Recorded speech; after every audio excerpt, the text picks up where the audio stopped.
next level, leagues above the devil. Flying higher than they said I would, they label me a rebel. Bogota barely as dope as me. Success the only thing that give me dopamine. A legend, the only thing that I'm supposed to be. Everything's the only thing that's owed to me. Yeah, I want it all, my baby. I didn't come to watch, I came to ball, my baby. Hello everybody, and welcome back to the Drift Masters Championship. My name is Becky Evans and we are live on Red Bull TV. It is round 4. We are midway through the season and we're at Mondello Park in Ireland, the House of Drift. We're about to get geared up and into our top 32 battles, and by looking at that battle tree, there is not one safe battle for our drivers out there. But before we do that, let's take a quick look at our calendar so far. So 7 rounds, we're halfway through the season. We are in Ireland right now, heading to Latvia in just a couple of weeks. It's Riga, baby. Then into Ferropolis, and all roads lead to the Red Bull Drift Masters final at the PGE Narodowy. Over 50,000 people crammed into a stadium for what will be the biggest showdown in drifting for 2025. I can't wait for that one, guys, but we've got so much action for you today. But before we do that, let's take a look at what happened in Finland last time, where our 2023 champion, Conor Shanahan, managed to take the top step. Let's take a look.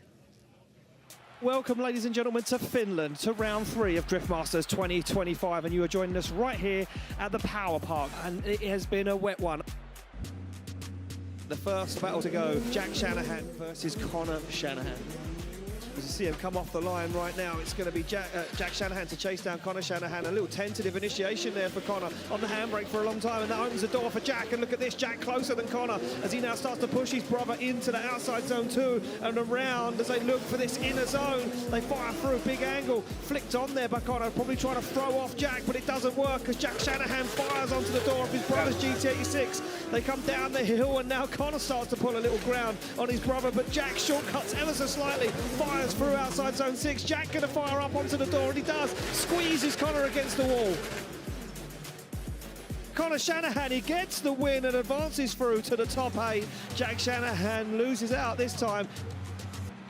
So there we go, all checks done. They get the thumbs up all around. It's Wiecek to lead out Shanahan for a spot in the final 4 awaits. All other positions filled. Who's going to take it through? As Wiecek fires that car from left to right, Shanahan dials himself on the door. He would have known what Wiecek was doing in that chase position, and now starts to repay the favour from the one more time. Deep into the back, and he takes the tyre off the rim. Wiecek trying to deal with it, but can he hold on? The boot lid's hanging off the car. There's no tyre on one side of the car as he puts it onto the wall and manages to get across the line. Obviously, we can't change tyres here at Drift Masters. There are no 5-minute rules. So if you make a mistake, you make a mistake. And then, yeah, here we go. The decision's in, and it's going to be Conor Shanahan taking the win and advancing through.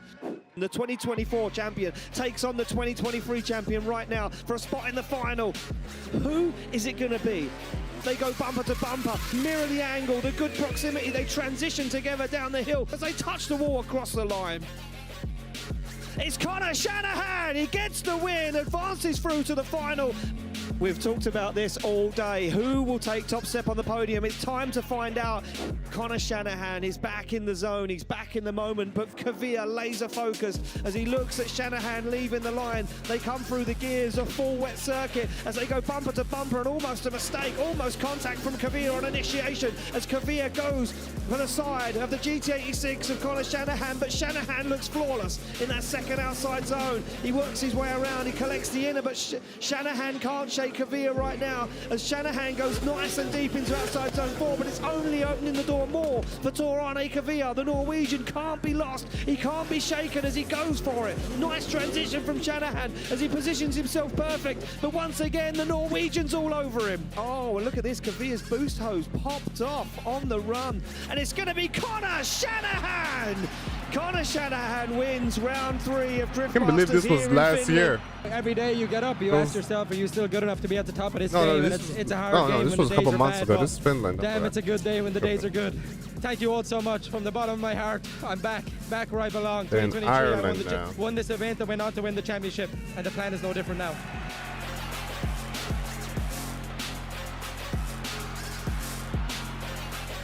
Well, there you have it. That is our third round winner there, Connor Shanahan. Let's take a quick look at the championship standings. So as they stand, the top three right now, Connor Shanahan with 152 points, Oliver Randalu with 136, and James Dean rounding out the top three with 117 points. Well, I managed to catch up with man of the minute, man of the hour. Peter's not even up there, man. Obviously, Fucking you've had a great sucks. time in Finland, but you're now back It at is the what home it track, is. Mondello Park. This is a place that you know like the back of your hand, but it's never easy, even no matter how well you know a track. Yeah, absolutely. As I've mentioned in many previous comments, it's probably one of the worst tracks of the year for me. I've always struggled here, never really to see him get the big result. Yesterday was a good confidence boost for that, but this place is special. I think this is probably where I had my first wins, had my first championship. You know, so it has a lot of great memories here, and I think the part what I love the most is that a lot of my family friends who don't travel to all the races driving worldwide, it's nice that they hang out and everybody's here together and supporting. It's pretty nice feeling. You said yesterday when we came to you in the car, you had a 97 points qualifier, but you said, I'm still not comfortable. And we've seen that over the last couple of years. I mean, last year, top 16 with Kroll. We're looking for a better result than that for today. Yeah, 100%. Last year was a little bit unfortunate. It was kind of the story of the year, really. Power steering pump failure ended with a pretty bad crash against Kroll. You know, so even in previous years, I've been very close. The rhythm has been good, but then obviously as we head into closer battles, I think the problem with this track is that we all turn into race car drivers instead of drifters. When we get to the top 8, top 4, everyone's letting down the tire pressures, and that first corner takes no prisoners. It's everyone's pushing hard, and I feel like one mistake and it's game over before the run even finishes. We've got to talk about the qualifying showdown. I mean, the battles that are being thrown up, even from that point all the way through to top 32, there is no safe battle anymore. All the drivers are my bad. I forgot that this is not even it's live pretty anymore. crazy. Honestly, I think the biggest thing what I've noticed in the past couple of Love months you, is the work that everybody's Connor, putting but in. let's get to the every battles. level. You know, I think. Oh my God, Red Bull doesn't have the picture thing. But it's really impressive to see everybody's really working, really putting in a lot of work. And now, don't mind Jack there. As Jack sounds me out, but it's really cool to see that. You know, it's really cool to see the level over. Okay, they got a bunch of Red Bulls have a bunch of weird stuff happening down here. I'm not sure.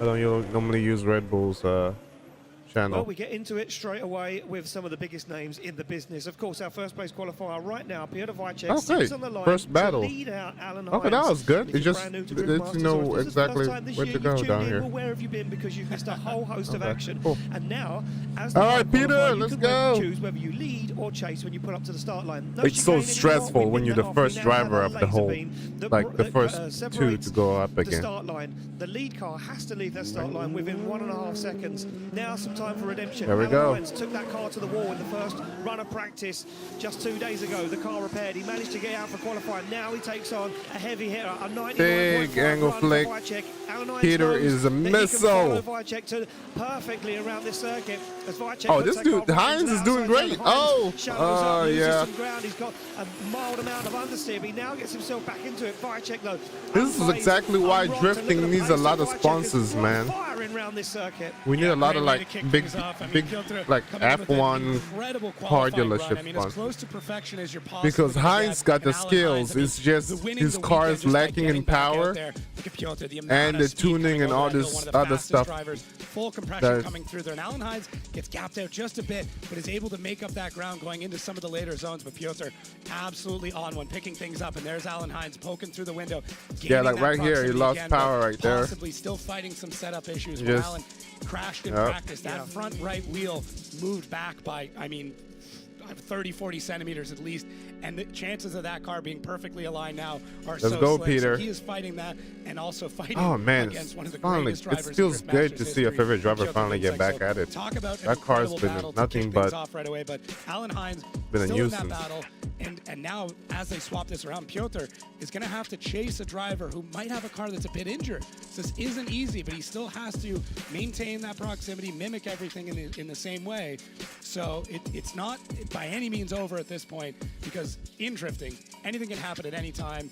It's so volatile at times. It certainly is, yeah. And like you say, that car not 110%, as we can see our clock there on the start line counting down. We should have both our drivers ready to rock and roll, and now be the chance for Alan Hynes to lead out Piotr Wiecek, and there isn't an Alan Hynes on the line, and that is why we're getting the clock in our vision, because Alan Hynes at the moment is on the other side of the burnout box. You can see our marshal down there. Apparently Alan Hynes' car now getting too hot and suffering. He's going to make it back probably just in time. As soon as he enters that burnout box, the clock will be stopped. Yeah, there we go. He's going to get to the line in time for the battle to fulfill. Yeah, the car not playing ball this weekend for him. Yeah, that's tough. And Peter's going to have to pull back from Hynes just a little bit because his car is acting a little wonky. We saw him shallow up. If he lays it to him too much, there could possibly be a crash. No time to back down. You got Piotr let's hope chasing not. you. Just go for it.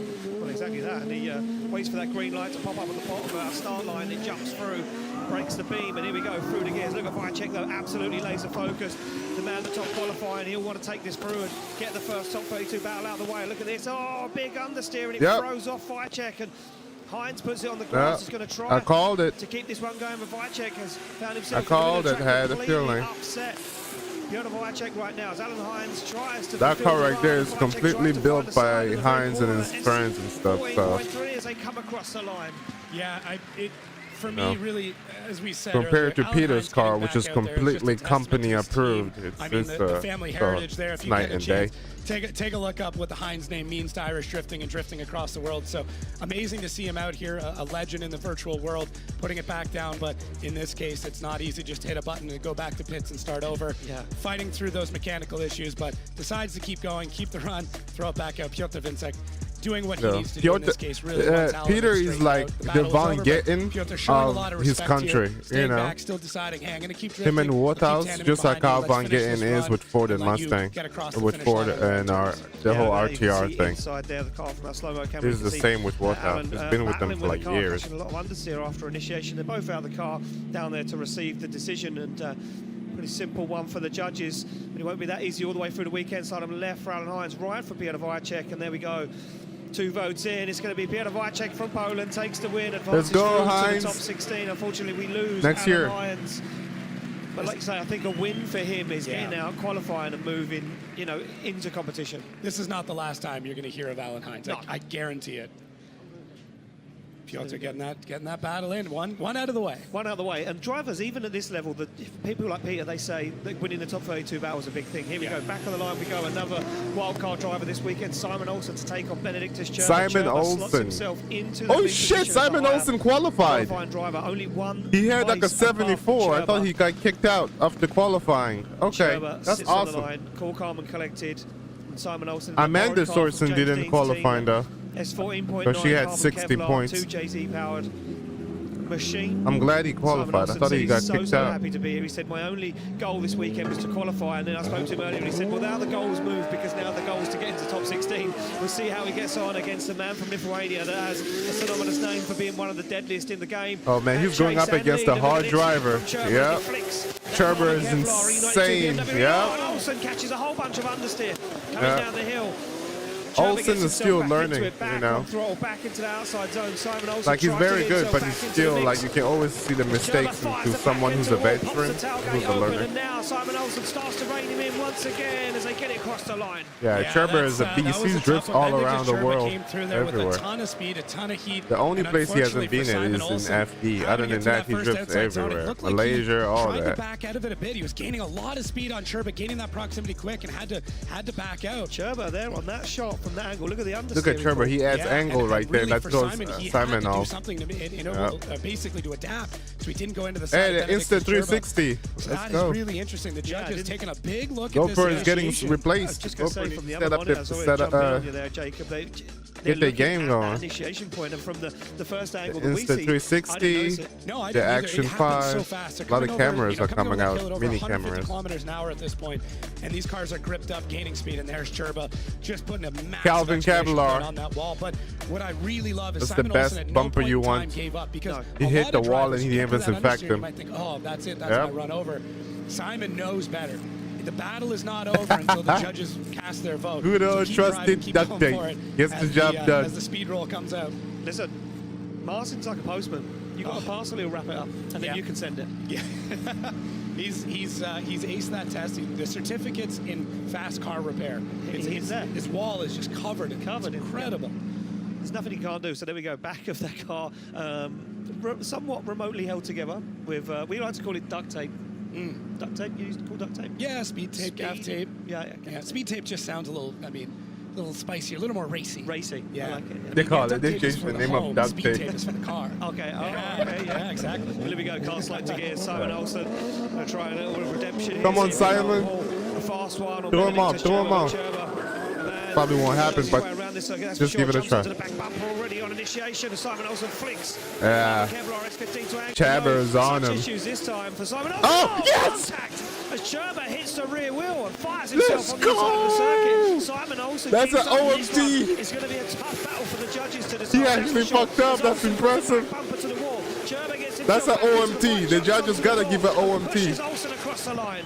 Oh, it always gets The spicy judges when you gotta start give an seeing these OMT. contacts because it will, in a lot of ways, come down to who's at Oh, fault, and it can be because hitting somebody that hard is basically DB, but I don't think they're gonna make him DB. It's an OMT. One more time. One more time. They gotta go at it again. All the way, knowing how much trust he can put into it, but it's this transition here where things get spicy as we're blinded by the smoke. But Let's go. Gets into the back end of Simon Simon Olsson gets another and chance. catches him in Oh, transition. He's sustained some damage as well there as he got a flat tire Chabber in was front of looking that. insanely close. Yep. Look how close he was. Really tough, but Oh, he got lost in the keeps smoke. in it, has that contact, doesn't give up at any point in time. That's what And, happened. Just two warriors battling it out, and The really smoke for was just Cirba, so heavy, he you couldn't knows the see status that exactly Simon how Olsson close brings he over was. here. An incredible competitor, no matter where he drives, and Bendix. Come on, judges. OMT, OMT. They both messed up. They need to go at it again. Is massively long, and Simon Olsson, I mean, a rookie here over in the States, 4th place overall. In Oh, the he's season. driving. I just And, noticed it's judges James both Dean's very accredited S15. drivers. The judges now gonna have James to need to stop posting more YouTube videos, bro. Yeah, well, I can see the. Like, he didn't post judges anything replay about runner in front Simon of us now. They're going borrowing back his over car. Over the contact, they're going back What over the hell? the initiation with the understeer. This one is not going to be a simple. And look at this, both guys out of the car discussing. Gerber a little bit deflated there, I think. A little bit. I mean, it's you see the international hand signs of drifting. You get both hands palm Come down. on. OMT, hands out, OMT, okay, one you more did this time. and I did that, but both drivers look Come a little on. uncertain here, Ian. Yeah, and I think for me, I think You Gerber, gotta I think, give it a feels one more time. uncertain because he would have felt the understeer on initiation on the lead, and then he would obviously know about the contact. Look, this is, I know this again, is look, not this FD, is the but understeer they're still. looking at. Yeah. They both So Simon- messed up. Simon's is very easy to I point out. mean, You can see it. yeah. But I think it's what came before that. What happened with Benedict. Simon messed up, Chaba hit him. It's It's just- Simon. no, one more So time. because things happen so quickly, it seems a bit delayed on Yeah. it. But yeah, pretty interesting there is our judge, David Klaas. Eyes in, just He's- totally zoned in. I mean, we're only two. Well, this is the second battle of top 32, and Yeah. the judges are already eyes on stalks, looking at 4 monitors, writing notes frantically, and having a heated discussion. Jacob. I mean, listen, I can read their notes right now, but I would love to get like all of those by the end and compare all of it. I'd sit down on the plane and read through all those. What? Although I don't think I can Just read do any it. of their handwriting. Come Here we go. on. Looks like One there more is a time. Decision dropping in. Slide him left for Cirba, right for Simon Olsson. So Uh-uh. 1 vote for Oh. Simon Olsson. It's 2 Let's votes go. for Simon Olsson. He gets the win. And Let's advances through to go, top 16. Simon. The bar is smooth. He actually once got again. lucky. I called it, and he actually happened. That's crazy. He got We're gonna go to you, lucky. David Klaas, real quick. Understeer. I was from like, if Cirba, Chaba was the messes contact up, from he Cirba gets as the well, win. The Yeah. deciding factor. Okay. Yes. That was something what we were. I feel like, deliberating honestly, a my lot. opinion, they That's should have also given why there it is, like, a split one more decision time on that because, one, you know, one of the they both judges, messed up. But thought that it was still chaseable. Me But and I Bernard hit- thought hit- that it is, sorry, hits but are it is basically unchaseable DB. because the understeer was so severe that it was very hard to follow. Oh my yes, God, there Chaba was possibility on him. to get out of it, but still, that was a big mistake done. In the second fact that run, the tire didn't get Cirba affected by was- Simon's he car knew is that he insane. needed to pull out something big from his chase, and he tried his best, but he a little bit overcooked it and hit Simon.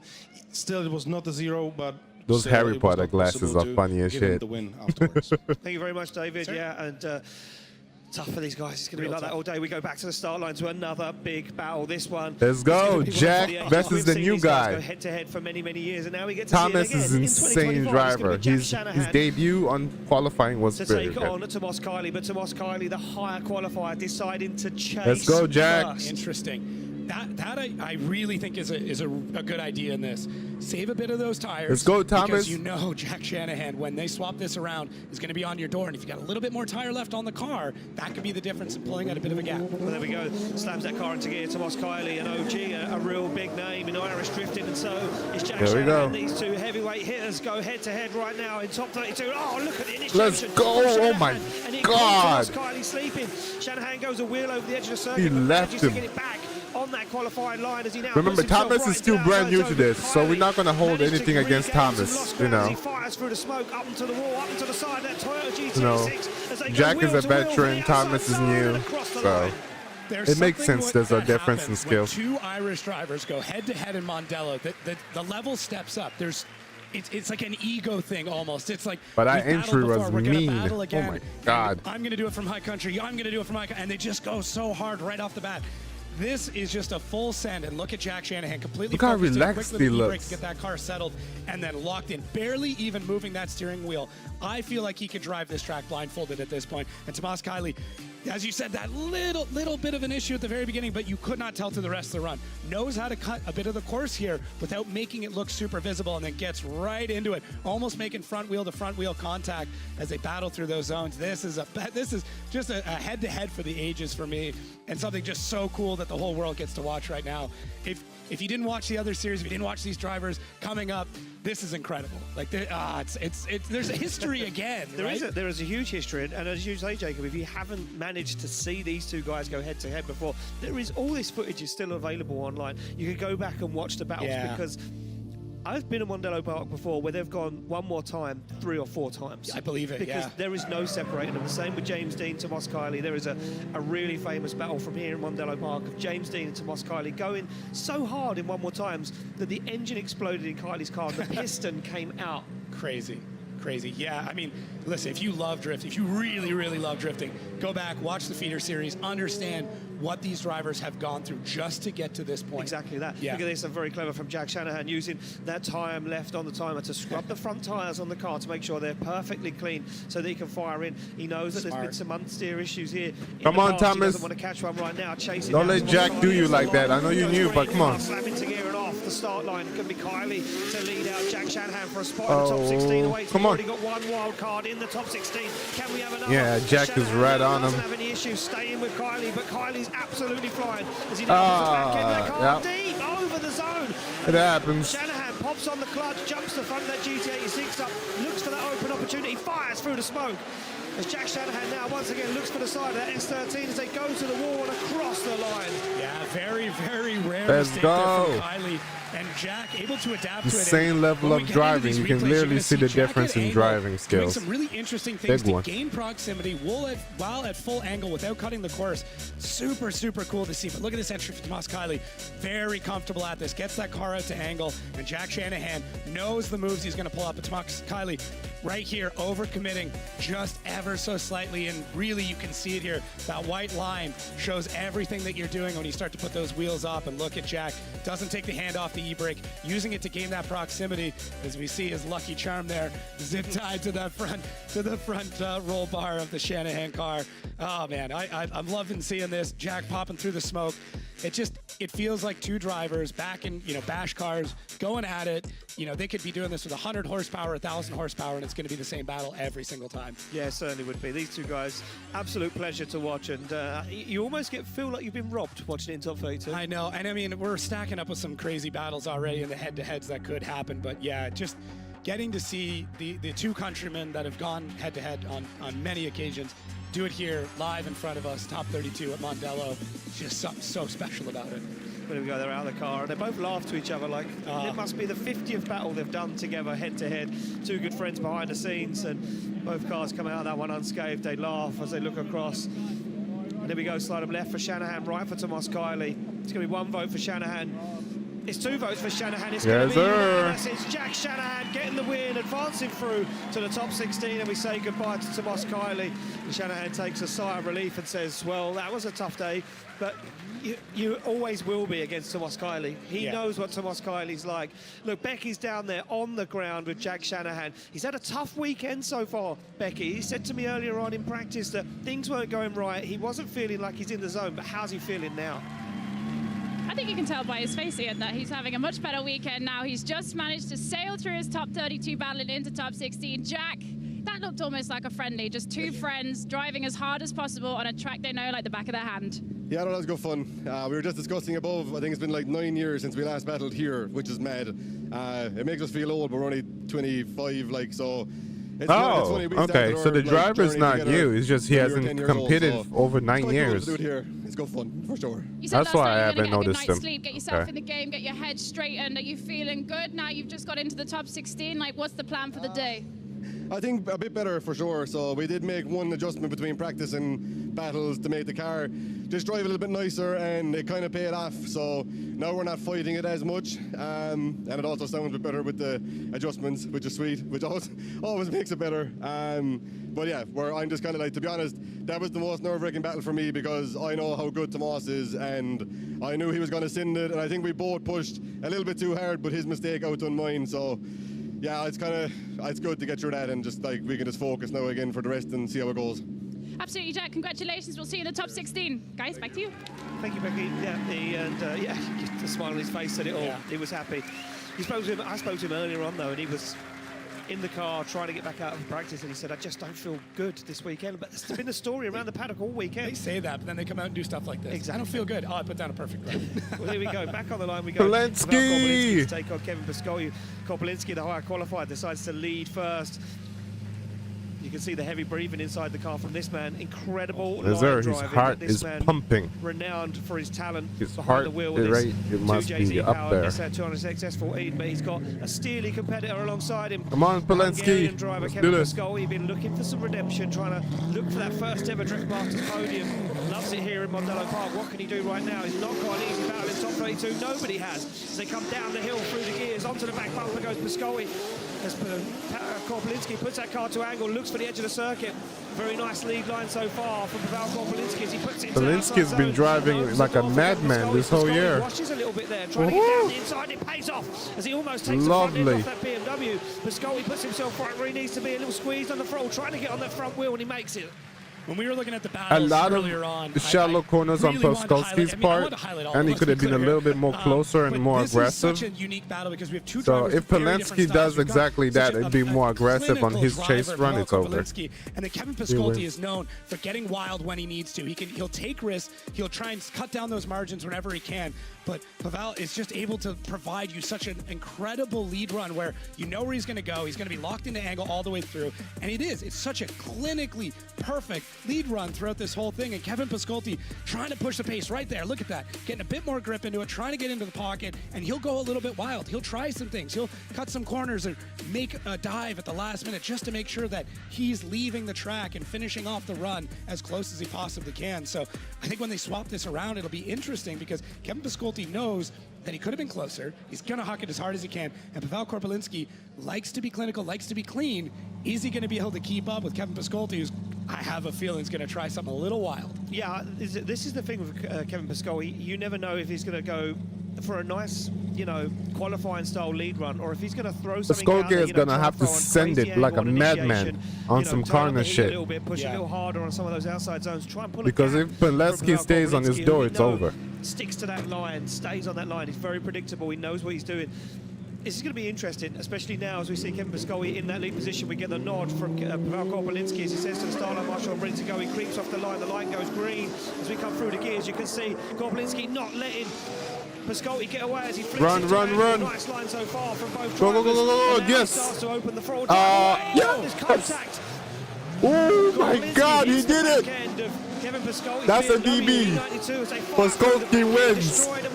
That's exactly what just happened to Simon Olsson. Forced under the back of the car, but unshaken, unfazed is Pascotti. It's the exact same corner too, the exact same transition part. At first glance, it almost looked like Pascotti stalled up just a touch, and Pavel expecting him to come through. And I know the judges, that's the big thing they're going to highlight in this is, did the contact happen before that straightening or after? So let's take a look back here. Kevin Pascotti, big initiation, so fast out of that. Yeah, he was. I knew it. His only way to win this was to send it and try to get away.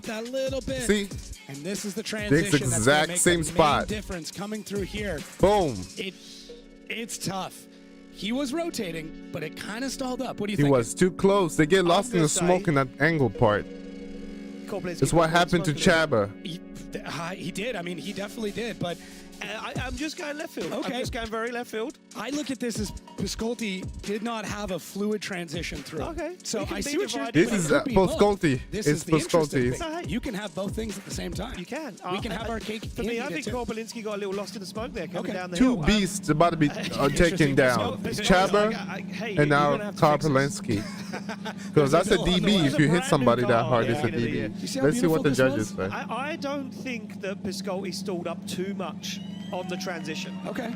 You think he did? I think it wasn't as fluid as it should have been. Okay. I think there has to be that fluid momentum between. Yeah, look, oh my God. He turned that bumper inside Man, out. look at that damage.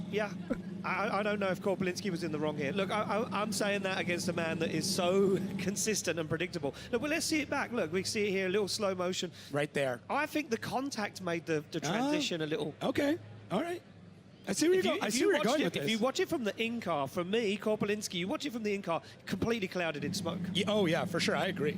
But I think he's got such good timing that we can be judge and jury here. We can be divided. I know. We can be divided. We agree a lot, but not on this one, apparently. Not on this one. No. That's okay. This one's going to go. We'll be arguing about this in Riga. It might happen. But the judges are arguing about it because there's still no decision in. Both guys kicking around, a little nervous from both of them. Korpulinski thinks maybe he made the fault.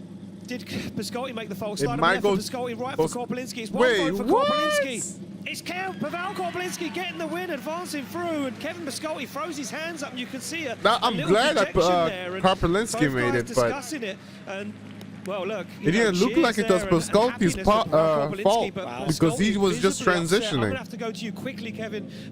Sorry, David Kalas. What was it? What was it that we were talking about that was wrong? Yeah, we are saying that the deceleration every time needs to happen after the transition.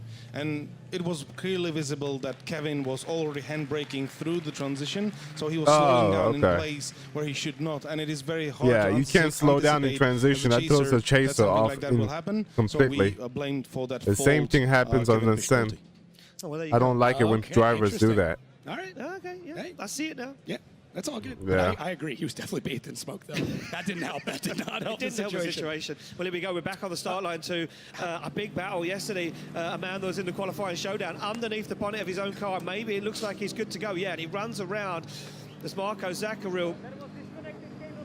So you could hear him shouting there to our starlight Marshall Martin as we see Clint Van Oort in the car, laser focus, ready to go, sitting in that lead position. And very interesting, because Marco Zakouril has told the judges he wants to chase first. Okay. This, to me, I think is a good idea. Clint Van Oort is an absolute wild man. He is crazy. Some of his practice runs, some of the things he was trying in practice, I've never seen anybody try on this track. So let's see what cards he decides to deal out on this run. Well, I'm interested to know what's wrong with Marco Zakouril's car and what forced him to get out of the car under the bonnet to work out that issue. He's onto the back bumper already of the Dutch drivers.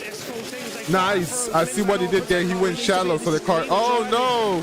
From Clint Van Oort that we see yesterday in qualifying. Oh! On a little contact. Zakouril scrappy right now, struggling to find that form that he had yesterday in qualifying. Whatever that was messing up in the engine bay is bothering the car. I can tell how that car is acting. He was fighting that car for dear life to keep up and actually do what it's supposed to do. Bit of a scrub out there, and that's a spot that the judges really talking about. Look right here. I thought this part right here was like a angle, and then right about here, a style, so he can stay close, like a technique. Push out, and this drone angle is going to show you. But I think the car just hooked up on him. And then right here, almost. So that he had to do that in order to get the car to go out to the section, and then has to push out to try and make it to that zone. And to me, that makes it really tough for Marco Zakouril to be able to chase that. But he does a really good job. He adapts quickly, pulls the car back, but yeah, and then through the rest of the zone, Clint Van Oort struggling a little bit. It can be a shake of your emotions when you make that kind of mistake right off the bat. But Clint Van Oort powers through the rest of it, does a good job through these zones, and he really is a wild man. That car is 80% zip ties. He goes out every practice. There you go. You can see how much that's being held together. He goes out every practice and absolutely sends it and just wants to know the limit of the track, the car, the boundaries, you know, how heavy the concrete walls are, everything. Marco Zakouril does an amazing job of adapting all the way through. Need to get me some of those glasses. I was just going to say, how does he even see? How does he even see with them on? Just with vibes. With vibes. Back on the line, ready to rock. All right, Marco, come on. See now how Marco Zakouril deals being chased by Clint Van Oort, and I wonder if Marco Zakouril has put a lot of grip in that car and was the reason for quite a bit of that contact as we come through off the line now. Clint Van Oort onto the back bumper of that BMW 2 Series through the gears. The clutch kick from Marco Zakouril. Oh, a little shallow. Yeah. That car not reacting. Oh, pull back. Yes. Zakouril as a buffer, a bumper to hold him on the circuit. They get into that outside zone 4 through the gears and down they come. As now Zakouril starts to pull away from Clint Van Oort. Clint Van Oort lost in the middle of the circuit, trying to shortcut, trying to drive back up onto the side of BMW, but he's lost in the smoke. Yeah, Marco did a great job in his lead run, but his chase run was just a lot of too many mistakes. On throttle, off throttle, it's doing It goes. This one's going to the yellow driver, to the yellow car. Not feeling comfortable, not able to really put the power down to the ground, but his chase was amazing. His lead run was good though, very good. Marco Zakouril, both drivers struggling. Like the car is hooking up. Wow. Okay. That's quite That bump actually saved him. It looks completely different from the drone. It really shows you how much he kind of lost angle at that inside zone. And it almost was like Clint was helping him out there, getting into the side of him and pushing him back into angle to get through the rest of the zone. So I don't know if you can transfer points or give him a high five there to be like, hey, thanks for getting me through that zone. But then through the rest of this, Marco Zakouril able to put the power down, able to get through everything, with Clint not with the same speed through the rest of the run. So I don't know if that contact may have created some sort of damage or something, but Clint just not the faster of the two vehicles throughout that run, and just a tough one, a real tough one. Yeah, I mean, look, we speak about it all the time, Jacob, and say I wouldn't want to judge it. No. The first 4 battles, I am so glad I'm not a judge. And I'm looking across at the judges, and our 4th judge, the replay judge over there, Chris Witowski.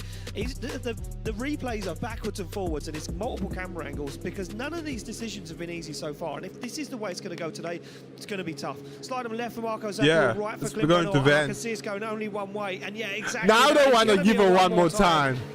Judge is not clear cut. There's one easy way to settle that, and that is to send them back, reset and start again. I don't know if there's problems with Zakouril's car, which is causing maybe the. They should have given it one more time to. I think Clint Van Oort, Chaba and Simon. Maybe the luckier driver of the two. Would you agree? I would think so. I think they both scrubbed out pretty hard on initiation, and Clint had a. Oh, this is about to be a good battle. Yeah, I think he got away with it. I think what Jack Shanahan This is about to be a effing good battle. Oh my God! Here we go. Off the front. That's something, if I was all these other drivers, I'd be taking note of. Jack versus Jason Bennett is about to be insane. Nice and all the little bits of rubber that collect on it are gone. Yeah, exactly that. We go back to the start line to Jason Benet and Jarko Euler. And as you can see, an absolute pumped up there, Jason Benet in that Subaru BRZ. He's opted to lead first, a higher qualifier, as the rookie for 2025 sits in that crazy JZX 100, starts to creep off the line as Jason Benet now gets the green light through the gears. They come down there. Well, look at this as Jarko Euler not giving Jason Benet an inch to get away, but he does lose ground on initiation. Everyone's been talking about how fast. Oh my God! He's that fast. The tyres back on fire once again, but he's got very wide. He's just about going to hold it on circuit. He has to sacrifice the lost speed there, and that he pulls off the circuit. The car shuts down. Jarko Euler will finish up the run and bring it across the line, and I am not sure what's happened there to Jason Benet, but he completely shut it down. It looked like he is pulling off there too. Did sending it that fast now, listen, the tire fires make something happen new for Jason Benet this weekend? What is new though is how soon that happened. Normally those tires were lighting up right near the end of the run, but I think he was just pulling to see if the car was still on fire. But Jason Benet, he's signaling to our technical advisor there, I think he did. Maciek Polody, it looked like he said drive shaft. Oh, interesting. Okay. So I wonder if after the transition from the outside zone, that was an insane run from Jason. Holy shit! Oh! And that is a sign. I didn't see that. Like how much friction this car, these tires are making. Holy shit! Self-combusting. It's absolutely wild that he's able to do that. And then let's see if we can see anything else with that car braking on throttle. But yeah, that's a rough one. Jarko Euler, I really liked how he was able to adapt to that and get around it. Yeah. No contact there. So we're hearing word in the air, drive shaft failure on the back of Jason Benet's car, and hence why he couldn't transition. Coming out of that outside zone, goes for the transition across the circuit. Jason Benet snaps. Man, that sucks. That was definitely his win. No 5-minute rules here at Drift Masters. If your car I like Zakouril, but that was definitely Jason's win right there, bro. The end of the weekend there for Jason Benet. He gapped him for a good minute. A run from Zakouril. And this is the side effect of trying to get that much grip into a car. Yes. Is that you're stressing every part of the drivetrain, and unfortunately in this case it ended up being one of the back shafts, the drive shaft that popped out. But for Zakouril, this is I wouldn't say a gift, but this is probably nice for him to go, hey, I don't have to battle out on this one and get through, show the car's still running, get a bit of a parade lap, make some friends in the Irish stands, and move on to whatever's going to be his next battle from our one more time earlier on. But yeah. Okay.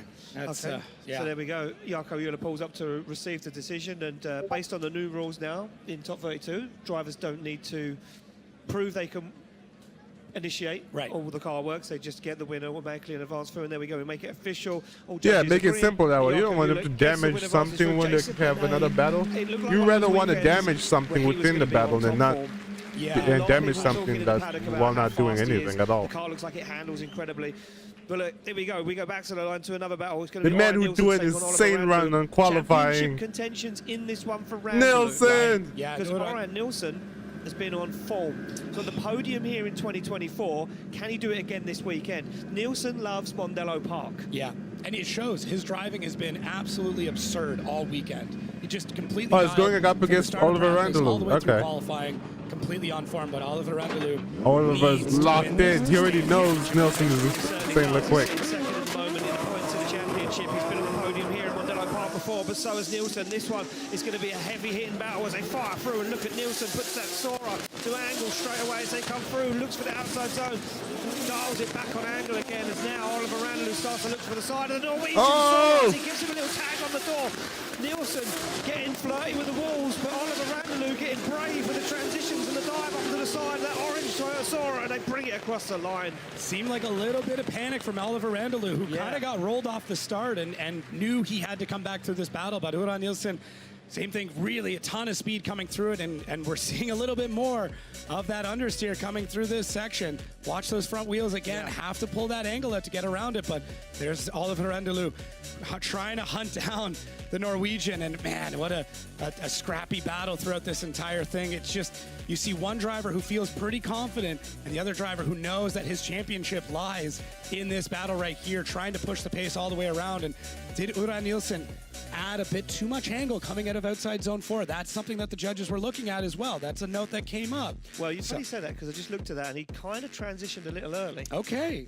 So a bit of the opposite, having to swing out that a bit quicker. Yeah. And when you have a longer car as well, it helps in some cases, but where it doesn't help is through those transitions, because it advertises it so well because of how long the car is. Helps with the walls, though. Helps with the walls. Yeah, helps a lot with the walls. Going to go back on the line. They are Oliver Randalu now to lead out Oort Nielsen, and Randalu will want this one. A lot of pressure on the Estonian driver's shoulders. He wants to keep a hold of this championship, wants to stay in the top 3 is what he told me. As they fire through. Nice initiation, big flick to angle. Oh, let's go, Nielsen! He keeps a hold of it. Yes! Oort Nielsen not giving up, absolutely dialed onto the side. Oh, Nielsen wins. If we can keep it up, stay near him. Oh, it's Nielsen's. It's Nielsen's. It's Nielsen's. Oliver couldn't keep up like that. Oh, Nielsen wins. Oliver Randalu knew exactly what he needed to do. You can see, yeah, I 100% agree with that. Oliver Randalu stepped up. Yeah, absolutely stepped up. That was a solid lead run through the gears, over the hill, big initiation there. Wow. Quick correct. He corrected it earlier, which I really liked. Yeah. He didn't correct it while he was going through that clip. He knew what was coming up, knew that where he initiated wasn't perfect, made the correction right away, and then floated the car out. But Oort Nielsen right there the whole time. He was able to do it. He had to check his car up because he was coming in with so much speed through that first zone. But look at good angle through there. I may have angled up just a touch, but it looked good on my end. Looked great. Oort Nielsen does a good job of mirroring that. And Oliver Randalu looking completely dialed through the rest of this run. Solid battle here. Both drivers doing exactly what they need to do in this to try and get the judges to sway their way. I am really not sure on that, though. I mean, the first run had a couple of mistakes from both drivers, but the second run, completely solid by both. So we'll see how the judges look at it as we get this beautiful phantom slow-mo. You can see those tires absolutely evaporating. Yep, plenty of tires being slaked this weekend here in Randalu Park. In my opinion, I really think it's Nielsen's, because Oliver Randalu was having a hard time keeping up with Nielsen's performance there. They lead both run. wave and smile to the camera, slide them left for Nielsen, right for Randalu. His lead run made him win. That's crazy. His lead run was amazing. That's the first time I've seen a lead run make you win. Randalu will be thinking, well, that's one out of the way. There's just 4 more battles to go, and I can get as many points this weekend as possible to try and keep within that championship. Oren Nielsen, though, a little dejected as he takes that saw off track. Did whatever he could. Oren Nielsen, once again, looking on form, Becky, and trying to keep the championship hopes alive. Absolutely, Ian. I just having a little chat with Oliver here, and I said, well, you gave him a little bit of a nudge on outside zone 4 there, and he, you know, just a little smile. But Robin is drifting right. Yeah, of course. It's we've battled so many times with Orion, and it's like so equal all the time. So it was a tough battle, but a great one. I know we had a chat yesterday, and you were saying that you had the car set up quite soft. Any changes ahead of today? Obviously, the conditions are quite nice and stable right now. Yeah, no, the setup is the same. So we tried to learn it from practice days and keep it as it is. Wonderful. Well, congratulations. You're into your top 16, and we'll see you there. Guys, back to you. Thank you very much, Becky. Yeah, very happy Oliver Randalu. And like many other drivers, these guys, they'll just think about the weekend as a battle at a time, a qualifying run at a time. And Randalu will be just concentrating now on the next battle in the top 16. We are yet to decide who that is because they're on the line right now. Connor Falvey, you should feel honored, bro. You're going up against the legend. It's a fantasy battle. Yeah. Bro, what? Yours is your feature pick. Yeah, this weekend. Yeah, this is one of those. If you look at the whole thing, who would you like to see? Connor, bro, you're going up against here because the legend of drifting. Come up in the sport right now, and then you've got an OG that changed the game everywhere he went, whether it was power or builds or style or anything. Oh my God, this is insane. He certainly is when he comes off the line in that incredible A90 Supra alongside a man that made his mark here last year, Drift Masters, the Rookie of the Year, fires that carbon Kevlar S15 in, but he can't shake Saito, and he does shake Saito. Saito goes for a big angle transition and puts himself on the middle of the circuit. Now panicking, Saito goes for the front wheel of Connor Falvey's S15. He transitions way in the wrong place. Saito making a hash of it. He's going to dive on the inside as Connor Falvey. Let's go, Connor! Holy for Connor Falvey there, shaking. The future is bright. Absolutely insane. Fans the future is bright. There looking, I mean, the shirts are up, but look at Connor Falvey right off the go. Big angle all the way out, and then it looks like Saito just getting on the throttle a bit too early there, cutting to the inside and having to adapt. Now, what I will say is the way that Daigo Saito is able to make these corrections and get back into the fight is interesting. A lot of drivers would have given up completely at that point. Daigo, knowing that he can take this arc and get back through, but then not able to get that transition completely dialed in. And now Connor Falvey has a demanding lead in this battle right off the bat, but Daigo Saito known for throwing things out there, trying different things, and doing something absolutely wild to win these battles. And I do have to put that out there. Daigo Saito, I mean, he's driven this car a handful of times.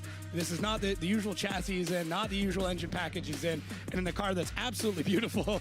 So, yeah, really, really interesting off the bat. And let's just see here. We got, tape is out. What is going on? Well, it looks like Starlight Marshall is down there with Connor Falvey. Connor Falvey looking a little dejected, so we're going to find out what's going on. Now, Starlight Marshall reporting back to the guys behind the scenes that then feed that information to us. Oh, and the eyes closed on Falvey. Please don't tell me that this is going to be the end of the weekend for Connor Falvey. Saito, did he make contact? So the judges are looking at another monitor. I know that you're looking at it. Oh, and he made contact with the rear wheel. Did it do damage to the back of Falvey's car? I missed that completely. My eyes were all on Daigo Saito on the transition. That's interesting. So, well, if the right, okay, so we're hearing that word from Connor Falvey that he's saying the alignment is out on the back of the car. Now, judges will have to deem whether Saito is at fault for that. So we're hearing it from our words. The blame is on Daigo Saito, straight from the judges, straight to us. Jacob, interesting news coming through. And this will allow a bit of time then for Falvey to be able to go in and check this alignment. So we don't get this very often. No. We do get it sometimes, but Falvey will now get the opportunity to go back to the paddock. The team will get the opportunity to, realign the car or check over everything on the back of the car. Saito deemed at fault for that incident. Saito now, on the other hand, he will have to take that car back to the back of the grid and will not be allowed to touch it. Yeah, I mean, we want this battle to continue. We want this to go on. Judges saying Saito at fault for getting into the back of Falvey, who's on a good line, transitioning where he should have been. So I think Falvey would have just went out and sent it either way. This kid is insane. Connor and Manoa are just the future, man.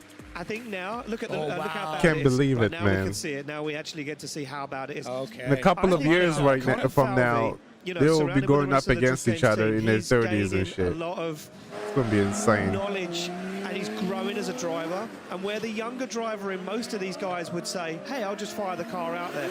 I think now Conor Falvey's saying, if there's the opportunity to get a competition time out, use it. Use it. Yeah. Don't be silly. Don't throw the battle for no reason. Yeah, this is a driver that's growing up in front of us. Exactly that. And those decisions right there to negate your instinct of just go out and drive, just go out and battle no matter what, that's starting to come down a little bit, and the grown-up, the veteran in him that will soon be starting to develop right in front of us, right here, which is, it's incredible. It's incredible to see. It really is. Because most of these young guys, they would have just gone to the start line and said, hey, I don't care, I'll just keep going. Yeah, I'll figure it out. That Jack Shanahan mentality from many moons ago. We go back to the start line. Ite Seta take on Conor Shanahan.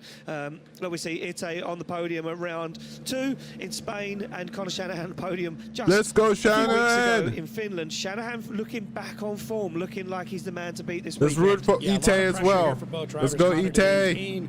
That championship pace, and Ite 18 years really old. cement that he deserves to be Let's here and go. stay in that top 10. Well, Conor said it earlier on, these young guys, they've got that hunger in them, they've got the blood pumping through the veins, they want the wins. Conor Shanahan a little older now, a little wiser, as he fires his Toyota GT86 to angle over the hill at Mondello Park, and look at that, perfectly timed on the initiation. Ite Seta times the transition, puts himself on the inside of the track, his wheels on the grass, it's all over the show for Ite Seta, as Conor Shanahan now places that GT86 right where it needs to be, sets himself up on the wall, finds the outside zone. Ite Seta gets back in the fight, back on the door, but it's already lost points for Ite. Yeah, I mean, good job Poor on Ite. Ite to kind of get back. Good into try, that battle though. and not Nice, give up. nice try. Yeah, I mean, Conor really had his number all the way through that run, and it'll be interesting to see where this all went wrong for the young Seta, as Conor looks great coming over the hill, good angle, floating that car all the way out, and really it's through this transition that we see Ite just completely disappear and then have to fight to even show some sort of oh wow, that's really, do you think he just mistimed that? You thought he was a little bit further? I think maybe he was a little bit further through the track, thought that he was where he needed to be. I think he thought he was somewhere else on the circuit, went for the transition, and it just didn't pay off for him. And I think by the time he made the transition, it was too late. Yeah. That's tough. I mean, there's a lot of smoke going on right now. Do you know what I find interesting is, when a driver makes a mistake? Yeah. Instantly, you can see it react in their driving because they then get angry. Yeah. You can see it from Ite, though. He's like, I'm going to get on the door. Yeah, and to me, I'd rather see that than the panic. Yes. Because the panic creates incidents. Or the giving up. Yeah, don't give up. Just keep going. Just keep going. But it's the panic that creates those weird incidents. The angry creates close tandems. Exactly that. We're back on the line now. The swapped him around. Ite Seta. Let's go, Ite! Shanahan a space in the top 16. Show Shanahan who you are. Come on. More than to get himself into that top 16, knowing already that Randalu is in that big show. They come through the gears over the hill. Look at this, Shanahan on the back bumper of Ite Seta. He knows this young man is a very talented driver. A little bit of separation, but Shanahan knows he doesn't have to go too hard. Goes for a nice transition though on the back bumper of that BMW 2 Series. As Shanahan puts the GT86 right where it needs to be. Look at the way he's waiting to time those transitions like a cat waiting to pounce on a mouse as they come through that last outside zone across the line, door to door. The best and worst part about this run is it really shows how Yep, good of that's a driver good Ite assumption. Seta A is. cat and a Just mouse. One small moment was the difference for him because that was a solid lead run. And Conor Shanahan did not need to go this hard by any means. He did not need to be this close. He did not need to be as tight through all those transitions as he did throughout this run. He could have held back a little bit, could have, left 2 cars back there, just get through the run. But now Conor decides, I'm going to practice everything. I'm going to practice my transitions, make sure I can get in the door of it. If I'm going to win, I'm going to win definitively. I don't even want it to go to the judges. I just want to, continue on in the top 16. But Ite Seta absolutely putting down a solid run, and it's just unfortunate that a small mistake blinded by smoke and an early transition is what may take him out here in this battle. Great battle, though. Absolutely great battle. Yeah, here brilliant for both battle. And, you know, for me, again, Shanahan proving, you know, that knowledge that, you know, that he's earned over many, many years of being in the championship, and crosses a finger still, says, you never know until you know. Here we go, start him left for Saito, right for Shanahan. Saito knows what way it's going to go. It's Ite. Saito says, well done. Let's to go. Shanahan gets the win and advances through to the top 16. Nice job, Ite. And the championship fight really now starts to come alive once again. Yeah, absolutely spicy now, and Connor now moving up in those points. We still have some of his competitors yet to go, and I mean, one of his competitors in Oliver Randalu chasing in behind. So for Connor, for Oliver, for everybody, this means this event, I'm not going to say determines the championship, but sets up how difficult it's going to be for the rest of these runs. Here we go, back to the one more time between Clint Van Oort and Marco Zakouril. Marco Zakouril opting once again to chase first. So an interesting decision as Clint Van Oort asked to lead first. He puts his fist up. He says, I'm ready for it now. I've got those first run jitters out of the way. I'm comfortable. I know what the car's going to do. I know how Zakouril is going to be in the lead and the chase. Zakouril nods. He's in the zone. He's ready to rock and roll. Test the steering, test the hydro. As the light goes green on the start line, they come through the gears and ready to get this one underway as Clint Van Oort leads out Marco Zakouril. Zakouril already on the back bumper, but a nice flick to angle for Clint Van Oort on a lot cleaner. Oh, it's a different battle. Oh, again. For Marco Zakouril. Oh, man, that car is just not... As Clint Van Oort now puts himself it's not working right. Outside zone, looks for the transition back right to the edge of the circuit as Van Oort goes for the outside zone. This is cleaner, but it's a wheel-off circuit. He manages to deal with it as Clint Van Oort goes for that final zone with Zakouril on the door. That's taking notes right away, going, this is what I did wrong in my battle, reflecting on it, acknowledging it, and then making those changes, because Clint did correct almost everything that was wrong with this run previously. Doesn't get, I mean, a touch of understeer, but doesn't make that massive correction that creates an issue, and able to get through it. But as you said, Marco Zakouril having to almost reinitiate after the transition point, but Clint Van Oort all the way through, the Dutch driver looking very solid, still a little bit wild, still getting out there a bit, you know, just dropping a wheel, pushing that pace. You know, I really feel like he's just got to calm some of those nerves. He gets into battle and he wants to go as fast as he can, get into the door of absolutely any driver he's with, and just taking that deep breath, having a moment to chill after that first one more time, knowing that he gets a reset and does a really good job there. But Marco Zakouril missing that spot, but still stays in the battle, still tries to get in as close to tandem as he possibly can as we check out that incredible transition. That was incredible. That was so nuts. What a shot. You just see Zakouril disappear behind Clint Van Oort's car. Yeah. You got to also think, for Clint Van Oort, you take down the man that was in the qualifying showdown that finished second in the qualifying showdown yesterday. It's a big statement to everyone else on the grid. Here we go, through the gears they go. They get the green light. Zakouril to lead out Clint Van Oort. Clint Van Oort looks to give some room here to Marco Zakouril on initiation. He doesn't know what Zakouril's car is going to do, how it's going to react, and both guys hold on. Both guys almost make a mistake there as Clint Van Oort now fires and puts himself very wide in the gravel. Oh! And Clint Van Oort now throws himself into a situation where he's thrown away possibly the second run. What the fuck? And he doesn't even continue. All he had to do is just drive by when you go into the gravel like that, by himself at the back. He didn't have to be aggressive. He didn't have to do what Shanahan did. The win was already his because the other guy DB'd by going straight. Oh my God. That's hilarious. How you put yourself in that situation like that? He was shifting gears, but Clint not able to time things. Either way, you got to stay with him all the way through that run-up. Yeah, can you spot and not tell him he already got the win? There, you know, a delayed. You know, you're thinking the all same the spotter had to say is like, yo, just drive, drift nicely at the back, keep your distance, and then finish the run. But when you look at it from another shot, the drone angle. Yeah, but they're definitely giving it. They're not gonna do it one more time. Like, come on, we don't got all that. Speed and just put the car clean off track. Yeah, it's tough. It's going straight to the yellow car. I keep forgetting his name. Knowing what you need to do in the Van Oort. It's going to Van Oort. For Zakouril, right for Clint Van Oort. It's one vote for Zakouril. It's going to be 2 votes for Zakouril. He gets the win, advances through. Unfortunately, we lose Clint Van Oort. Oh my God, Van. From the Czech Republic. What the fuck? And after yesterday's result, Marco Zakouril. That's insane. Can you believe being that close to victory and throwing it all away by wanting to be closer, even though you know you win already? a really bad year, and he's not feeling himself, Oh Becky. my God, man. Not the best day for Clint Van Oort. Clint, what happened? You were looking rock solid when you were in the lead position, and then in the chase He wanted to there, get out of turn close. 4. All he had to do is just stay You away. were behind a wall of smoke. Right here, I all was he had to do is just pushing stay Porsche in away. the first corner and wanted to try it up with a fast Oh transition, my but God. I just carried too much speed and as well got lost in the smoke. And then I already felt I was way over the line, but I just tried That's to push crazy. off. It was a trip to the gravel today, so it's I know it is he's what it upset. is, you He's know, we pissed. weren't He's on form pissed this weekend. himself. Like Better he's luck next pissed off round. at himself. So That's fingers just. crossed for next round. It's one of those days, sometimes maybe What? good, sometimes maybe not so good, right? Exactly that.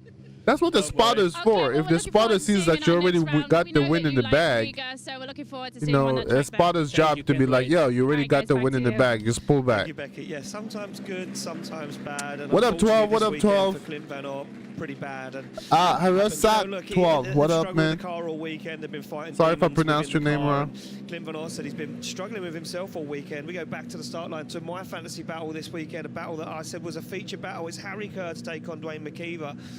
Dwayne McKeever, the lower qualifier, being asked to lead first by Harry Kerr. I don't know. It if I would sucks, want man. That Dwayne car Kiely is first. not I Dwayne's really car, don't, and but he's we'll not see working here. for Harry him. Kerr, I But mean, it's it an is what it interesting is. Tactic, but let's see what happens. Well, I mean, look, Harry Kerr's asking the question of Dwayne McKeever. Yeah, he really is. You might be the old guard, you might be the guy that everyone looks up to, but I'm the new blood. Yeah, man, this is another battle for the ages right off the bat in top 32. And you've got to think for Harry Kerr as well. A lot of Lowest these tall drivers car are on the all grid, he said young this as hell, weekend. man. 22. Is he going to use I mean, I'm young myself. I'm tyre 24, to his but most optimum to chase Same. down McKeever first? And I believe they're currently tied for first in the local series They too. are, yeah. So there's a little bit more on the line here than even what's happening here today. This cut's deep. This cut's real deep. Well, these two guys have been fighting out in Ireland, you know, for the national championship over the first few rounds. And Harry Kerr said, look, if I didn't do well, I wouldn't come back, and won the first round. And him and Dwayne McKeever have been exchanging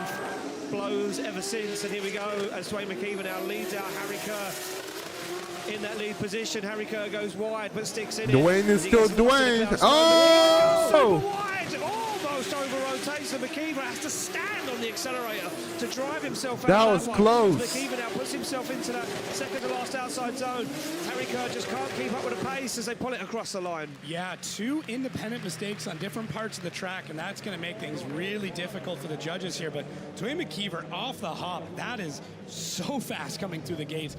He is somebody who is driving angry right now. He wants to prove a point. He's just not had the season he was hoping for, and absolutely in it in a borrowed car.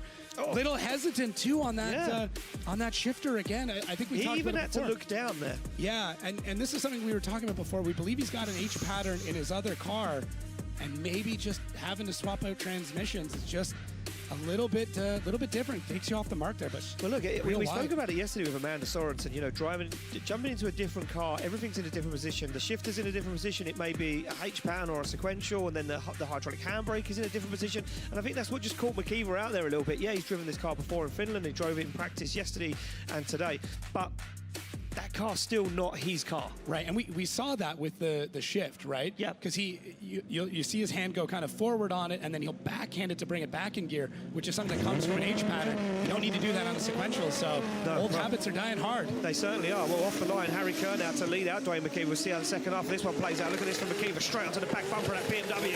As Harry Kerr fires that car in, McKeever goes door to door and gives Harry Kerr a little nudge on that outside zone. They get into this long outside zone 4, and Harry Kerr fulfills it perfectly. No mistakes from the young gun so far. As he now looks for the wall, McKeever fires through the smoke, looks for it, but they both go wide. Almost contact with the wall from both guys. But Harry Kerr now pulled away from McKeever. Oh man, another It sucks, interesting man. battle. Both drivers just getting you at know, it all the way Dwayne through, will be fighting a and pushing very, into very, every very, part of very these good zones. contender So in his own personal this car, replay but is gonna it be is one what it for is. Sure, but Harry Kerr big feint, gets that flick out, gets as much momentum out of that car, not having the horsepower to be able to break through.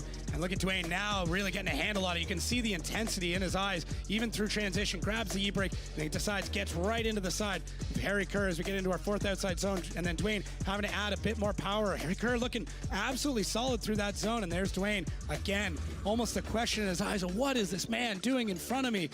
Having to battle all the way back through it. Very quick transition there from Harry Kerr. And then pushing it out to our 2nd large outside zone. Both drivers getting real deep through there, having to dial things back before taking it into the wall. Nobody wants to be replacing body panels here. But wow, both drivers just getting at it through this entire run.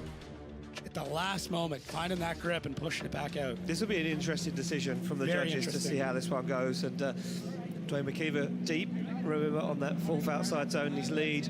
Could that be the nail in the coffin for Dwayne McKeever? Harry Kerr would love nothing more than to get into top 16, his first ever debut here at Drift Masters. As we await this decision to come in, two guys discussing where they both went wrong. Slide them left for Kerr, right for McKeever. Who's going to take it through to the top 16? It's a one more time for David Kalas. Let's go! One more time. Unanimously from the judges. Awesome. Yeah, I agree with that. McKeever gets another redemption. Let's go. Just a little bit back, and I think they're both relieved for that call. I feel like the judges did that for McKeever's sake, because we know how good of a driver he is. Bro makes it on the podium all the time. The decision from the judges to go one more time. Harry led that was pretty good. off. Nevertheless, we go back to the start line to the second half of the run between Connor Falvey and Daigo Saito.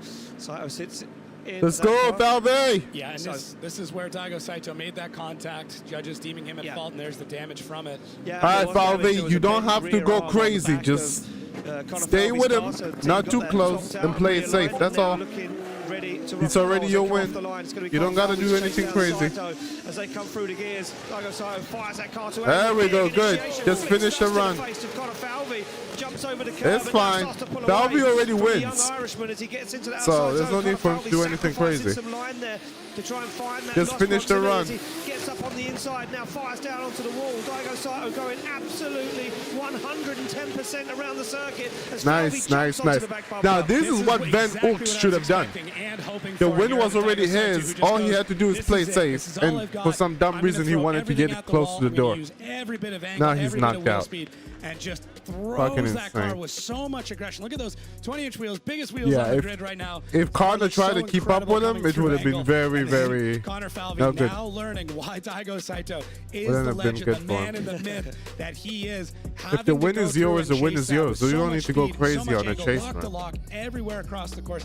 Pivots on that left foot brake as he brings the car around. Such an incredibly difficult thing to do from Daigo Saito, and he really is. There's so much that he's doing in this run to try and really shake Connor Falvey off him. That's what this is. Well, you know, there's 2 points in this. To go back to the first run, Saito making 2 big errors in his lead. Yeah. Also making contact in his chase. Making contact with Connor Falvey, so he knows he has to try and do something. And if he could throw a big angle and throw Connor Falvey off into the grass, it could have done due diligence, but it didn't. Here we go. Slide him left for Falvey, right for Saito. Yep. It's 2 votes. That's all Ben Oort had to do, bro. That's all Ben Oort had to do. If the other driver already messes up, that's your win. Just play safe in the second round. It's one of those if you send it, then you mess up and you lose when you know you could have won. It's just idiotic. He probably won't realise it, but he will do in a couple of weeks' time. We go back on the line. Juha Rinnan to take on Juha Poitalasko. 2 Finnish drivers going head-to-head right now. Let's go, Rinnan. Poitalasko sits in that lead position. You guys are about to go crazy. Let's go. Yeah, this is going to be interesting. I don't know you, Joshua, but I'm rooting for you as well. From an announcing perspective, a bit of a tongue twister. Let's go, Red Man. We're gonna get through it. Yeah, we're gonna get through it. Oh my God! Look how close he sits to the wheel. The wheel's literally in his chest. Yeah, I mean, Battle of Finland right now on the line. They come off through the gears. Juha Poitalasko to lead out Rinnan as Rinnan now jumps onto the back bumper of that BMW. Tentative initiation from both of these guys. They keep it nice and slow. Oh, that was what happened to Daigo. He saved it. Good save. Good save. Yeah, just get back into that angle. There we go. That's exactly what happened to Daigo. Nice. Now, in order for Redden to win, he's going to have to go insanely fast and keep and not mess up and not DB the tires on the dirt. For being a bit of a wild man, and it looks like he's taking some grip out of the car. Because otherwise, Joshua is going to win. Good line all the way through, very steady. Look at how controlled he looks in the car. 780 brake pulls there. It really gets the car settled. Juha Rintanen being a little bit more wild, having to try to figure out the pace of Poitalaxo and not able to kind of get into the proximity that we were expecting. But Juha Poitalaxo, I can't just say Juha, in the lead there all the way through. Looks good. Big angle through there, on throttle through these transitions, and then Juha Rintanen tries to get back in, over angling a little bit. So what I really think we're seeing here is one car that's a little bit slower, a little bit floatier, and very easy to drive, it seems. Not that I could. And Juha Rintanen with a car that is much faster, a little bit more pointy, a little bit more aggressive, and harder to drive. Now as we swap, though, will Poitalaxo be able to keep up with Rintanen? You took the words out of my mouth. I tried. I was sitting there watching the replay thinking, Rittenen's turned that car up. Let's go! To the max. You can see the way he can make those dives. But now can Poitalaxo keep up with the grip? He's going to have to send it. Come on. Yes! Go, go, go, go, go. Leave him behind. Leave him behind. Yes. That's how he has to win. Into the outside zone as Poitalaxo goes for a big dive, sets himself up into the door. That small GR86. They fire through the middle of the circuit. Yes. Up to the wall goes Rintanen. Yep. Goes to Rintanen. It goes to Rintanen. Exactly what he had to do. He did exactly what I said. That turns, I mean, as we see Juha Poitalaxo's partner there and Chrissy spawning for him, but that kind of went the way I thought it was going to go. Juha Rintanen right off the bat, trying to pull as much of a gap as he possibly can. Yep. Poitalaxo cutting a few spots to try and get back into the battle, because as much as this is a very fast track in the first part of it, things slow down quite a lot when we get to outside zone 4. Poitalaxo really taking his time to even get out there. Just very controlled to try and get into the side of Juha Rintanen, who lights up that car and really starts to take off again. Full power through a lot of these transitions, trying to shake Poitalaxo, who's in the chase. But Rintanen very stable through this, and look at Poitalaxo gets into the side of him. Does a really good job there in a car that's not nearly as gripped up as we see from Rintanen. So really, really interesting. I don't know how you judge this one. Very tough, but Rintanen gets a They little might bit go wild one out more there in the time lead, because but this one is a does little pull the is gap on tricky to Poitalaxo. judge. Points going back and forth. Yeah, Because Rintanen did have a lot of corrections and Joshua didn't, so it might go to Joshua or OMP. But Rintanen is definitely not out of the running because he did exactly pretty well. Both guys out of the car. It took Joshua a minute to catch up. Looking a little nervous there.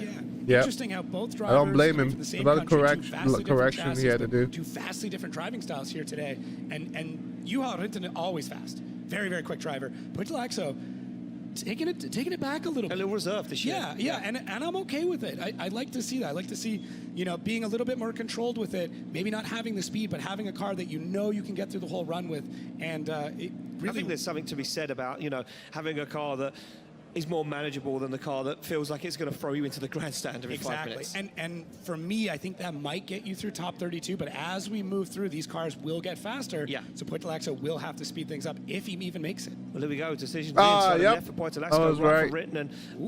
Wait. Judging panel so far. It's going to be Poitalaxo, though. Gets the win, advances through. David Kalas. Let's go, Joshua. Why was there a split judging decision there? Because of Rintanen's corrections. It was like very small difference between both drivers. It's just like for me and Mateusz, Rintanen's corrections. Putting so many times wheel off on the track on the lead run of Juha Rintanen was the decision factor, which put it that small advantage on Juha Poitalaxo's side.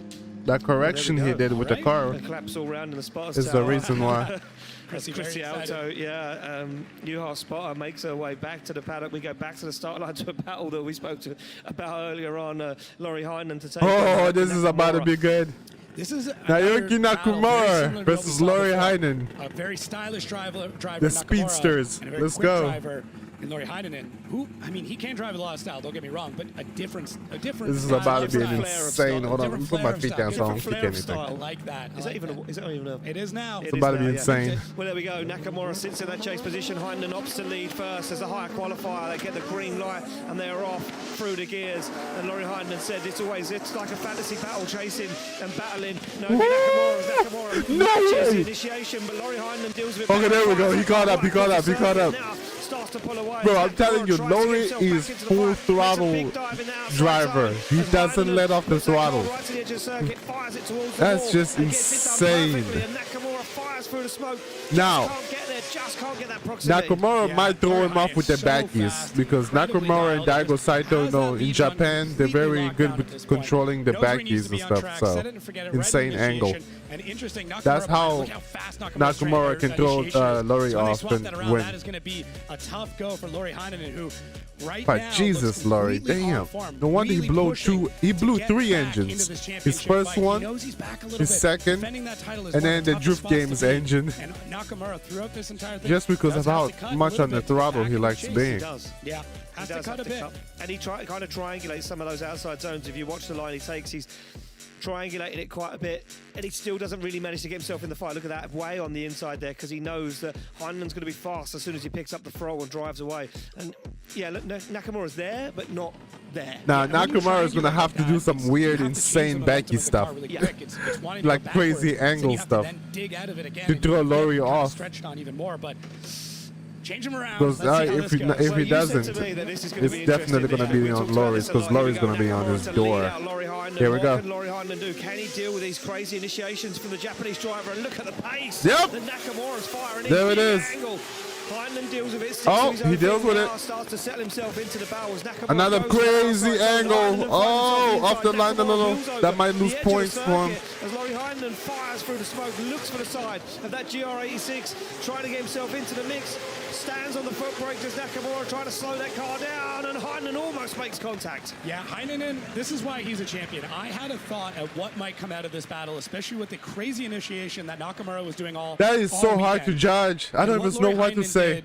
Proved me so wrong in the best possible way. I'm lost for words. He knows how fast. I don't know who won that. I'm gonna let Nakamura. Usually I do, but I don't know. I'm gonna let him throw that crazy angle. I'm not gonna try and mirror that right off the bat, and then I'm gonna dive in and get that proximity. And it's such a smart move from Laurie Hynen. Naoki got off the tires here a little bit, but it's barely noticeable, you know. There's a little bit of like points off, like I would say, like a little bit of numbers off. Two completely different styles in these cars. One with a ton of flair. But then again, Laurie was also very shallow when off angle, because you have to mimic the angle of the driver, of the person who's leading, and Laurie was not mimicking properly, so both have faults. It's hard to judge. And fast and precise.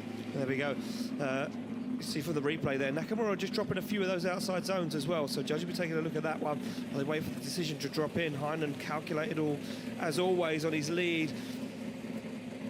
He gives a wave to the camera. There we go. Left for Nakamura, right for Laurie Hynen. That's going to be one vote for Laurie Hynen. It's going to be Let's Laurie go! Hynen takes the win, advances through. Let's go! And judges looking over saying, Nakamura losing some of those outside zones. He won because of his lead run. Laurie Hynen's lead one was perfecto. Starting to feel like he's That's why he won. Yeah, I mean Nakamura though. Just but I was still, I couldn't tell until the judges finally made it. You know. There we go, Nakamura. I don't know who the fuck won that shit. That shit was insane. A man that will have a smile on his face. Look at that camber, bro. Will be Laurie Hynen and Becky. That's Absolutely. insane camber. We were just having a conversation. I was listening to you up there and saying, you know what? A smart move from Laurie there, that he's holding back, letting him go ahead with that initiation before he kind of sucks up to him and gets into the zones. But Laurie, is that what you were doing, or did you actually get gapped off the start line there?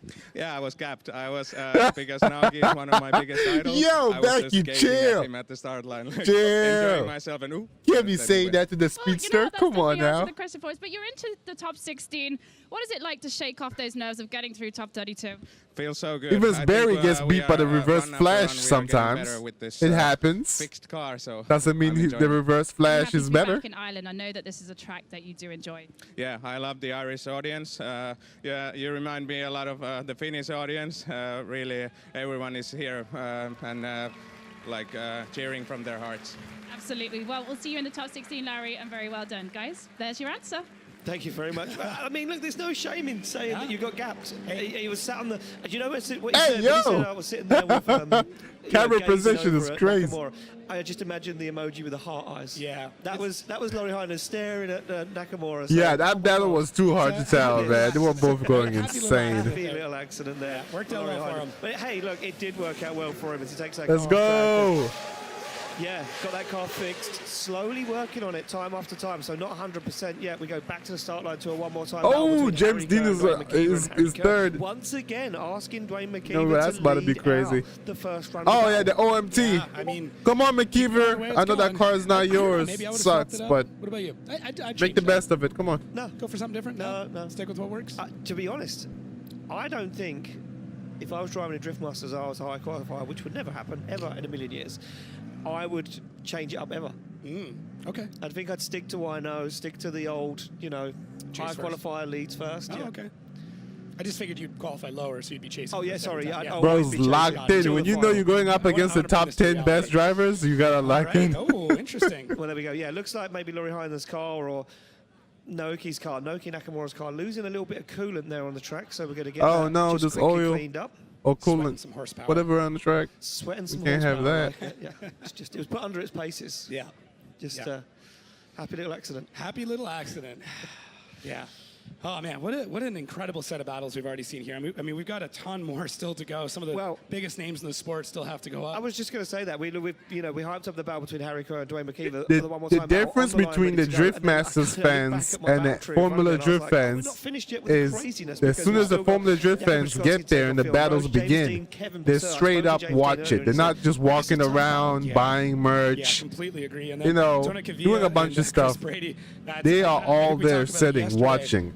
But in FD, they don't watch until it's like top 16. Korpi and Jakob Kroll to wrap things up. They don't sit down and watch until it's like the big drivers pull up. Yeah, I mean, that's just top 32. And I know, and then we start to look at what we're going to have in top 16, which we'll show you later on with our battle tree, and it is. Here we go. Come on, McKeever. Spicy. Yeah, very spicy. Let's do this. It's going to get hot and heavy later on this afternoon here in Mondello Park. But we still need to get through some of these battles. Oh, Connor's next as well. I just saw the Red Bull. It's going to be McKeever. Connor's next going up against the other driver that drives the same. Making those mistakes. He's part of the Shanahan family, like a cousin or something. Not very clean from either driver. We need to run it. Drives a purple GR86. See who will go through to the top. Come on, McKeever. Goes green and they go through the gears. Harry Kerr, look at this, mirroring the speed, mirroring the pace. And now McKeever. Let's go! Beautiful gap.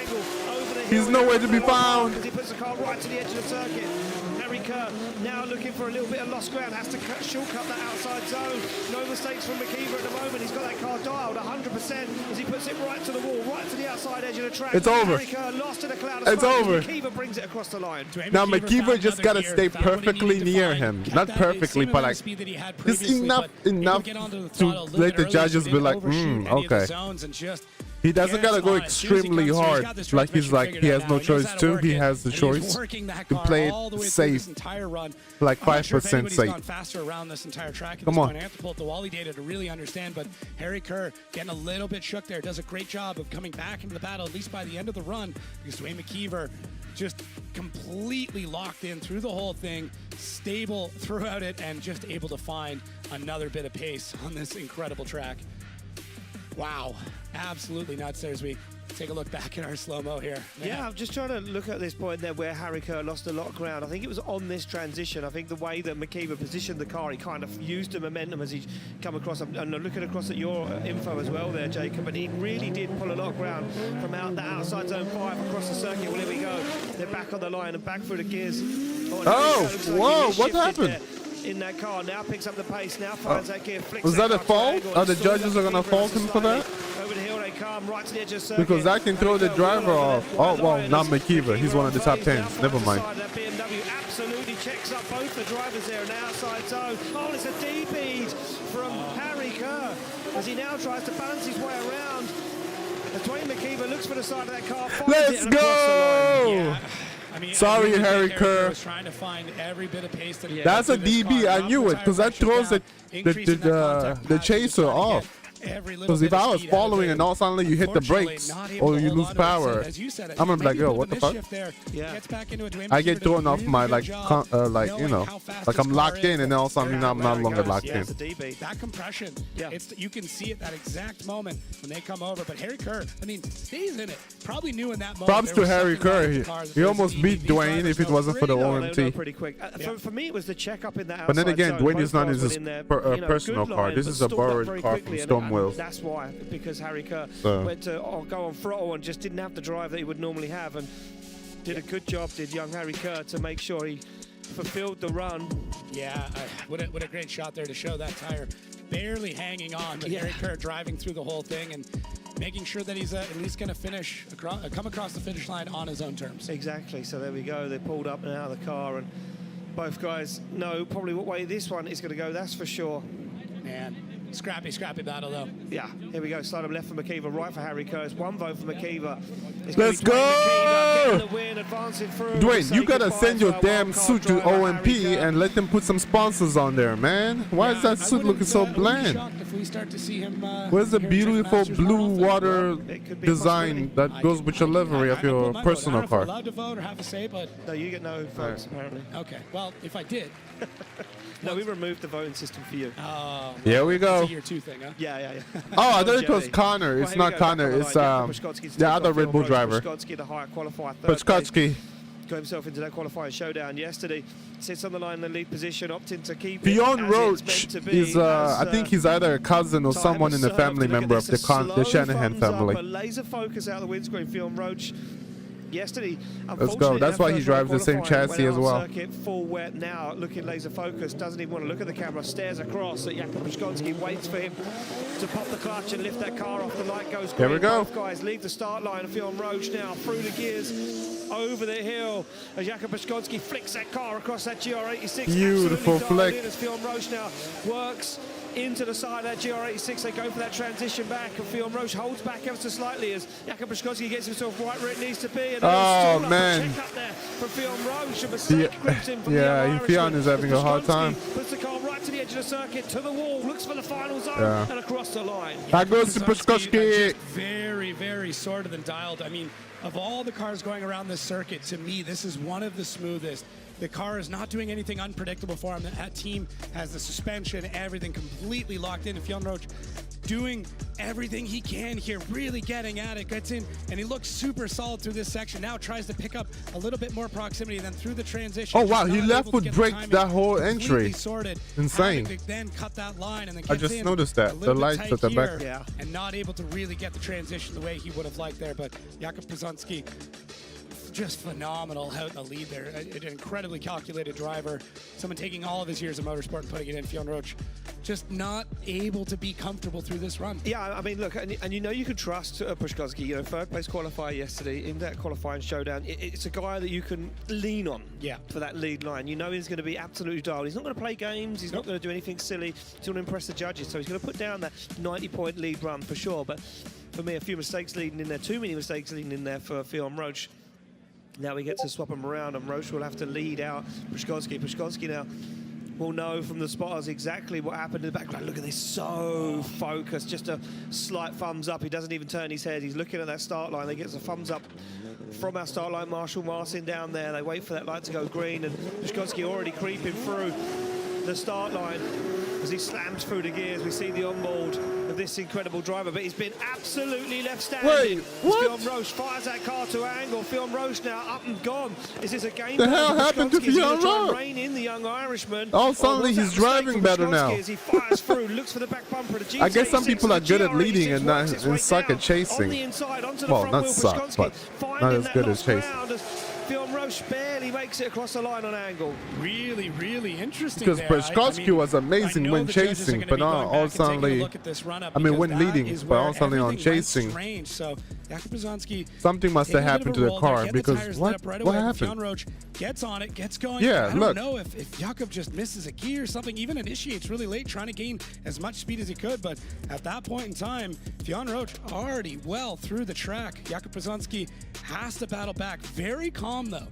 Really doesn't panic through any of it. I mean, he did an incredible job of getting himself back into the battle, but for me, the initiation, and I mean, we see it there. Yeah, it's going to Beyond Roach. On initiation, he went wheels over on the inside. This one might be tricky. They might go one more time, or it's definitely going to Beyond Roach. The judges are, because even though he had a lot of correction, he still completed the run. You know, check the first one, pretty see well. what happened there. But yeah, for Beyond, I mean, this might be a bit of luck for him. a driver that's kind of been unlucky here throughout this entire season. I mean, this is second year for him, needs something to go on his side.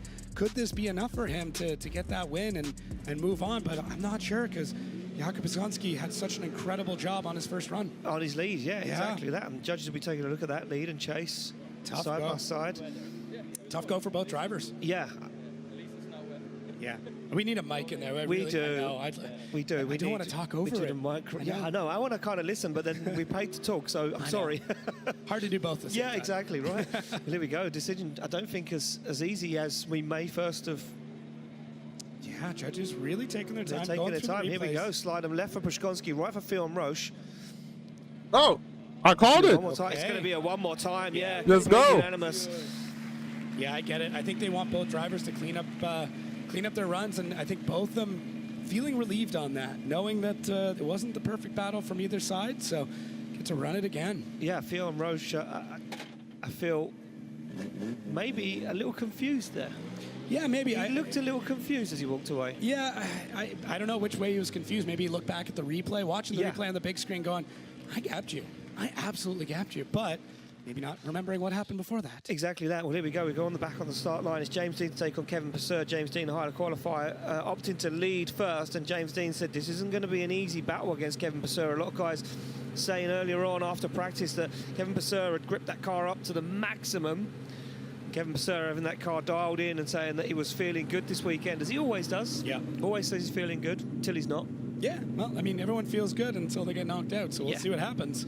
There we go, James Dean doing his hand exercises there before he puts that car into gear. Kevin Pascotti, as always, absolutely cool, calm and collected. Oh, he means business. He knows that James Dean is the man to beat here at Mondello Park. He knows he'll have all of the Irish Here we go, James about to go crazy. as they come through the gears, down over the hill, and a big flick, and look at that from Kevin Pascotti right on the back bumper. This is the closest battle we've seen so far, door to door, as they come through the outside zone. Pascotti goes for the transition, and this is clean from both drivers as Pascotti goes for the front wheel of that Mustang.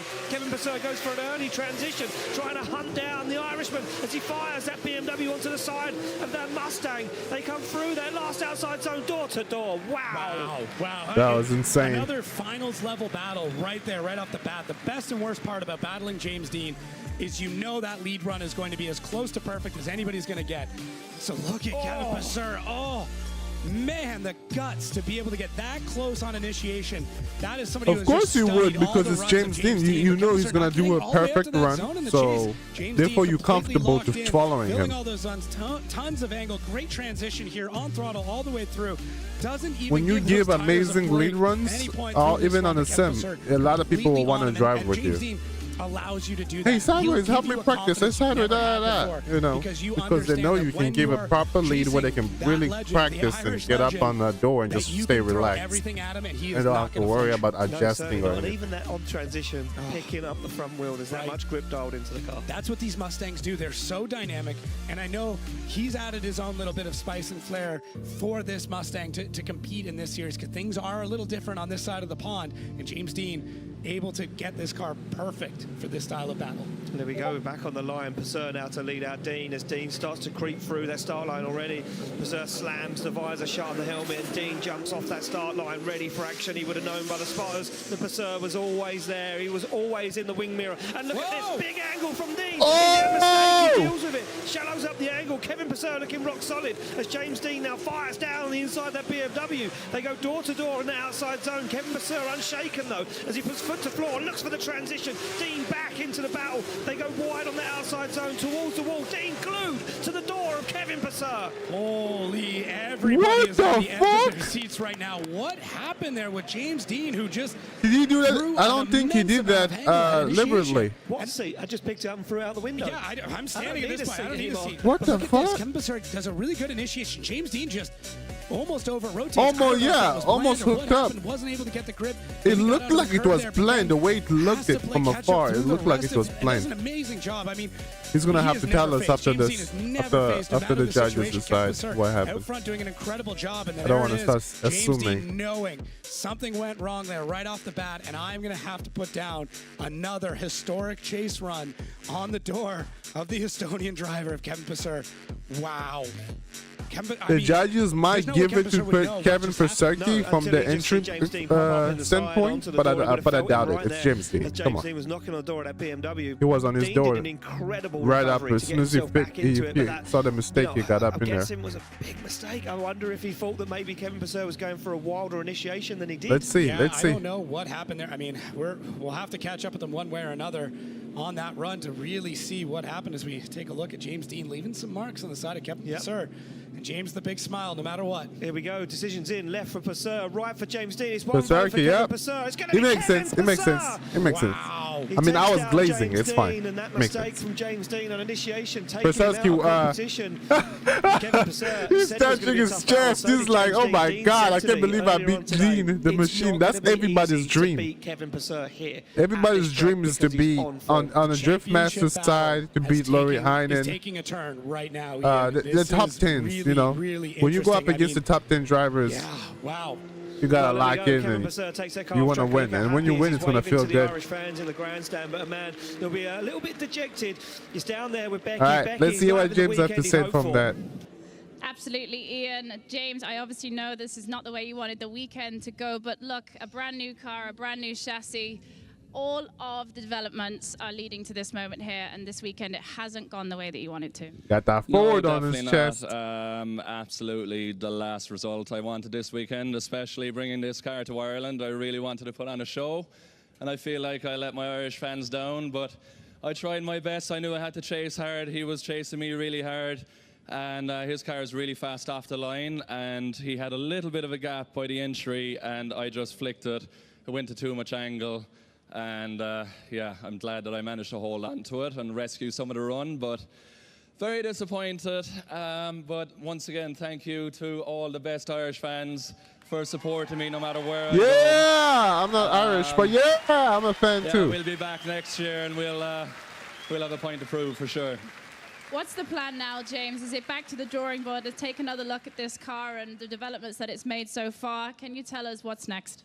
Yeah, we made some huge improvements to this car over the weekend, honestly, because it's the first time driving this car this year on a track that I know. I knew how kind of far off we were with the setup. So we made a lot of progress this weekend. I feel more confident going into the second half of the season. But, you know, I'm very proud of my team for what we're doing. Like, it's a brand new car. Brand new suspension setup, new engine to figure out, so many things. That thing so looks good. We're managing to pull this off in a small garage in Ireland, and with the support of Oort in America, it's unbelievable. But disappointed with the result. I really wanted to put the car on the podium this weekend, but it's motorsport. You know, you win some, you lose some. We'll be back. Absolutely, James. Well, we'll see you at the next round. And let's go. See you at the next location, James. Becky. Yeah, very dejected James Dean. The winner of this round last year in 2024, unfortunately, won't be on that the top car step, is but new. he's still Like have Peter championship, you know, is implications dealing with the because same James Dean issue at with the his moment, third Supra in the now for the championship past 2 here at years now. Driftmasters, and with Connor Shanahan and Oliver Yes, Randalu progressing forward. Makes sense. All it takes now Kvyat! is for Kvyat to do well. The and leading progress points through, and we leader. could maybe see Kvyat or Hynes in as well. Yeah. But Kvyat is right on the heels of James Dean in the championship. If Kvyat can pull this battle out the bag and take a step forward, we could see Kvyat third in the championship, even higher. That by the end red, of the blue, weekend. and white always As we move works through this with the black, championship into Riga, with a little things are touch going of to the get hot black. and heavy. Both guys on the line though, and it is going to be one of our wildcard drivers to take on a regular contender.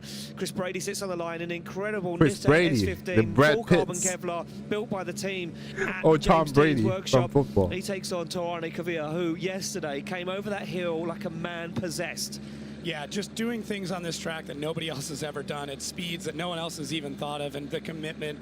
I mean, entering in full throttle, not even touching the e-brake. It's something that we really don't get to see. So no, we don't get to see it very often, that's for sure. But what will he do right now, where he needs to be sensible for a little bit, that's for sure. As he fires through, look at the speed of Kvir already. Caught Chris Brady out on that initiation, but Brady wise to it. Shallows up the angle, keeps himself in the fight as Kvir now fires that car through. Shallows up the angle once again. As Chris Brady trying to shortcut the circuit. Let's go, Kvir. An absolute blinder of a lead line. Look at the way he can flick that 180 SX to angle as Brady goes for the door. It's already too late. It's over. It's already too late. He can get up in that door all he wants. Yeah, he's on another level at this point. He's just building momentum with every run, and Chris Brady. He's driving like one of the top 10 drivers. It's insane. Out of the car. I got a little bit of the secret sauce of what they got. No one has ever said my top 10 is Kvir. No one. Right now. And but this year, absolutely, man. Look, he was telling me what the car is doing on the inside. I'm not going to give anything away because I don't want anybody copying it because it's dangerous the way they've got things going. But he's able to handle it, and Chris Brady doing a really good job of getting back into the battle and trying to keep the speed just on. Tony Kvir is picking up speed through transition. That is a spot where a lot of drivers are going to pull off the throttle a little bit, kind of slow the car through, and Tony Kvir just finds the grip, able to whip the car around. Look at this.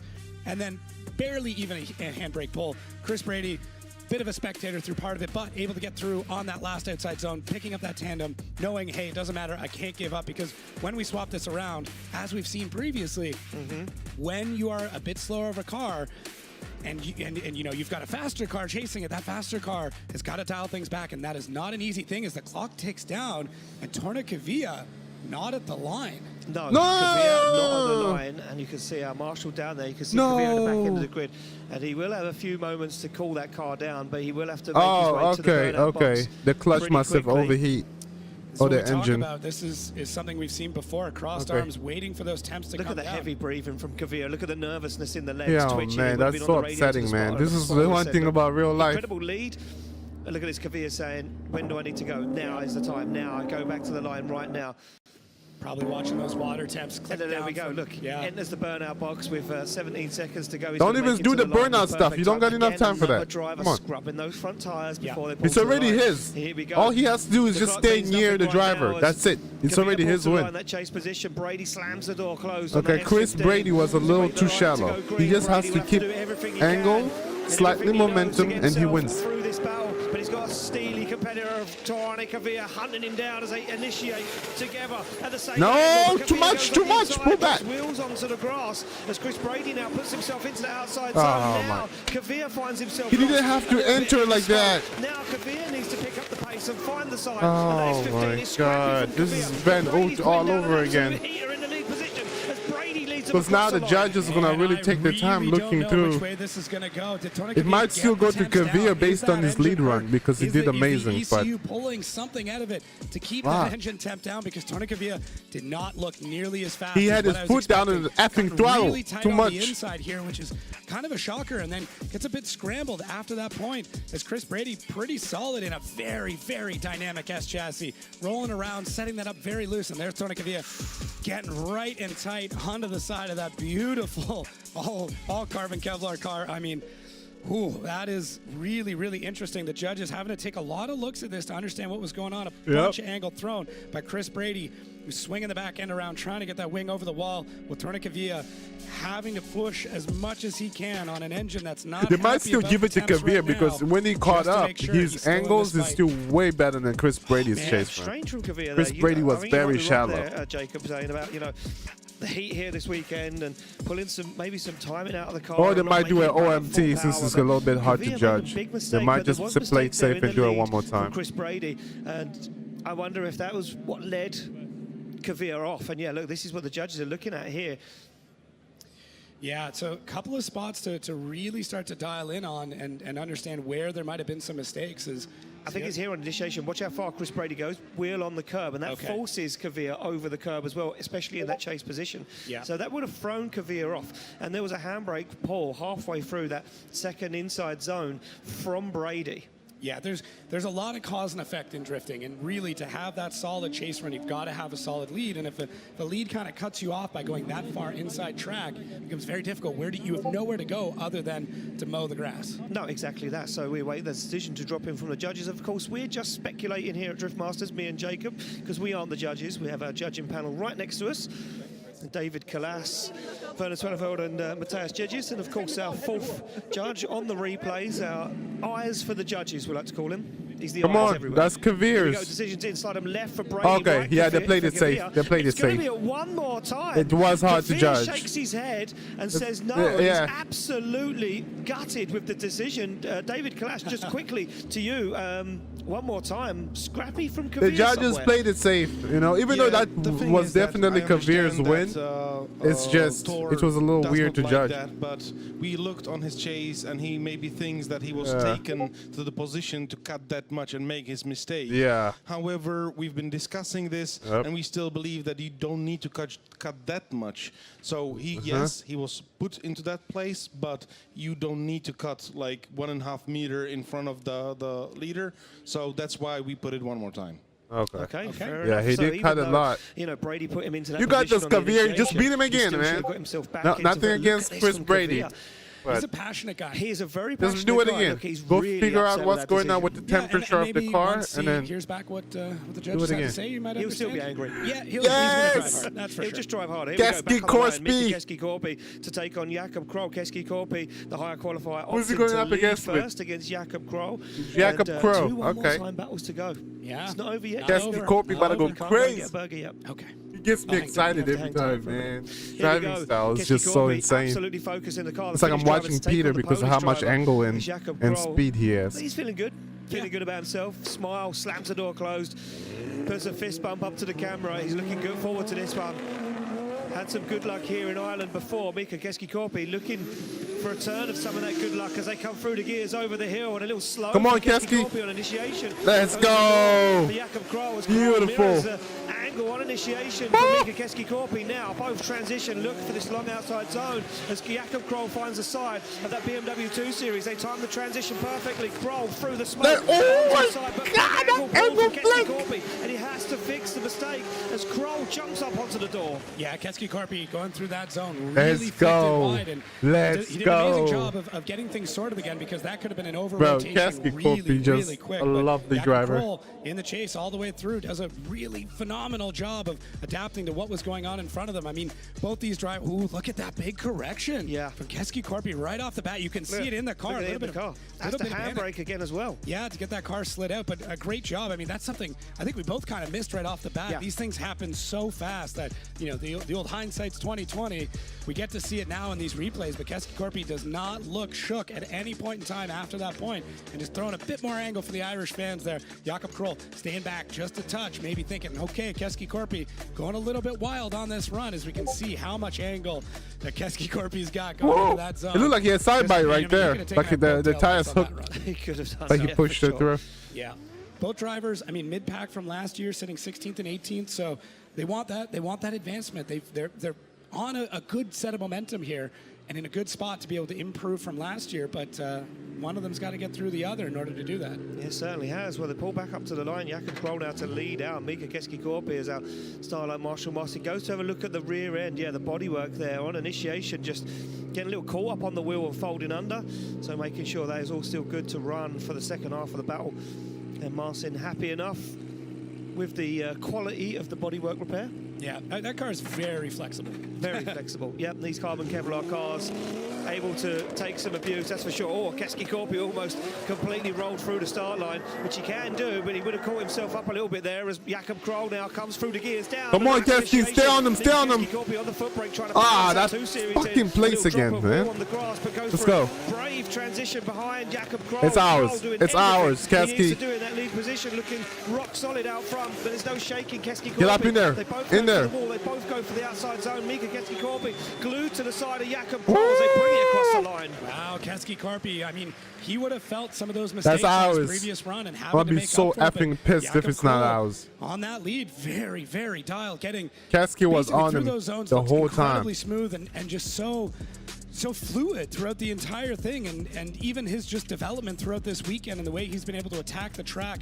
from the start until they're at the point now. And there you get that onboard of Mika Keski Korpi really fighting through that car, but able to get that proximity through a lot of it, pulling a little bit of the angle out to gain the proximity of Jakob Kroll, who's out front. And look at almost having to stare through the smoke, waiting for that moment for Jakob Kroll's car to appear again on transition. That is the scariest time in a drift car.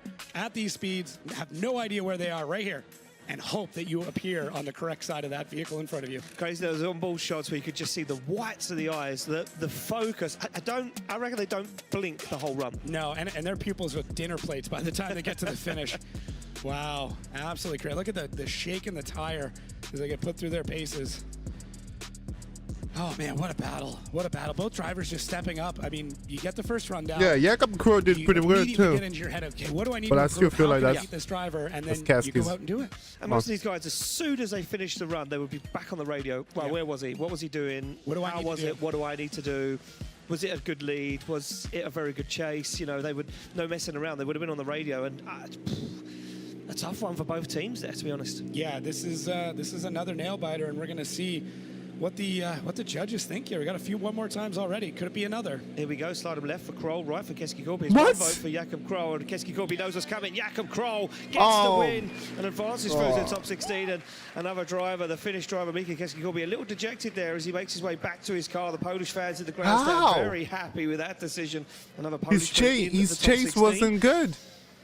Yeah. We look to go back to the one more time battle between Jakub Pascotti and Fionn Roach. Oh my God, things get Jakub fucking weird Pascotti, sometimes in this had, judging had stuff. that bit of a run-up and issue there, and Fionn Roach getting a little bit crazy, getting a little bit wild. Both drivers really need to dial in, get things sorted. Pascotti. I wouldn't say be more safe, just Keski-Korpi's out of the running. Yeah, Come I on. think Fionn Roach there, I think he felt like that was a little bit of a sigh We of lost relief James Dean with the one already. more time coming in, 'cause I think Now he looked at his Keski-Korpi's out. reaction out of the car. He thought maybe he'd lost that. Pascotti, I think, thought he'd won it. That's for sure. Well, he get the green light to go. They're through the gears. It's GR86 to take on GT86 as they go bumper to bumper. Fionn Roach this time. Let's go, Fionn. Not scared to get close to Pascotti's car, but Pascotti Pascotti got him. The heat, maybe a little bit more. Another 10% on that one. Yep, As now I love Fionn both Roach of them, fires so in onto the rear it's wheel. not. GR86 There's no they come hate. through the smoke. Unlike the Fionn Roach other goes for a brave early Keski-Korpi transition. incident. Makes it even braver on that transition as Fionn Roach won't let the Polishman get away as Fionn Roach fires out across the line. Wow.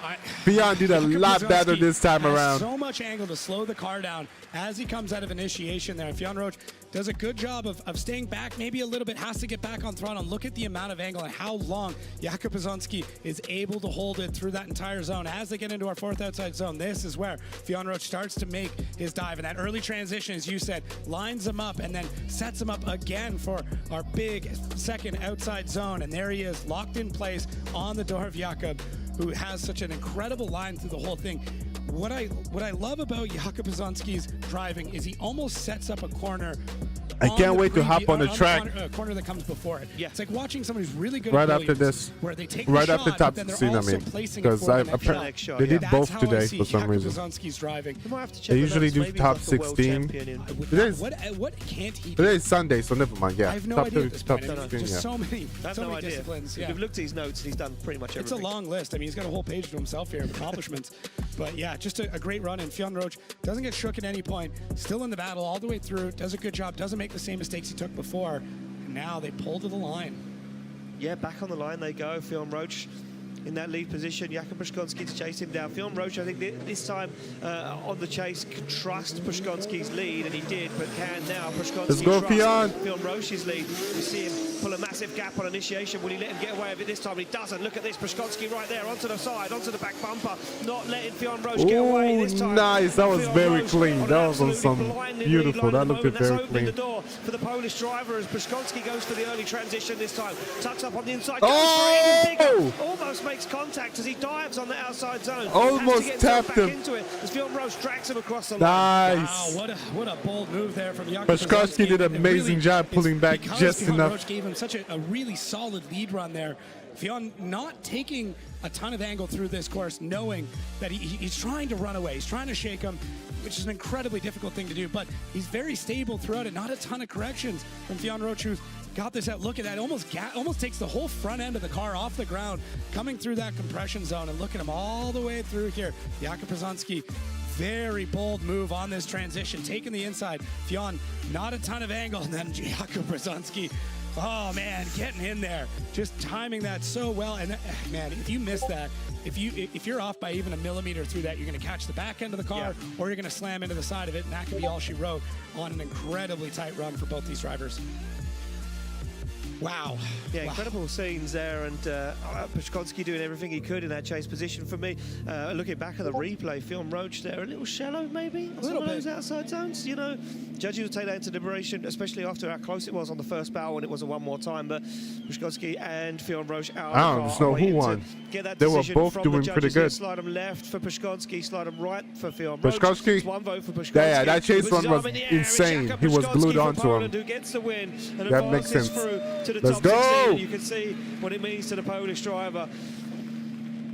As Film Roach takes himself back to the car and says, another weekend where we have to go away, reset, rework it out. But, you know, you have to give it to He did good, Fion. Don't be upset. And really did put on a show. But Becky's down there with Jakub Pascotti. Pascotti must be feeling over the moon right now.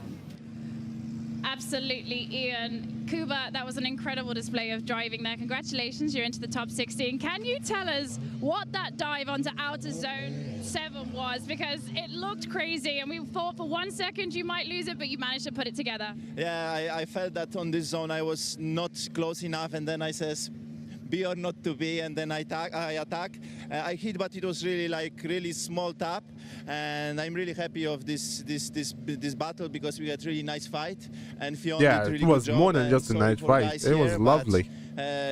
Same cars, really nice fight. different body What is kits. it like driving with drivers who are so much younger than you, but you can see the talent coming through? No, I think this sport is really nice because you can be really young and older, but it's everything in the head to go exactly all the time the same runs, and not make any mistakes. Absolutely, congratulations. Mentality and consistency. consistency. Definitely shown through here. We'll see you in top 16. Consistency is what matters in drifting. I like the way that Kuba Pascotti apologised to the Irish fans for taking out an Irishman. He wants to make it out of here tonight. He is the nicest man you'll ever meet. He's very nice. I was in the elevator with him the other day, and we were just chatting, hanging out. It's a good time. Was he talking to you about his fitness regime? No, but I think he was headed to the gym. Yeah. Yeah. He runs like 600 miles a day. I believe it. Yeah. He's a triathlete. Of course he is. Kavir, do it again, buddy. For the final one more time battle of our top 32, and it will be Chris Brady to take on Torani Kavir. An angry Torani Kavir, I'm going to say. Yeah, and maybe, here's the thing, he's either going to go harder or he's going to try and dial things back a little bit. Maybe, I think he listened to the judges, but we'll see what he does. Well, we're going to see what he does as the light goes green. Brady to lead out Kavir as they come off the line. Kavir opting to chase, being the higher qualifier this time. Look at this from Kavir, down on the inside he goes, waits for Brady to set that car up now. Kavir, a little wobble there from Torani Kavir as Brady puts himself right where he needs to be. Kavir switching it up for the second half of the battle. Kavir a mistake again, can't get himself into the mix now, goes for the dive on the outside zone. Brady right to the edge of the circuit. Brady starts to pull away as Kavir looks for the side of that S15. That was pretty good. Not perfect though. Very interesting. He was Kavir was a little weird on the chase. Maybe yeah. Judges. We'll see. Because like this is where the judges were saying, if you're going to go inside, don't go that far inside. Does a good job there. Now Chris Brady, a little bit shallow through that section. I'm not sure if he made it all the way out to that zone, but Torani Kavir gets a little bit shook coming through a fourth outside zone, and then has to play a lot of catch up, pulling a bunch of angle out here to keep up with Chris Brady, who has been picking up a lot of speed. He was one of the slower drivers in practice, and they've been adding more and more to that car. I feel like every practice run and every battle, and now Torani Kavir, one of the fastest drivers we saw previously, struggling to keep up with the S chassis. So as we swap this around, Torani Kavir might feel like he's on the back foot, and what is he going to pull out to try and get the win here against another incredible Irish driver? He's going to have to go insanely fast. Watching back at the replay there, could see where the mistakes. He's going to have to risk it all. This is one of those moments where you have to risk it all. Either you crash, Kavir did the right thing with the initiation this time. You know, he didn't go so far on the inside, wasn't led astray by Chris Brady. But Chris Brady, yeah, as you mentioned, Jacob, a little shallow on some of those outside zones. Maybe that threw Kavir off. I'm not sure. As Chris Brady reverses back off the start line, we wait to see Kavir pull to the line. Oh, he's pulled into the wrong position. Oh, that would be why. Hey, it happens. This new system is new to a lot of people. Yeah, I get it. We didn't catch it right off the bat either. Maybe he just wanted to see. Okay, let's just check what Tor's working with right here. You know, maybe he's going to throw Kavir off. He's like, I'll do 2 leads. Yeah, I wonder when. I mean, I would hope we would catch that. I mean, we missed it, I'm sure. Hey, Marson, nothing gets by him. Oh, no. He would immediately been like, no. Over here. Over here. Yeah, Torani Kavir scrubbing those fronts again, taking off the little marbles. And there we go. Well, there we go. They pull up to the line, and Kvyat pulls into position. Chris Brady sits in that chase position. They get the thumbs up both sides. They get the light to go green, and Kvyat comes off the line. And Kvyat is going to have to go insanely quick. The Norwegian sledgehammer as he fights for the gears. And look at this. He's a man that's driving very angry as Kvyat throws mad angle at it, puts that car right to the edge of the circuit, starts to work his way into this outside zone. Chris Brady can't answer to Kvyat at the moment. Now shortcuts the outside zone, starts to gather up some pace and look for the side of that 180SX, but Chris Brady's all over the track shortcut. And look at the pace in Kvyat. I like it goes to Kvyat. I really do. I like the way he drives like this. When he's got a point to prove, when he doesn't agree with something, when he wants to prove a point, this is what he does. The amount of angle coming over there. Man, that car is just bouncing around. And that, man, the amount of G-force that he is experiencing in that car, I'm surprised he didn't come out the window. Getting out to this zone, full lock all the way through, tons of speed. He's able to drive this car in such, look at the speed on transition. I know we're slowing this down and it's still fast. And Chris Brady really just became a spectator for a lot of this run, but didn't give up, didn't back down at any point in time. With what in front of him is an incredibly angry and frustrated driver who put all of that on display and on the track and got through it. I mean, just absolutely hucked all the way through this run. Chris Brady, that's a tough one to keep up with that much speed. It's just really, really tough. But he stayed in the fight all the way through. Yeah, he certainly did stay in the fight all the way through. I think for me, Kvyat, I think he had that mindset from the get-go. I think he wasn't too worried about his chase. Yeah. As long as he was there on initiation and didn't make too many mistakes, I think Kvyat thought, there's no way he's going to catch me when I lead. So here we go. They're out of the car, and Kvyat looking a little cooler now. Where does he keep those? Has he got like a little pocket for his shades in his? Got a special holder in the race car. Here we go. Slide him left for Brady, right Kvyat. It's one vote for Kvyat.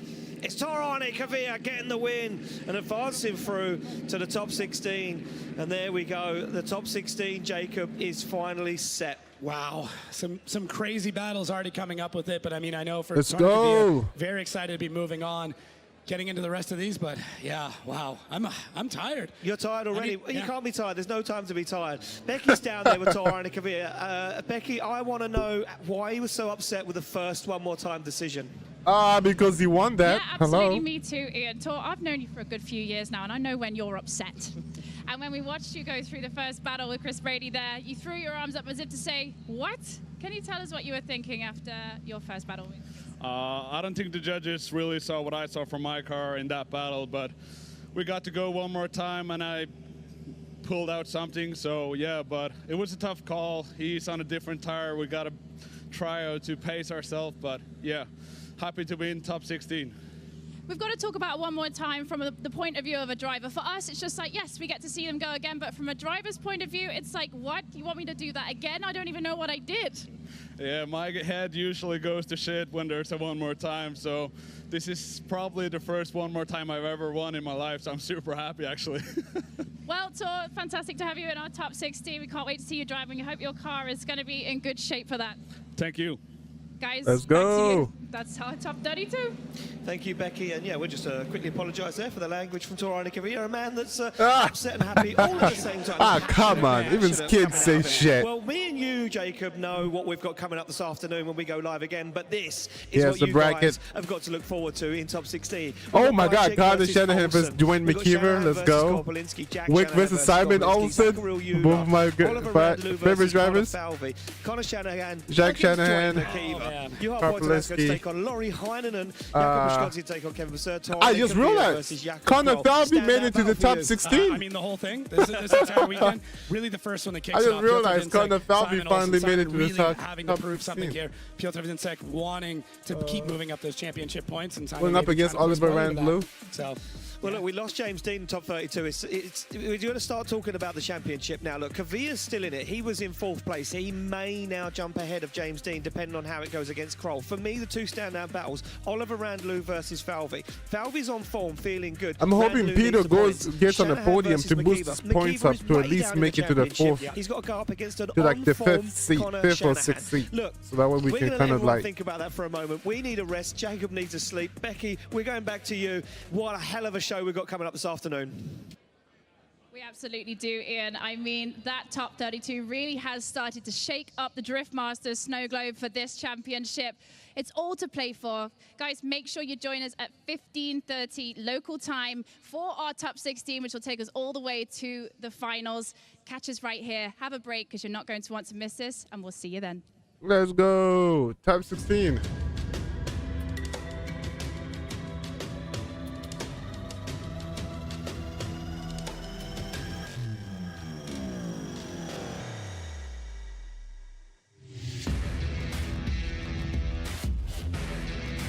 Oh my God, look at the heat. You can see the heat in the camera. You in the wrong heat, my brother. Red Bull.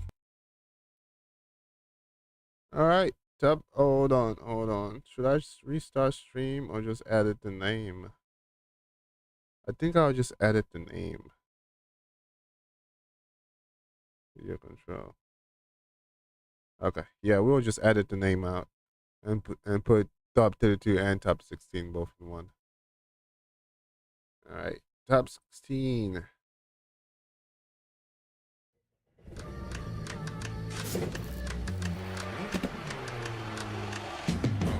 Next level. Leaks about the devil.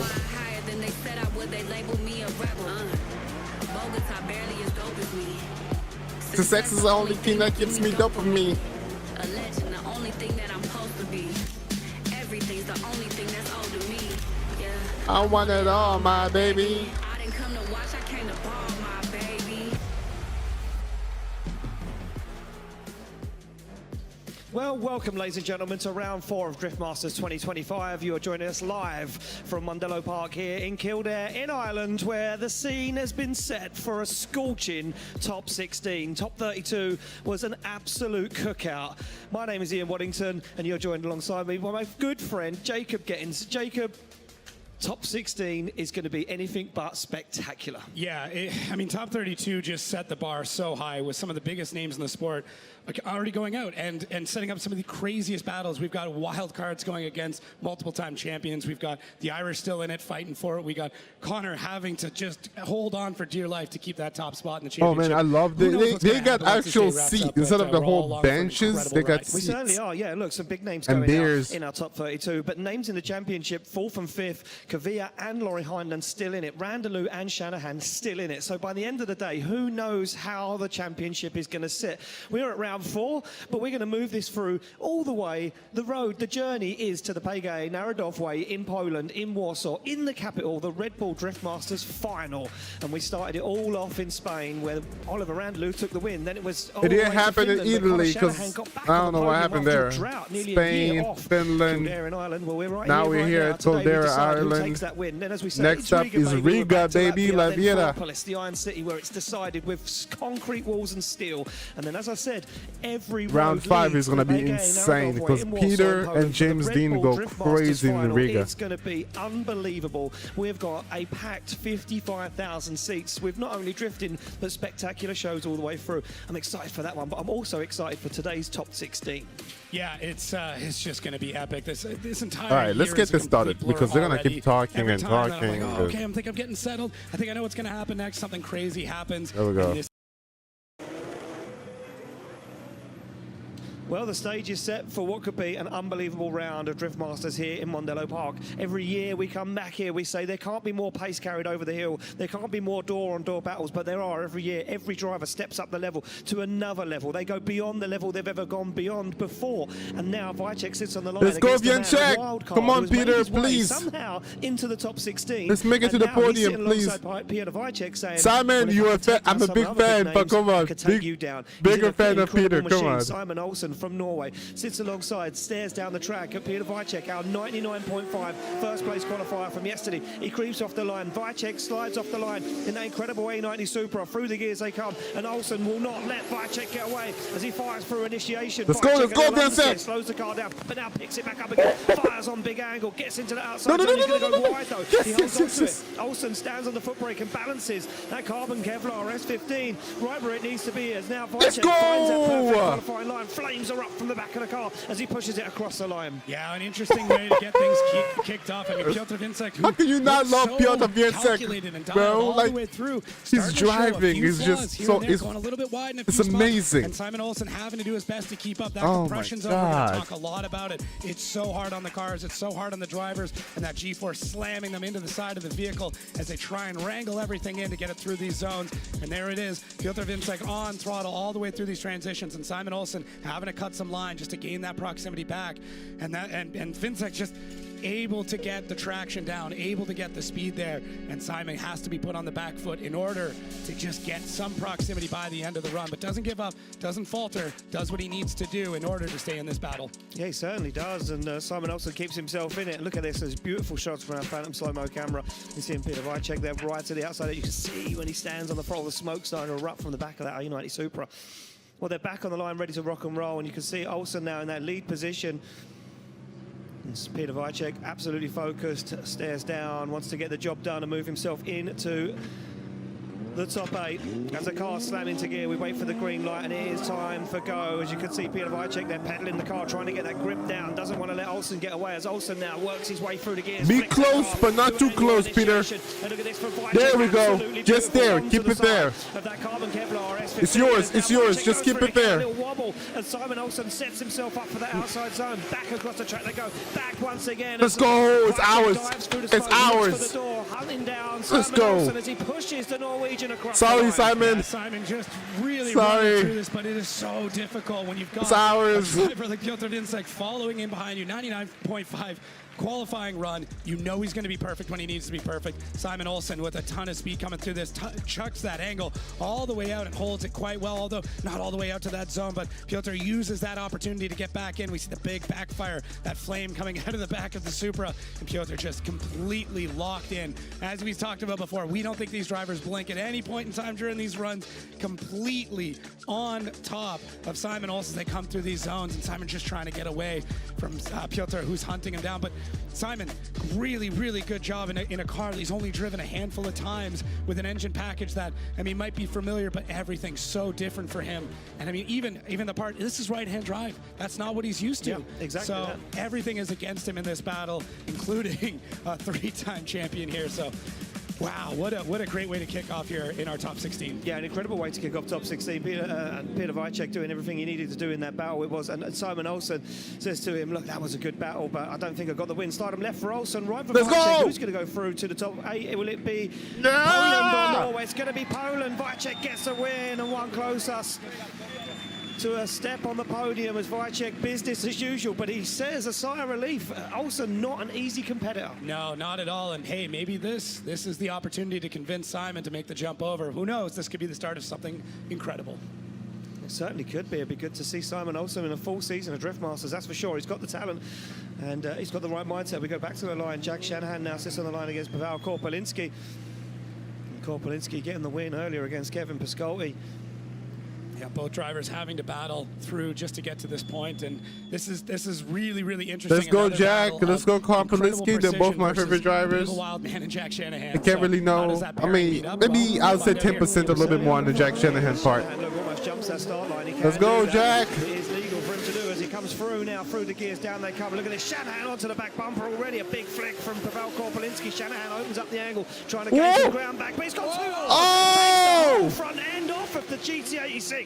As Shanahan now, can he manage to get around as Korpulinski balances the S14 right where it needs to be? Shanahan trying to get himself back into the fight as Korpulinski takes it to the wall. Shanahan on the door, across the line.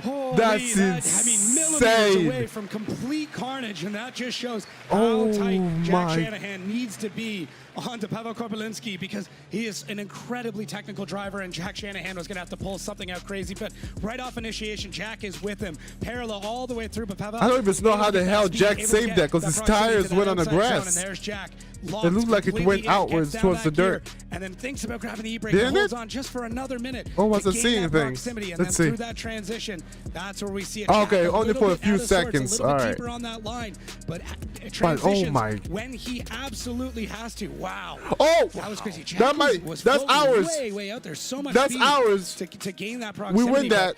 You can see it. Not even flinched. Nothing. Korpulinski held it too long before the transition. That was a wild, wild run, and then he was going in too fast, and he held it too long. Bits and parts of his car. That might be ours. At any point, but Pavel, business as usual. It might not be our fault. Gets through the rest of the run. Yeah, he certainly does, and he's completely calculated as Pavel. Because it looks, because you have to, because in that zone right there, you got to be in and out quick, so the chaser doesn't have an issue. Of Jack's Toyota GT86. Discarded to the side of the track. Let's see. I might be just glazing, okay? I'm glazing off my favorite drivers. It is what it is. Oh my God! It broke the Calvin Cavalier. Yeah, not needed anymore. It's oh, okay, that's not Calvin Cavalier. Okay, that's not Calvin. It was a good impact, but it shows because the Calvin Cavalier at the back, the original color is green, and then it's like looks like carbon, but it's not. That between perfection and a little bit of carnage, and even a little bit deeper, that could have been an entire run done. The judges going back over the replay. They've got a few seconds there while the cars go back to the line, and you can see the judges going back over. So you see Jack Shanahan pull to the line. And it looks like Starline Marshall Marcy's just going to give a quick check over the car, make sure there's nothing hanging off of there that could cause any issues. It looks like we need some gaffer tape. A little bit, yeah. Gaffer tape, speed tape. Speed tape. I'll get it. Yeah, it's all good. It's all good. There we go. He's like a postman. It is. I mean, he's an artist, really. Yeah. Yeah. Look at that. Look at that. Accentuate the body lines. It's great. Functional, you know, but beautiful. Like a livery. Yeah, it could. Oh man, a Marson livery. A Marson livery. We should do that. Yeah. Famous. Yeah. Here we go. Thumbs up all around from our drivers. Door slam closed on Shanahan. Jack is going to have to go insanely quick. Piotr will keep up. I know Piotr. He's very good. Yeah. Gets himself set up nicely. Now Korpulinski goes a little wide, drops wheels over the edge of the track. As Shanahan finds the outside zone, Korpulinski finds the pocket, puts the front bumper right up onto the door. Shanahan bursts through the smoke. That might have just got us the win. Korpulinski looks for the door once again, trying to find anything in this one as he goes wheel to wheel across the line. That might have just got us the win, or they're going on one more time. Same thing. They're going for it. Absolutely going for it. Jack probably feeling like there might have been issues. Top 16 is a whole different. On his face, but Jack right out there, throwing that car as hard as he can, pushing as far out as possible into that outside zone. As he comes through, you can see that transition, but Pavel falls back just a touch. Top 16 is the exact same thing when you see races reach the last checkered flag, and they start waving that flag around in NASCAR, and they all just stop throttling. Like they go fast, but when it's that last lap left, oh my God, it's like the whole different driver gets turned on. The wall and puts on a big show here for all the Irish fans. I love the way the spoiler hangs over the wall. That's on purpose. You know they've measured that out and went, okay, how tall are the walls here? Yeah, where are the cones going to be? Exactly, yeah. Maybe a little titanium at the bottom, get some sparks going. I mean, if nothing, he's a showman, that's for sure. You can see there just how much angle these cars are able to get these days, and the driver's using every single bit of it whenever possible. Well, taken a battering this weekend as Jack Shanahan's Toyota GT86, he throws his hands up and he can't believe what has happened there. And it just comes down to how the judges deem it. The whole car was getting ripped Jack off. Shanahan at fault. Didn't look like there was any reason for Pavel Korpulinski to be at fault, but we aren't the judges, as we say, Jacob. No, we are not. I mean, that is one small mistake, but I will say Jack's runs were incredible outside of that one thing. That being said, Pavel, just solid. He is one of the best line drivers we have here. Yeah. He is incredible with it. It's really like he goes out and drives and the judges kind of go, okay, well, this is where we want you. Yeah. It's almost like you can use him as a demonstration. I feel like they're going to give them an OMT. Here we go. Decisions in from our judges. Side of left for Korpulinski, right for Shanahan. It's one vote for Korpulinski. It's for Korpulinski getting the win and advancing through. And Shanahan shakes his head. Crazy. Korpulinski puts his hands on his cheeks and says, well, I'm not quite sure how that happened, but hey, here we are. Judges, you were saying to me in the headset that it was Jack Shanahan at fault for the incident there. Yeah, we saw that Pavel was a little bit over-angling at outer zone 3. That means like small slowing because of the angle. However, we still believe that the chaser should be able to adjust his run slightly. Okay. And not Yeah, hit, that's reasonable. the leader in the way how it happened. That's reasonable. Because when they turned I around, support that there was a decision. very similar I mistake support on it. the other side too, and there was no contact Yeah. there. And then if we look on As the a chase chaser, runs, you from are horizontal in charge of onwards, there is a big not making difference in sure you those hit where the Pavel lead was driver able and to all be, this other stuff. very So close, where Jack Yeah. was not able to. Thank you very much, David. And yeah, there we go. Jack Shanahan, visibly annoyed with the decision, decided to finish off the tyres, and then the car caught on fire. So, I mean, hey, he went out with a bang. He went out with a bang. There we go. There we go. So, yeah, Jack Shanahan at fault. Should have. Hey, happens. It happens. We've seen it a lot this weekend. We go back on the line to another heavy hitting battle. It's going to be Marco Zakouril's take on Jarkko Juhla. Marco Zakouril, the higher qualifier, deciding to chase. If you're new here to Drift Masters or you haven't watched Top 32 or today or the rest of the season, I suggest you go back to Red Bull TV and watch it all because it's been phenomenal so far. But Jarkko about to go crazy. You get to lead or chase first. Jarkko and Pascotti are my new favorite drivers, like from the newer drivers I've just learning about. That we've noticed. Stick to the normal game. Korpi and Jarkko are just The insane. situation has pulled up to the chase line as Jarkko Juhla has asked a question by Marco Zakouril. You lay down that 99-point run. Show me what you've got. Show me your hand. And I'll use all the fresh tyres I've got to put it on your door. We wait to get the light and the thumbs up from our start line Marshall Martin. The shirt's on, the light goes green, they slam into the gears and through the start line as Marco Zakouril works his way through the gears onto the back bumper of the Finnish driver's Toyota Chaser. Fires down into the initiation zone and Marco Zakouril dials on more angle to avoid any such incident this time. Now works his way into that groove. Look at him dialed in, onto the door he goes. Left foot braking as Jarkko Juhla leads them through the centre of the circuit. Juhla up to the wall. Zakouril, strange line on the inside of the circuit, now has to work to get back onto the side of that JZX 100. Yeah, that was good. That was real good lead run. Through the run. Nice and floaty and just smooth and solid and everything that you want in that lead. And that gave Marco Zakouril such an amazing opportunity to get into the pocket, get into the side of the door, all the way through the run. And unfortunately, there was that mistake as he came through that last zone. We'll see how that ends up playing through this entire run as we get that on board. You can see drivers using every element, gas, clutch, brakes, handbrake, shifters, to keep these cars balanced and stable. And through all these zones, we're asking them to do the impossible every time and then to do it again, but behind someone else who's doing the same. It is it's a ridiculous sport. What we ask these drivers to do is absolutely incredible, and they really do make it look easy. Jarkko Juhla, incredible run out there, but Marco Zakouril with that small mistake, and we'll have to see how that plays out once they swap things around. Oh, this is an interesting angle. This is our initiation here. Look at picking up the front wheel, just getting that transition going, and you can watch the weight transfer from one side to the other, and that big chaser swinging it around.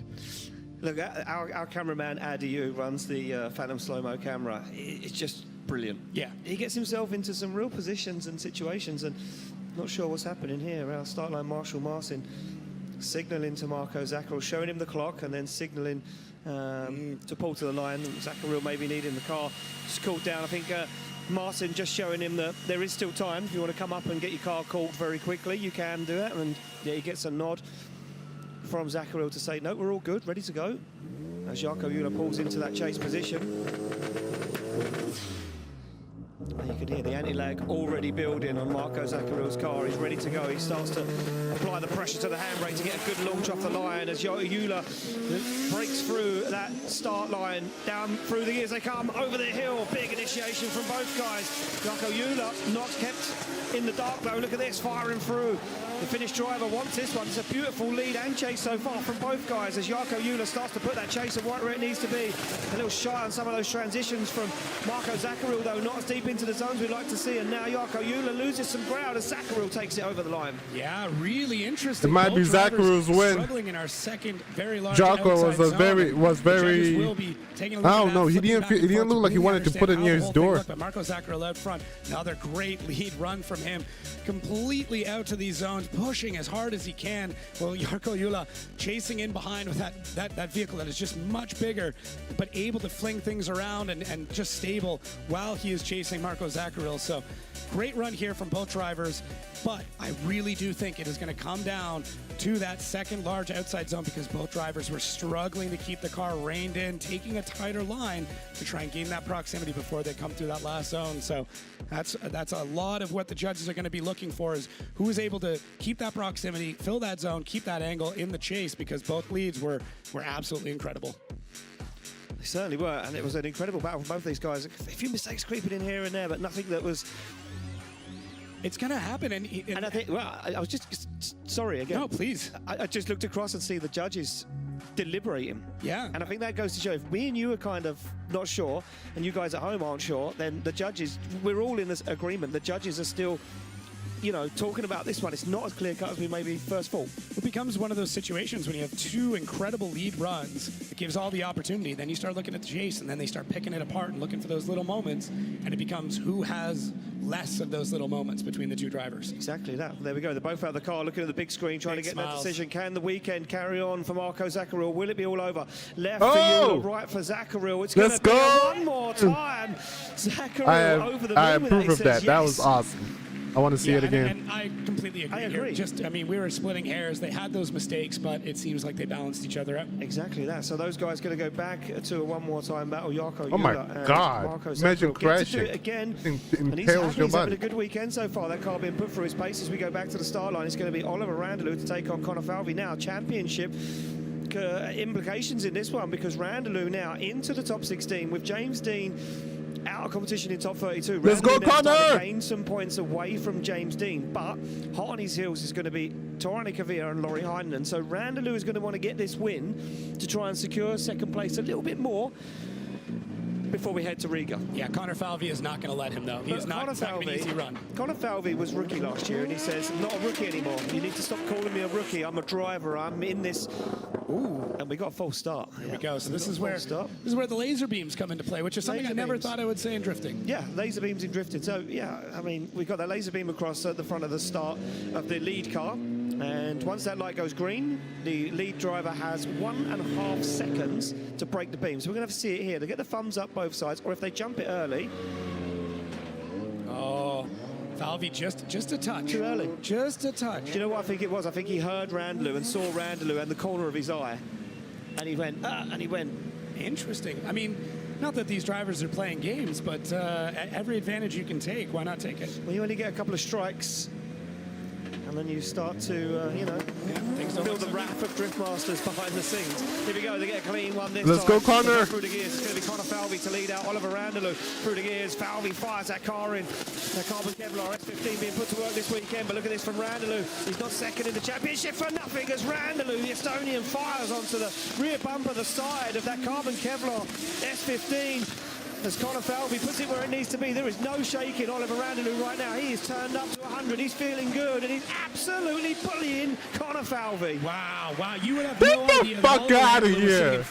There was no bullying right there. Talking about he was bullying Connor. The entire time, but Connor Falvey driving well above his years, dragging Oliver Randalu into deep waters, pushing as far as he can into these zones, and trying to shake Oliver Randalu, who will not be shaken through anything. Look at Connor Falvey through that transition, grabbing that e-brake, getting all the way out to that zone. But look at this transition, that timing from the expert Estonian getting into the pocket. What an incredibly gutsy thing to be able to do. But Connor Falvey will give you that opportunity. He's going to hang the car out. He's very predictable in the lead, and he's going to give you that chance to run his door. And if you don't take it, you're not going home with the win. Exactly that. Look, Connor Falvey's running such a nice line in that lead position. It's absolutely perfect. Right where he needs to be. Good. Oh man, this is looking real tough for Connor. If Connor doesn't do the exact same thing that Oliver did, it's not going to be his win. The opportunity for a very good chase, and fair play to Randalu because he took all of that opportunity. Yes, he did. So Oliver is Spain winner. Connor Falvey definitely has a spotter in his ear going, you're going to have to take his door off through this entire run. And Oliver exactly. will give him that opportunity. Well, he will do, that's for sure. As they come off the line through the gears, Connor Falvey will feel pumped up. He'll know that he can't let Oliver Randalu get on take him. an inch here as Randalu fires in that yellow E46 BMW. Falvey goes for a big dive down on the inside. Oh my God, that was scary. Transition now works his way back in to the outside zone, but look at Randalu. That car is turned up to 100 as now Falvey shortcuts the circuit ever so slightly to try and get into the side of that E46 BMW. Oh, man, good try, Connor. Wow. He's 17. He's going to get better. He's going to get better. Once we stop back, take a look at some of these replays. You're He's going to see get better. interesting moments from Oliver Randalu in some places that we don't actually talk about too much throughout this A run. lot So of drivers, on his face frame initiation, drivers, watch don't this get to dotted make it to line. the top He's supposed to be straddling that, 16, and he so goes just a you little should be bit proud wide. that you even made is it an that far. opportunity. Then we see that wheel change there. Now, Randalu incredibly fast, but Connor through here actually has a little bit more angle. Now they transition out. Connor's got to make that dive. He's got to get back into this battle. And right there, you can see just how much he's fighting for it, but looks calm throughout the entire thing. But Oliver Randalu has so much speed and so much aggression through this run. He is watching that points race. He knows he has to take out Connor Falvey, who is trying to cement himself as one of the best drivers to come out of this country in front of his home crowd. That goes to Oliver. Well done. Man, what a run. What a run from both those guys. Connor Falvey, I think he got a little bit surprised by some of the moves that Oliver Randalu was pulling, and that just comes from experience from Oliver Randalu being in the championship for a while. As we see some beautiful shots here on our screen, and look at Oliver Randalu. Yeah, locked in, absolutely locked in. Well, they're at the car having a discussion. No one knows what way this is going to go. It looks like the decision is dropping in from our judges. Well, what way is it going to be? Is it going to be left for Falvey, right for Randalu? It's one for Falvey. It's Connor Falvey gets the win. Advances through to the top 8, and we have to come to you, David Kalas. I'm going to say I counted the Irishman out of that. Everybody knew he lost. At the first glance, it looks that what the fuck? The proximity was better from Oliver Randalu. Yeah. However, everything comes to our briefing where we were saying that the first corner is very, very important. And here you can see how Oliver is running and pulls handbrake in really bad position, which makes him bubble and puts Falvey. See, this is why they judges, okay? Then Falvey is trying to catch back, All but right. that was caused by Randalu's mistake. Oh, That's why man. Connor Okay. Falvey was able to All go right. forward. Let's go, Falvey! He gave to Randalu better possibility to chase. Thank you very much, David. I So didn't there we even go. see Look, that. We were Okay. told about this. The first corner was going to be the decider. I didn't see the handbrake, Paul. Yeah, I didn't see shit. For Randalu, but hey, mistakes happen.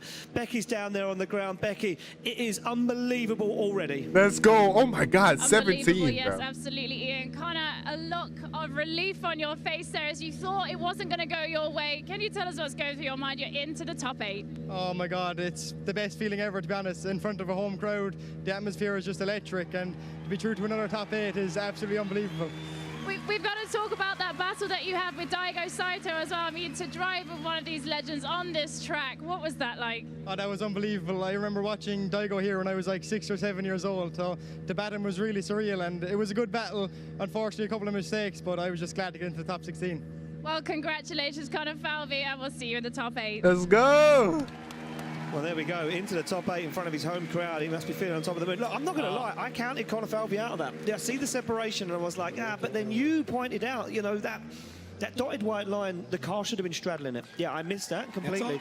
But then neither of us see the handbrake, Paul. Yeah, and this is why the judges get paid the big bucks, because they spot the stuff that we don't.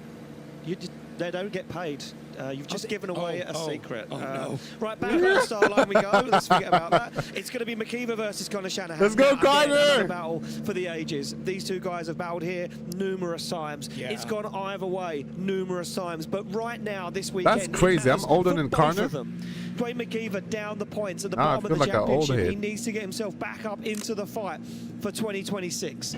Connor Shanahan, he wants to be the 2025 champion. He wants to be a 2-time Drift Masters champion. This could be the weekend the championship flips for him as he comes through. The gears are down. McKeever's on the back bumper of that GT86 and closer than anyone else as McKeever goes for the rear wheel. He washes wide but holds on to it. Shanahan fires into the outside zone. McKeever deals with it as they both put it right where they need to be. Shanahan now scrubs a little angle, trying to drive away from McKeever.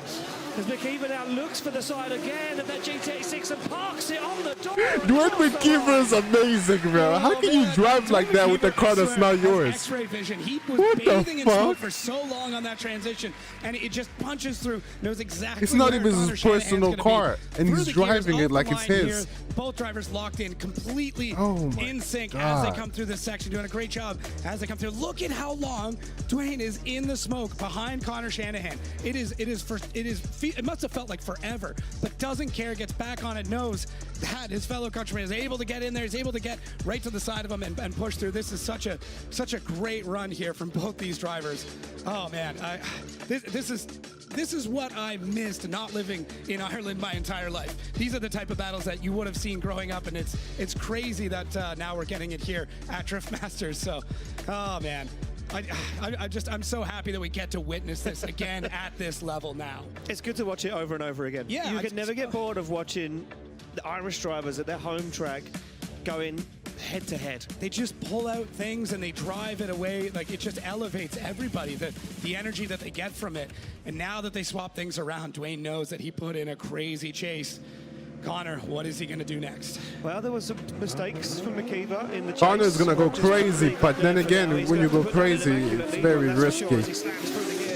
We know Shanahan's got what it takes, and look at this from Shanahan repaying the favour. There we go. The McKeever on initiation. That didn't even make sense what he just done right there. They both transition. McKeever goes for it. Shanahan's onto the back bumper. Shanahan goes. He's about to get up in his door. Shallows up the angle, looks for the transition. He's down on the inside once again. Almost takes the front end off the GT86 as he puts the front wheel to the door. Shanahan pushing McKeever over the line. What the fuck? Everything to cheer for right now.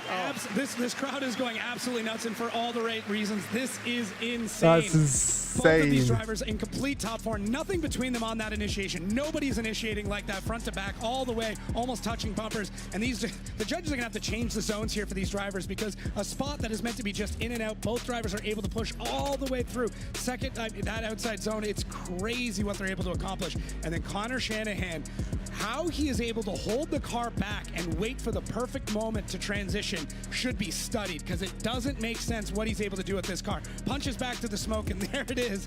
Oh, Dwayne trying to shake him off throughout the entire run, but he will not be stalled at any point in time. Oh, man, it is just wild what they're able to do throughout this entire run. It really is wild. It's just wild. And these guys are pushing beyond levels they've pushed before. Yes, you have to. You have to at this point. Connor needs this to continue on in the championship.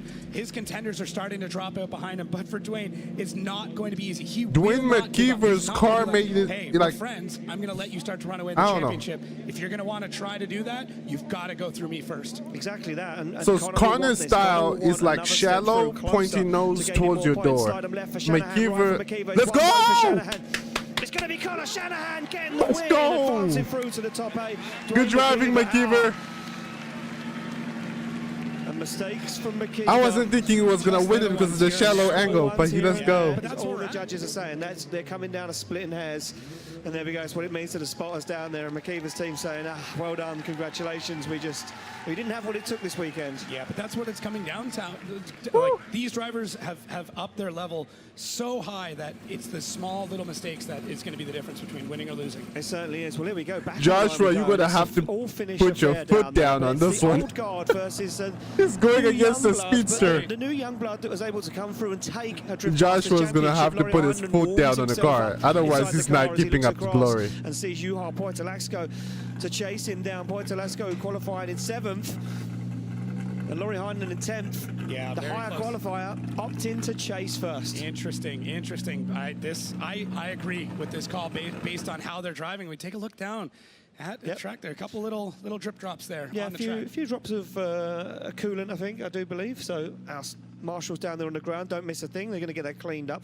I think Laurie Hynen has a lot of respect for Juha Poitalaxco. Agreed. You know, he would have seen this man driving many moons ago and said, I wish one day I could do what he does. He did. He turned up, he did what he does, and he won a championship, which Poitalaxco hasn't been able to win a Drift Masters championship as of yet. Yeah, but we're seeing a completely new Juha Poitalaxco, and the way that he's setting the car up, he's realized that, like, that craziness that he really became known for a long time might have been holding him back, and really the difference between somebody who is a great driver and a championship driver is knowing how to drive and when. And Juha Poitalaxco now taking some of that grip out of the car, slowing things down just a touch in order to get to all those zones, get the angle and get the style.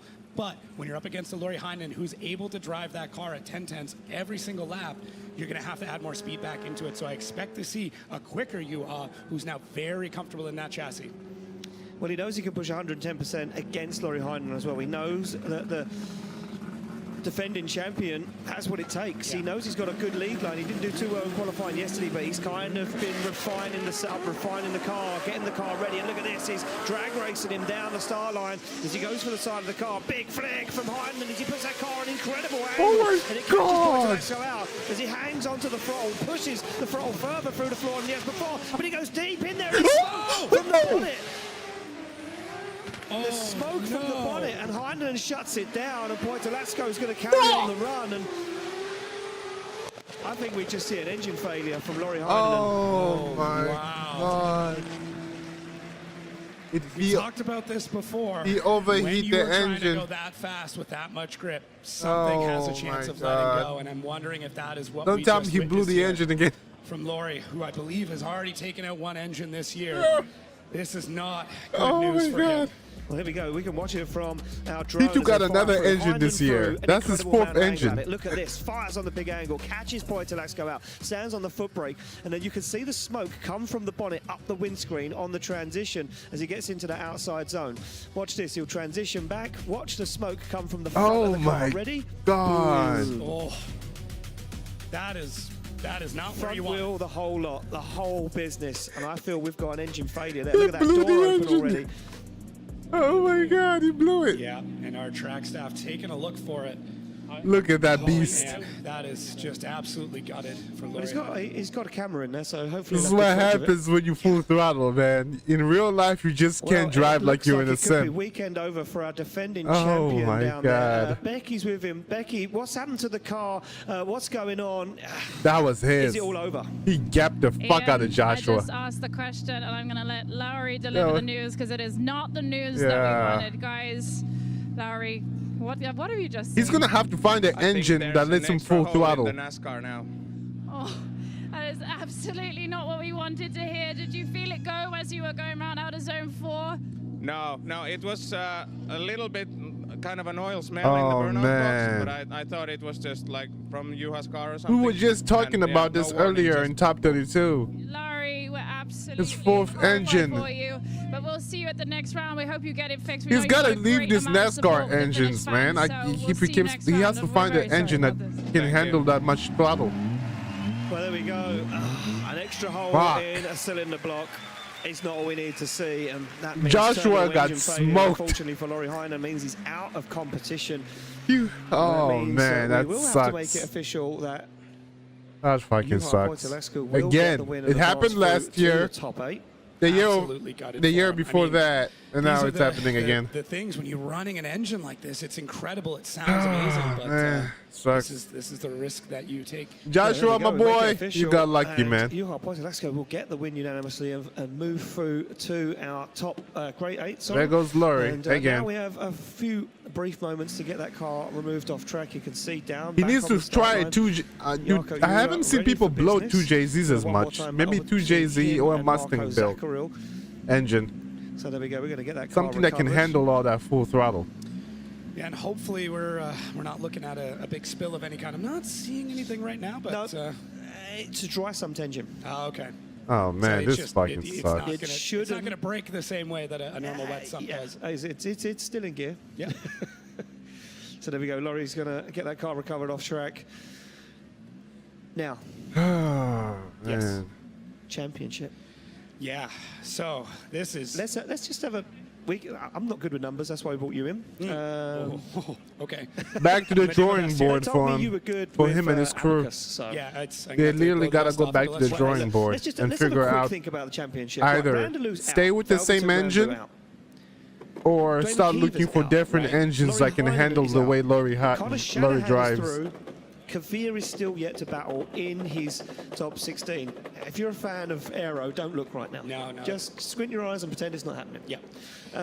If Kvyat makes it through to the final 4, I'd say, he could leapfrog a few drivers this weekend. Yeah, I completely agree. And it's not unattainable. He was on the podium just a couple of weeks ago in Finland. Yep. He's on form. He's feeling good. He might be grumpy sometimes. It's when he drives the best, though. Yeah.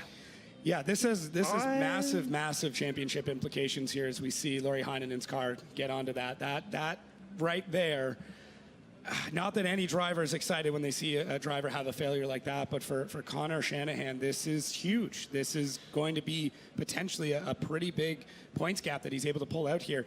But it will come down to Tornakavia, who is at the bottom right now of that side of the bracket.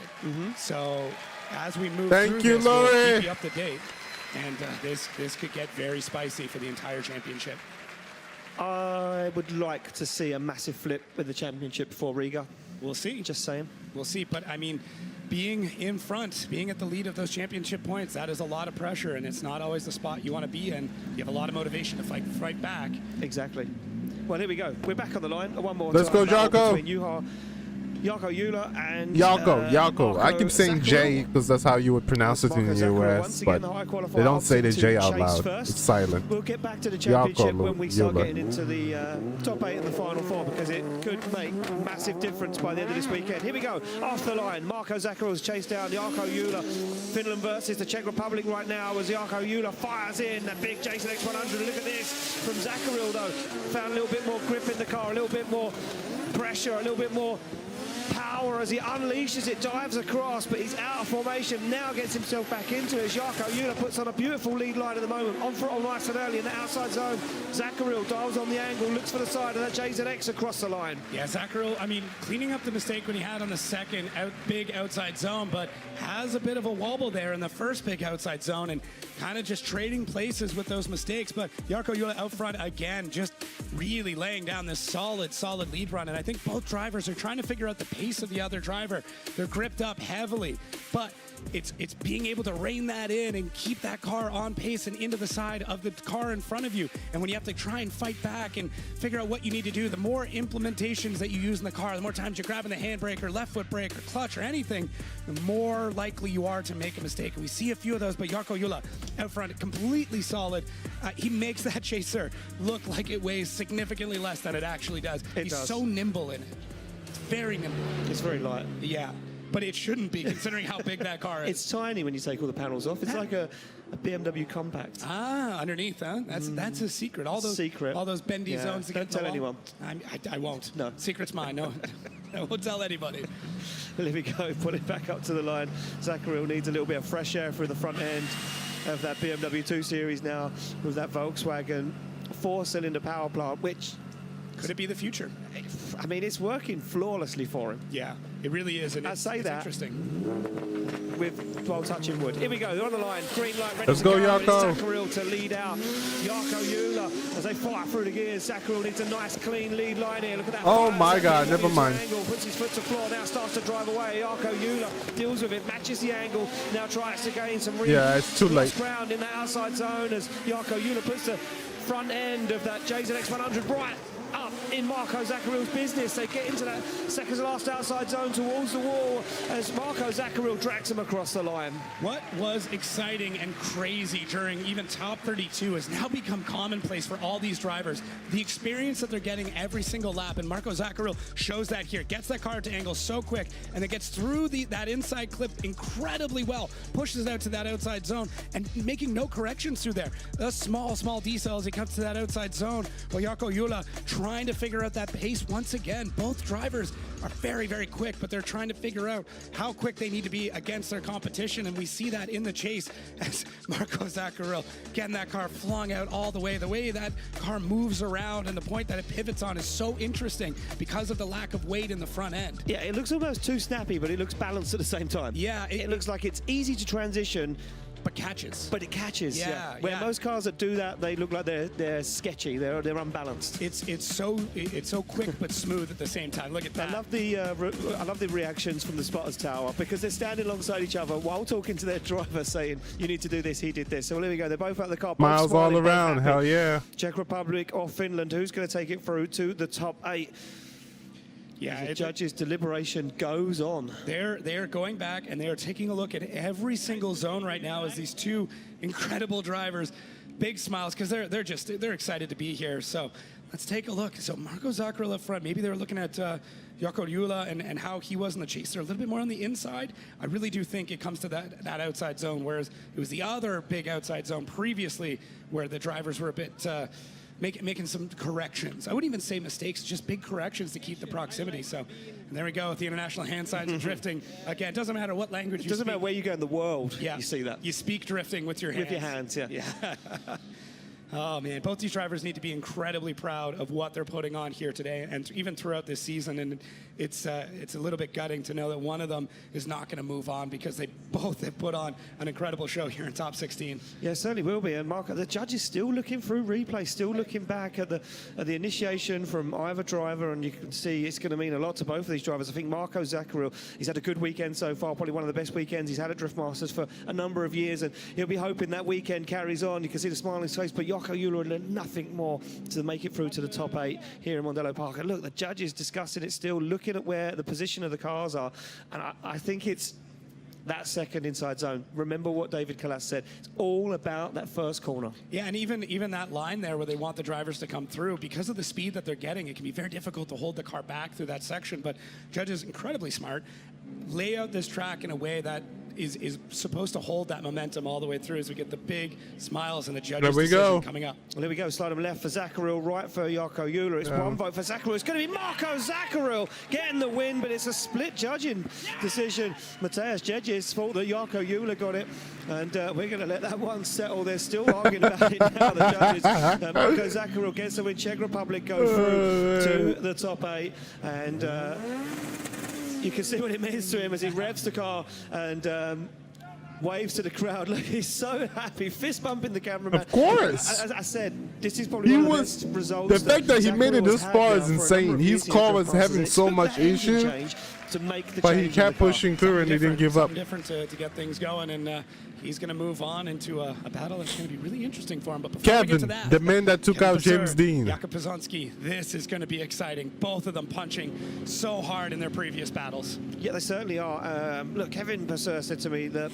you know, round 2 was very good in Spain. It had an incredible result. He'd love to replicate that. He took down James Dean. The confidence is through the roof. What can he do here? The confidence is through the roof indeed. Is unbelievable. Well, Kuba Pascotti comes off the line in that GR86 through the gears as Kevin Pascotti, the Estonian, hunts him down. He flicks that car from left to right as they fire over the hill down into initiation. And it's a beautiful lead line, but it's a little wide for Pascotti as he puts the rear wheels now into the outside zone. There's no shaking Pascotti though. The Estonian can't be shaken as they fire through the middle of the circuit. Pascotti goes for the dive once again, down on the door. He knows how good Pascotti is. He knows he can trust that lead line, and he trusts him the whole way. Kevin Pascotti, every time you put him in a battle against an incredible driver, he just finds another way. He steps up every single time. We're seeing that here against Kuba Pascotti, who had so much speed coming through the gate, coming over this hill, and does go that little bit wide, but Kevin Pascotti stays with him throughout the entire thing. You can see there that dotted line, the drivers having to straddle that with their front wheels, and then Kuba having to throw a ton of extra angle, getting maybe not quite as deep through that inside clip, and you can see just a little bit offline there, but does not shake Kevin Pascotti, who takes that opportunity, drives the correct line behind him, kind of showing him this is where you should be, and then pushes through. But those little mistakes, I mean, these are things that might have been glossed over earlier on, but right now, at this time, in these battles, you cannot be making any mistake if you want to be going on even into the top 8 or to win this event. But Kuba Pascotti isn't phased even by that mistake, gets all the way through. Kevin Pascotti directly with him all the way, almost close enough he could reach out and open the door. Yeah, certainly so. And Pascotti there in the car pulls back up to the start line, and he would have been on the radio to the spotters as our start line marshal master. Just shows them both the clock there to say, you're in time, it's all good, ready to go. And there we go, the clock down as Pascotti pulls into that lead position. Pascotti ready to rock and roll, starts to creep off the line already. We get the green light as Kevin Pascotti's bumper pops up.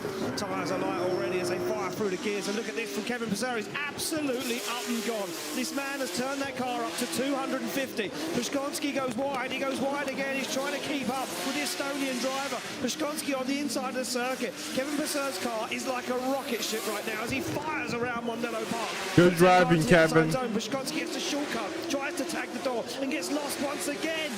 Holy Kevin! I mean, I love seeing that. When you beat the best, you have to become the best. You have to, you know. He's picking up speed in places that you should be. You don't want people to be like, oh, it was luck. You got lucky beating James Dean. No, he's showing you that, look, I'm very fast. I'm very good. This is why James Dean lost to me. Kevin Passeur's in a completely different country. He's just absolutely ripping through these runs. But Kuba able to try and get that fight back to him at least by the end of the run. Kevin Passeur, what did they put in your cereal this morning? This is wild. Stepping up. Like, absolutely stepping up. The tag on the door for Pascotti is almost to say, I'm still here, but I haven't been here for most of the run.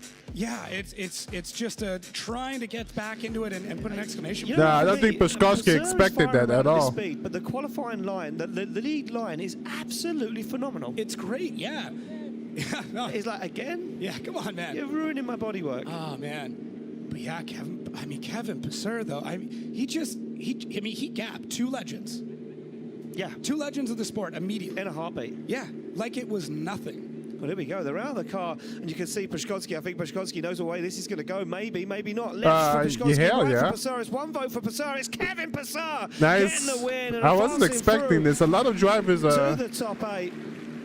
Making their way to the top 8. It's business as usual as he gets himself back into the car. This is just how motorsport is. You can never know what's going to happen. From every other driver is phenomenal. It's not even that though. It's like a careless pace. It's just so fast, but like you couldn't tell.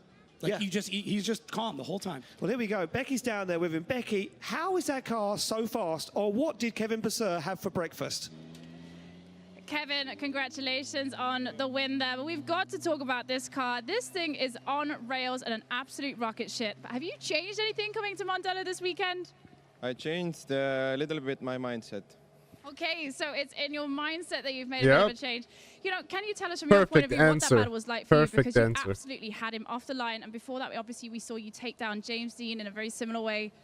Yeah, I knew that Kuba is driving a really good lead. So in the chase position, I knew that I can push from the beginning. So good lead means a good chase, right? And if I'm leading, I'm always putting all in, no matter what. Same was with James. And with James, I was praying myself that I can fit into this corner, and I figured it out somehow. Well, congratulations, and we'll see you in the top 8. Thank you. Well, there we go. The only thing he changed was his mindset. Yeah, I think he's just not afraid to drive that car at its full potential. And do you know what? I think that's it. Yeah. I think he's just driving beyond what he's driven before. That's it. He's unlocked another level at this point. If he's like this... He's got a cheat code somewhere. Something. Man, check his car. Check his car. Check his brain. Someone plug in. Download the files. Performance-enhancing confidence is what it is. Well, here we go. Back on the line we go for the final battle of our top 16. It's going to be Toranikavir take on Jakob Kroll, and another man that's been coming around this circuit this weekend. An incredible speed has been Toranikavir. What can Kavir do against a very sturdy Jakob Kroll, as we see the start line flash there? And I think that... Yeah, I think Jakob Kroll just jumped the start line ever so slightly, and we weren't ready to rock and roll. So I'm going to reset these guys, get them ready to go. Yeah, I see Toranikavir, just a quick little wheel spin there, make sure there's no marbles attached.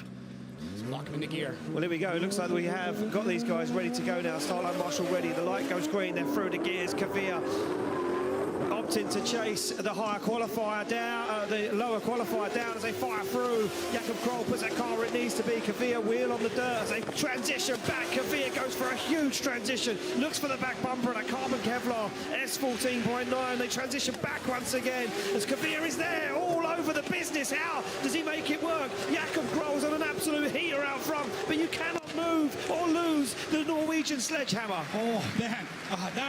I'm trying to wrap my head around what just happened there. The speed and the transition that both of those drivers just went through. Toranikavir absolutely on a heater. Jakob Kroll, though, giving him all the speed. Just come with me. Let's do this. Let's go for it. This is such a great head-to-head battle. Look at Jakob Kroll, all that speed and confidence, compressing that car out. And then Toranikavir, as he comes through, grabbing that next set of gears. And there he is in that transition. That is such a high-speed place to be able to transition that deep. That means he's got more speed. He's able to dive in and keep more momentum than Jakob Kroll, who's completely firing through this track. And then right there, Toranikavir punches back to that smoke scrubs, a bit of angle back out to get into the side of Jakob Kroll, who's just laying down a textbook lead line through this. Oh my gosh. Just another finals battle that we get to see here. This is nuts. People wait a lifetime to see battles like this, and we're getting them every single battle. run. Every battle. This is wild. Look at the amount of smoke coming off of Jakob Kroll.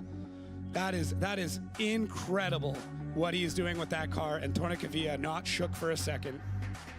It's the way that Tornekavia was able to position that car through the transitions, through the smoke. That was the most impressive part. And at that speed. There are drivers who can transition like that later on the track when things slow down, but Tornekavia is doing it in the fastest transition on the track. This is before they get an opportunity to even slow down, and he's still picking up pace. As he goes to the back of the paddock again. Yeah, let's take our call off. down. He's going to have to pull into the lead position. Did you see what he did? Tighten the belts. That means he's going to go faster. Yeah.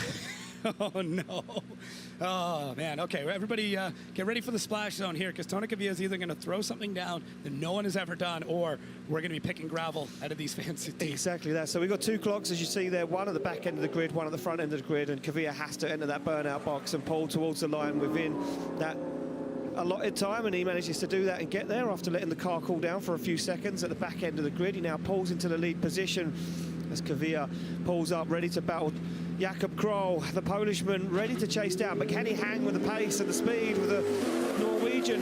The light goes green, they slam through the gears. Kavia to lead out Kroll as they come over the hill through the gears. A big early flick from Kavia as he puts that car right to where it needs to be. And look at the lead line, look at the smoke, and it throws Kroll right off the edge of the Let's circuit. go, Kavia! With the pace of Kavia as he gets himself back into the fight, but Kavia is already starting to pull away once again as he fires onto the wall. Jakob Kroll cutting the circuit to keep with the Norwegian as they go wheel to wheel across the line.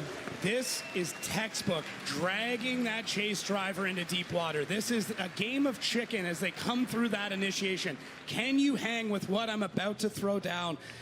There's only one spot on this entire run that I can have any criticism to Tornekavia, and I'm not even going to say it. I'm just going to gloss over it. Tornekavia all the way through this. Jakob Kroll keeping that pace, hucks it in. Look at this. Tornekavia just right out. You can see a chunk of rubber flying off it as Tor gets all the way out, having that steering almost locked as the weight of the car holds him at angle coming through, and then transitions out. But there, Jakob Kroll has no choice but to just bathe in smoke for what feels like an eternity, then gets that transition, does get back into the pace here, but as he gets back into the grip, Tornekavia already launching back out and putting on that assault to the next transition. So that is absolutely wild in what we saw there. Tornekavia really taking Jakob Kroll all the way to the edge of the track. It was, you know, when your mum used to say, oh, would your friend jump off a cliff? Would you follow him? That's what that was. Kavia just did. Kavia went, you think you're fast? See how fast you are. Look, you follow me. Watch this. And he led Kroll into a mistake. But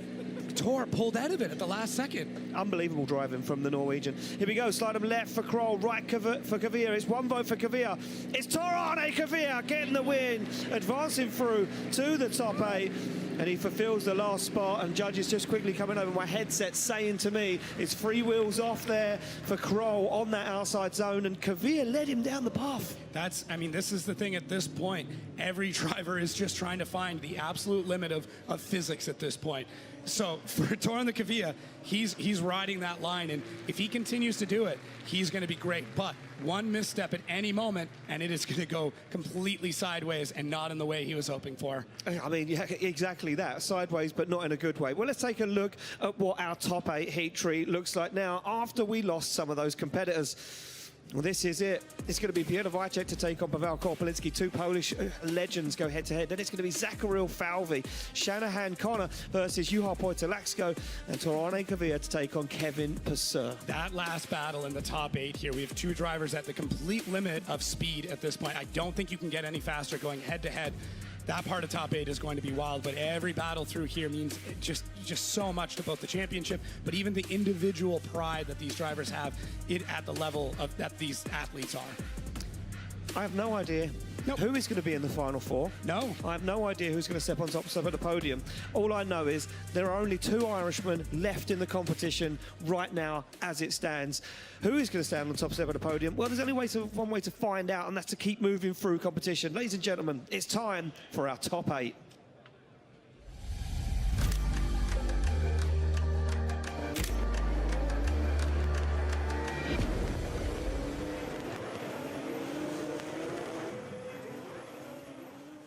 Well, as we start to whittle them down further and further, we lose less and less countries and less big-name drivers.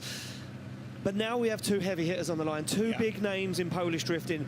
Paweł Korpulinski, renowned for that line driving, that style, that flair, that impeccable style that you can follow flawlessly. And then on the other hand, we have the craziness of Piotr Wiecek, a man that can also drive perfectly to line, perfectly with style, but sometimes throws it all out there with a little bit of danger. He's opted to lead first. As Piotr Wiecek, the highest qualifier of round 4 here in Ireland, leads out Paweł Korpulinski, and Korpulinski will know what he needs to do, and he does it already as he jumps onto the back bumper of the A90 Supra. And look at the pace from Piotr Wiecek as he puts that car right it needs to be. It looked like he was going to completely fall off track, but he held on to it. Korpulinski holding on right now as they fire into the wall section. I don't think that Piotr Wiecek has come off the throttle from the moment he left the start line. This is unbelievable. Both of us gasped. Both of us thought that was the weekend for Piotr Wiecek, who had an incredible amount of speed and looked like he was about to go completely off into the grass and into the stands at some point. But look at that snap to angle. Wow. And Paweł Korpulinski able to hang with him throughout this entire thing.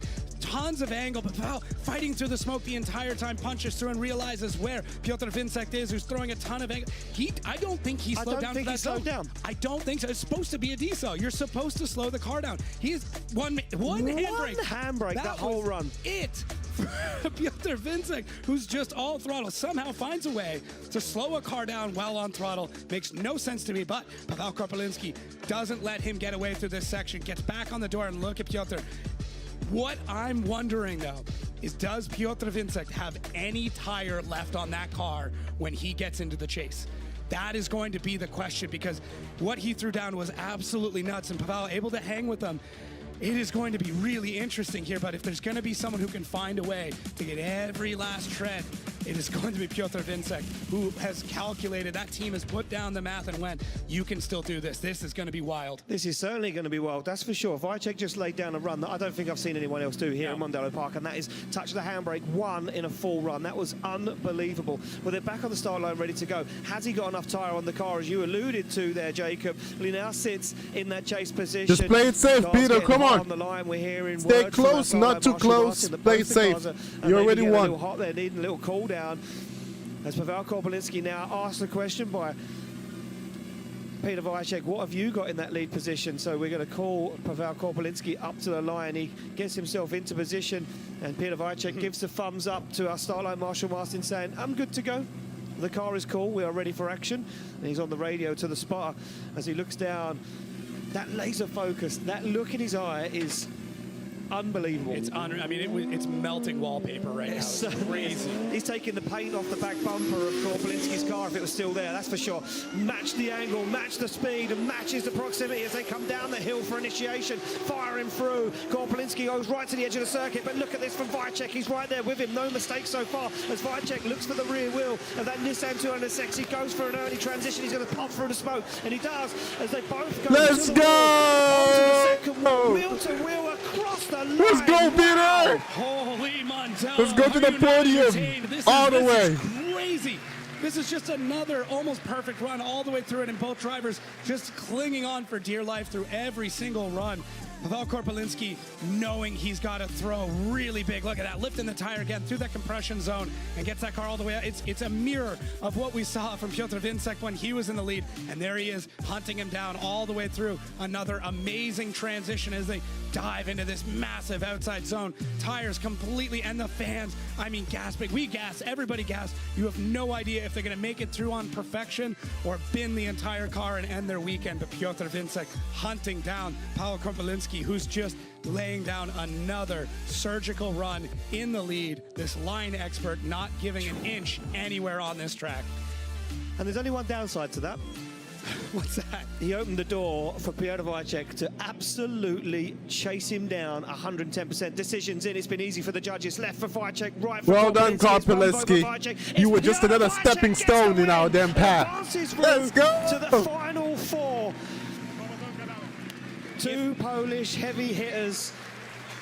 If you're going to go out, that's how you go out. That's how you go out. That's how you go out. Paweł Korpulinski, I mean, an absolute legend. And just, man, what a battle. Yeah, unbelievable. You can't even be mad at Peter at that point, bro. He must feel amazing. He pulled a handbrake once, and that was it. He qualified first. This could be the dream weekend for Peter here in Ireland. Big smiles all around for Piotr Wiecek. That was an incredible show. I mean, the guys are talking in the tower about only using the handbrake once during that run. Can you confirm this for us? I don't know what happened, to be honest. I tried my best. I know that it was a lot of effort because I know how good the driver Paweł is, especially this season. I tried my best and it was worth it. It was enough in the end. Eventually, I'm super happy, especially here in this place, in front of such a crowd. Again, thank you. I can't wait to meet Peter one day, bro. We're working towards it. Have fun. Enjoy the show. We already met James Dean, Connor. Congratulations, and hopefully we'll see Can't you wait very to meet soon. Peter. Guys, back to you. Thanks, Becky. Yeah, He just blacks out. That's it. I don't know what happened. That's crazy.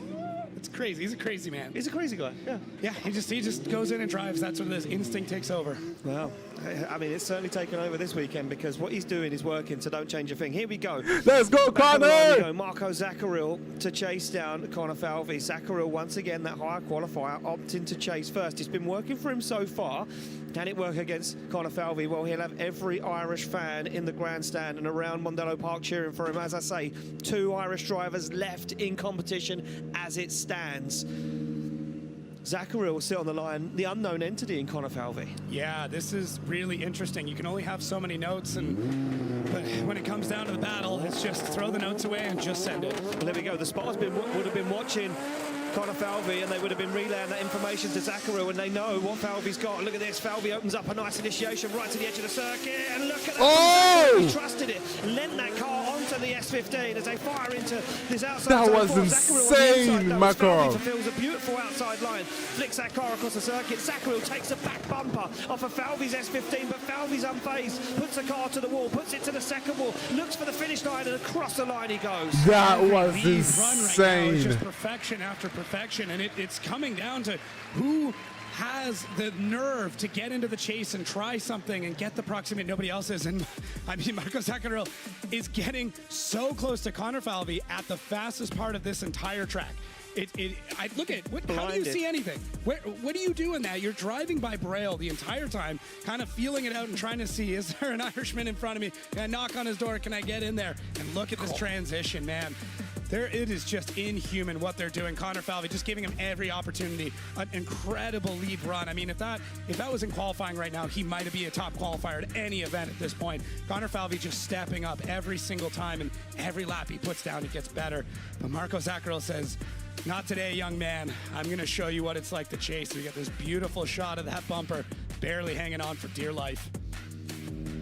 Yeah, well, there we go. Connor Falvey's runs are getting better and better across the weekend. You know, it struggled a little bit with, qualifying yesterday, and that first qualifying run wasn't really feeling it. You could see that emotion in the paddock, and then the second run kind of, took a breath, took a step back, reevaluated what everyone else was doing, and said, yeah, you know what, I can do it. And from then on, he's been pushing himself harder and harder every single run off the track as the bumpers removed from the back end of that carbon Kevlar Drift Games S15. Falvey now, I feel, and I put it out there, a bit of a bold statement, he needs to up his chase game. Yeah, I think he needs to now push a little bit harder than what he's pushed earlier in competition. He's been good, he's been consistent, he's got an incredible lead line. Now we need to see some aggression come through this young 17-year-old driver. We need to see him push on the door because Zakouril will be aggressive. He's going to go for it here. He is the higher qualifier. He knows he's got a good lead line. Falvey needs to trust him and push onto it. They get the green light ready to go through the gears. Over the hill they come. Falvey leads to jump on the back bumper, and he's going to go for a strange initiation. He's not as close as Zakouril. Now he needs to start working. As Zakouril puts that car where it needs to be. Oh, wow! Falvey goes for it. Takes a dose of medicine and puts it to the door as they now fire through that outside zone. Falvey going to be looking to come down the inside. He goes for that dive, but look at Zakouril. He's a man possessed right now as he puts the back end to the wall. And again, Falvey has no answer across the line. Oh, man. I mean, well done, Falvey. Well done. Off the gate really, really hot, and Connor Falvey starts I'm not going to write him off yet off the top. Almost, because not playing games, but just wants to the make sure last time we did that, Falvey ended up winning. So let's see what the judges say. Obviously, it goes to Kavir, in my opinion, but a little bit to get back into the pocket of Marco Zakouril, who's just able to fill these zones. Look at him, hand hovered over the e-brake, wanting to see, do I need to make any sort of correction? But he doesn't. Connor Falvey in the chase, having to cut some spots and make these dives to get back into the side of the door of Zakouril, who is on a complete heater through this run.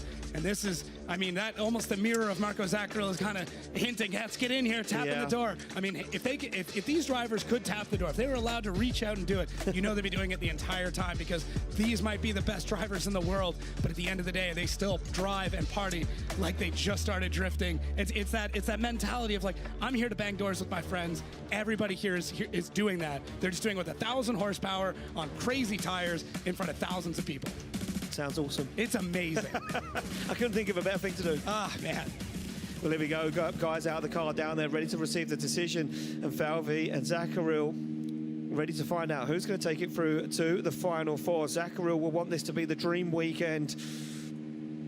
Can he make it happen? Here we go. Decisions inside him. Left for Zakouril, right for Connor Falvey. One vote for Marco Zakouril. It's Marco Zakouril getting the win and advancing through to the final four. Marco Zakouril is living his dream today. I'll tell you what now, as that guy progresses through competition, making his way off, he is gaining momentum. The line going to that podium. He just needs that more aggression. Yeah, and it will happen. It will come with time. He will get angry one day, and we will see that next part of Connor Falvey.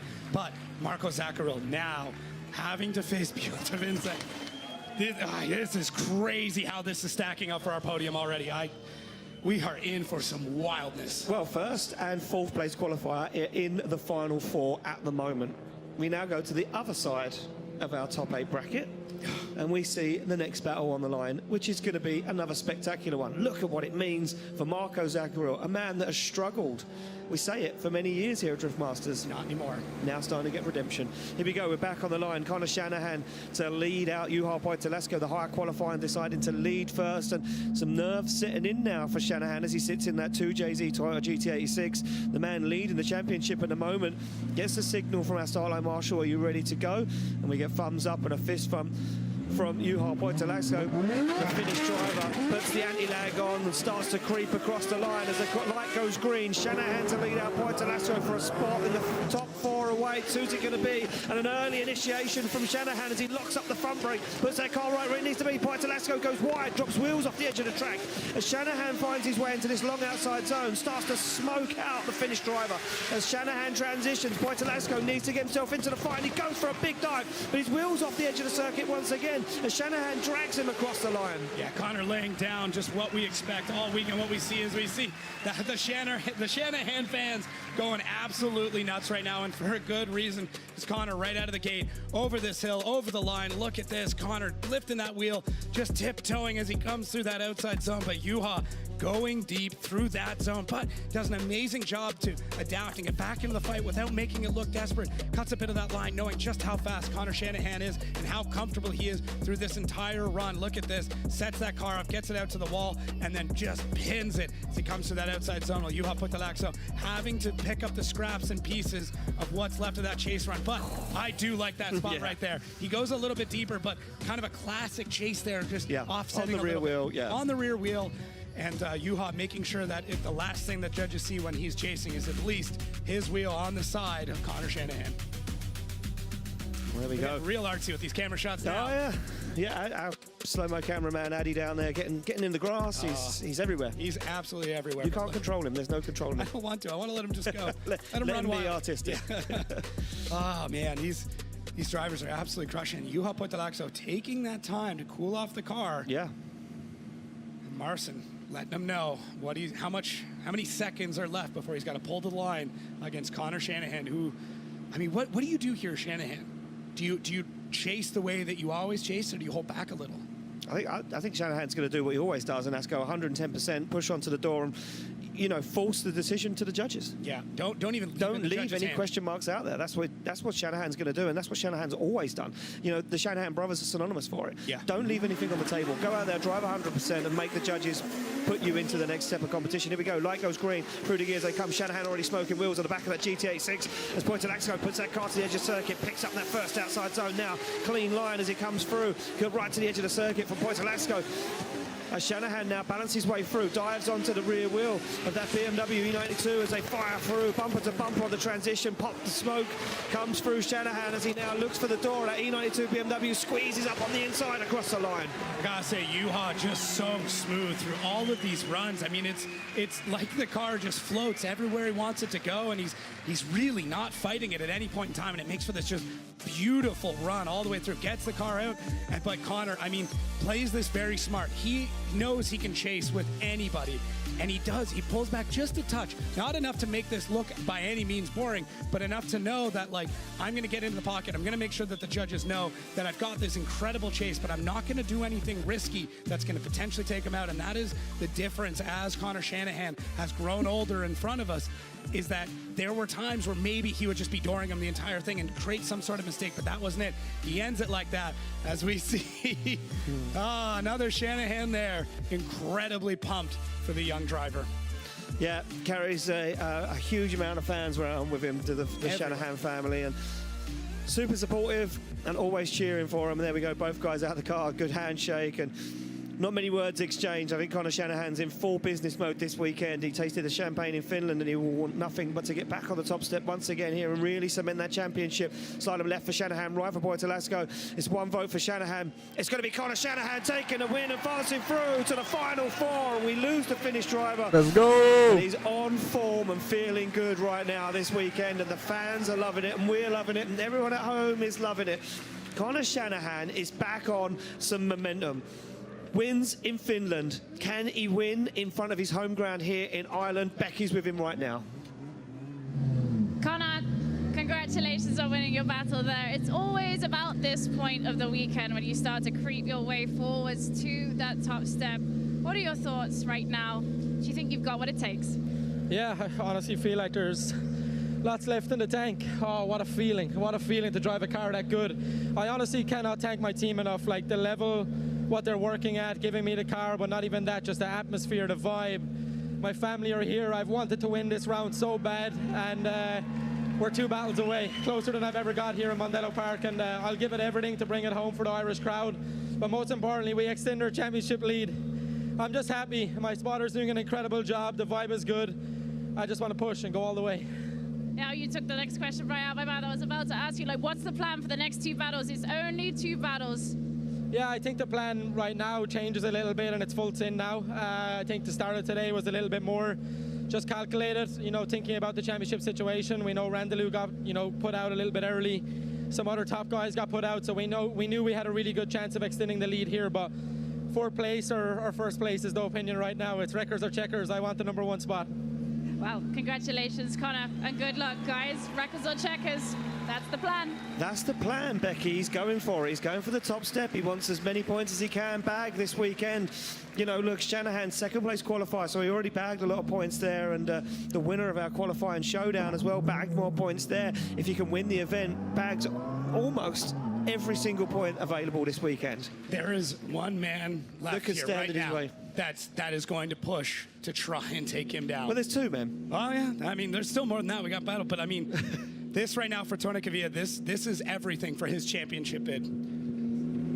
Yeah, well, look, Kvyat sitting down 4th in the championship right now. He will want to beat Kevin Pascotti, who isn't really in the championship fight at the moment. But Kvyat will want to cement a bit of a better place. He knows that Dean's out. He knows that Randalu's out. He knows that Hynes out of competition. Now is a chance for Torani Kvyat to jump up the order a little bit and maybe sit 2nd behind Shanahan as we go into Riga in just a few weeks' time. Here we go, though, through the gears. Off they go. It's going to be Kevin Pascotti to lead out Torani Kvyat. Kvyat matches the angle, and look at the proximity for Kvyat. He leans on. Oh, and it's a mistake. Leans on the back of Kevin Pascotti, and it puts him into a mistake as they fire into the outside zone. Kvyat now trying to hunt down Kevin Pascotti as they fire into the 2nd to last outside zone. Kvyat goes for it, but it's all over the show as he almost hits the wall and loses some ground.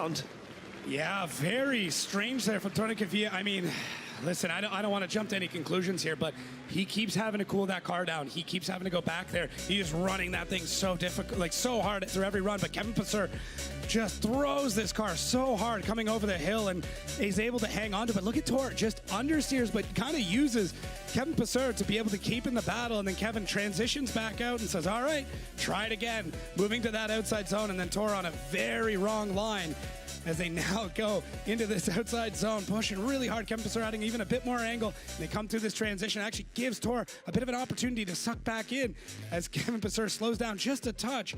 And then Tournicavia, even through this section, looks like he's clutch kicking, fighting the car just to keep it on pace. But Kevin Pascotti, absolutely perfect out front.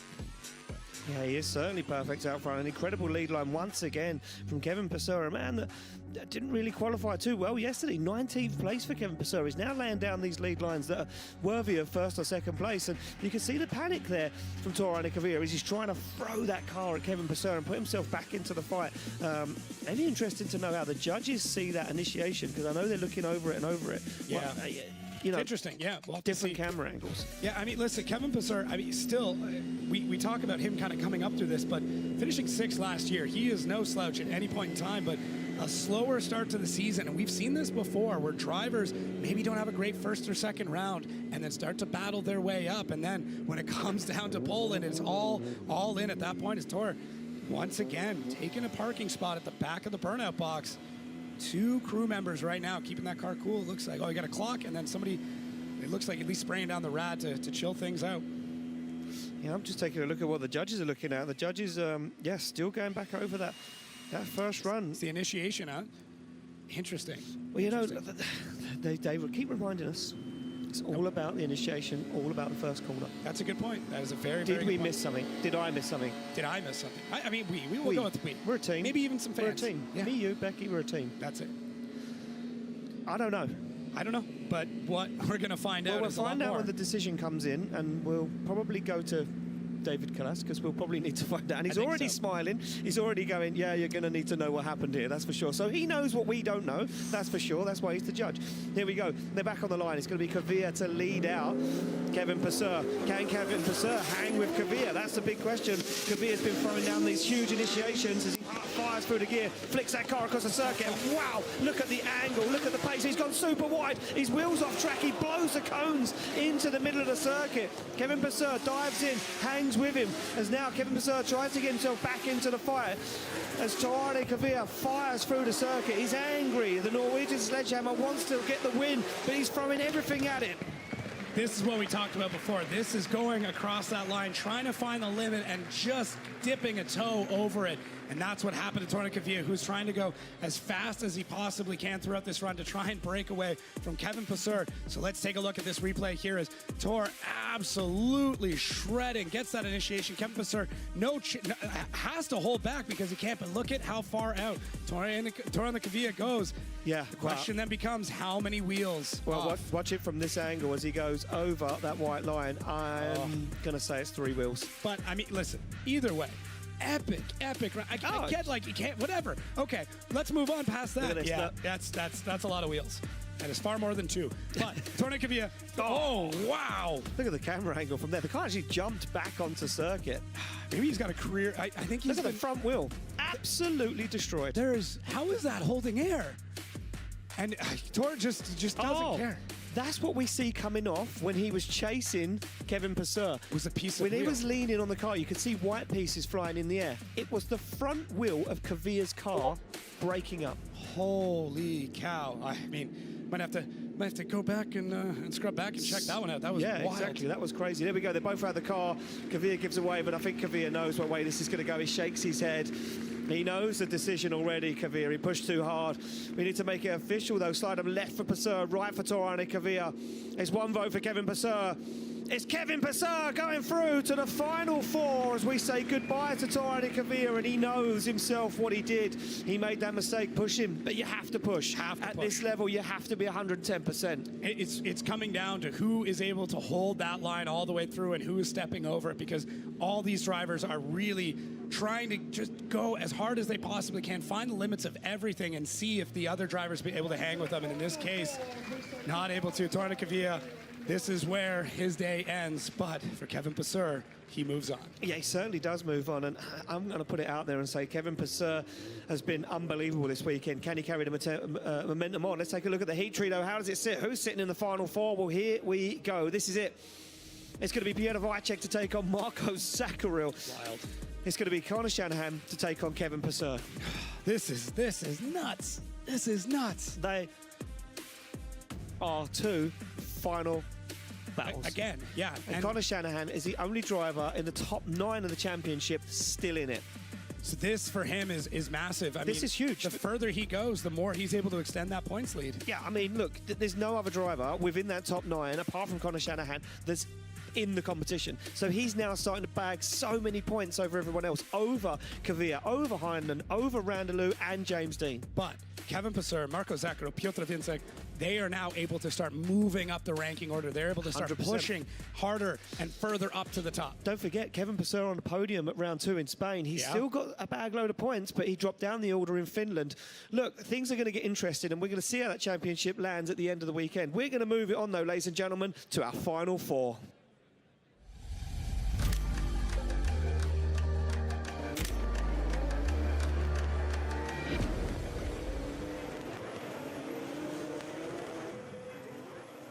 Well, 41 drivers headed to Mondello Park this weekend here in Ireland, and only 4 of them remain, and only 3 of them will be standing on the podium. There's 3 shots at the podium, but who's going to make it through to the final? Who will be the first player in the final battle?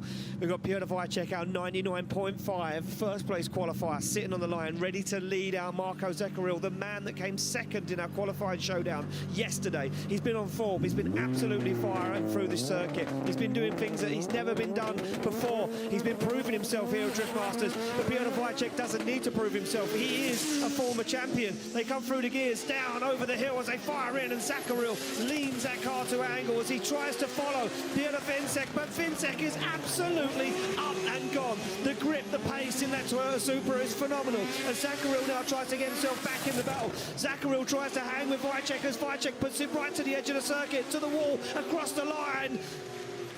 Who is going to stop Piotr Wiecek? Because he is able to get so much out of this car in a vehicle that is notoriously tough to drive, in a vehicle that he struggled with for a long time, but he has unlocked every single part of this Supra. Look, it's so stable. That car, it might be bouncing a little bit, but it absorbs, it takes all the hits, it just goes and rolls through that entire section and somehow picks up speed, and that leaves Marco Zakouril to have to cut the line to be able to get back into the chase. Full lock there for Piotr Wiecek, who's on throttle, picking up speed all the way through.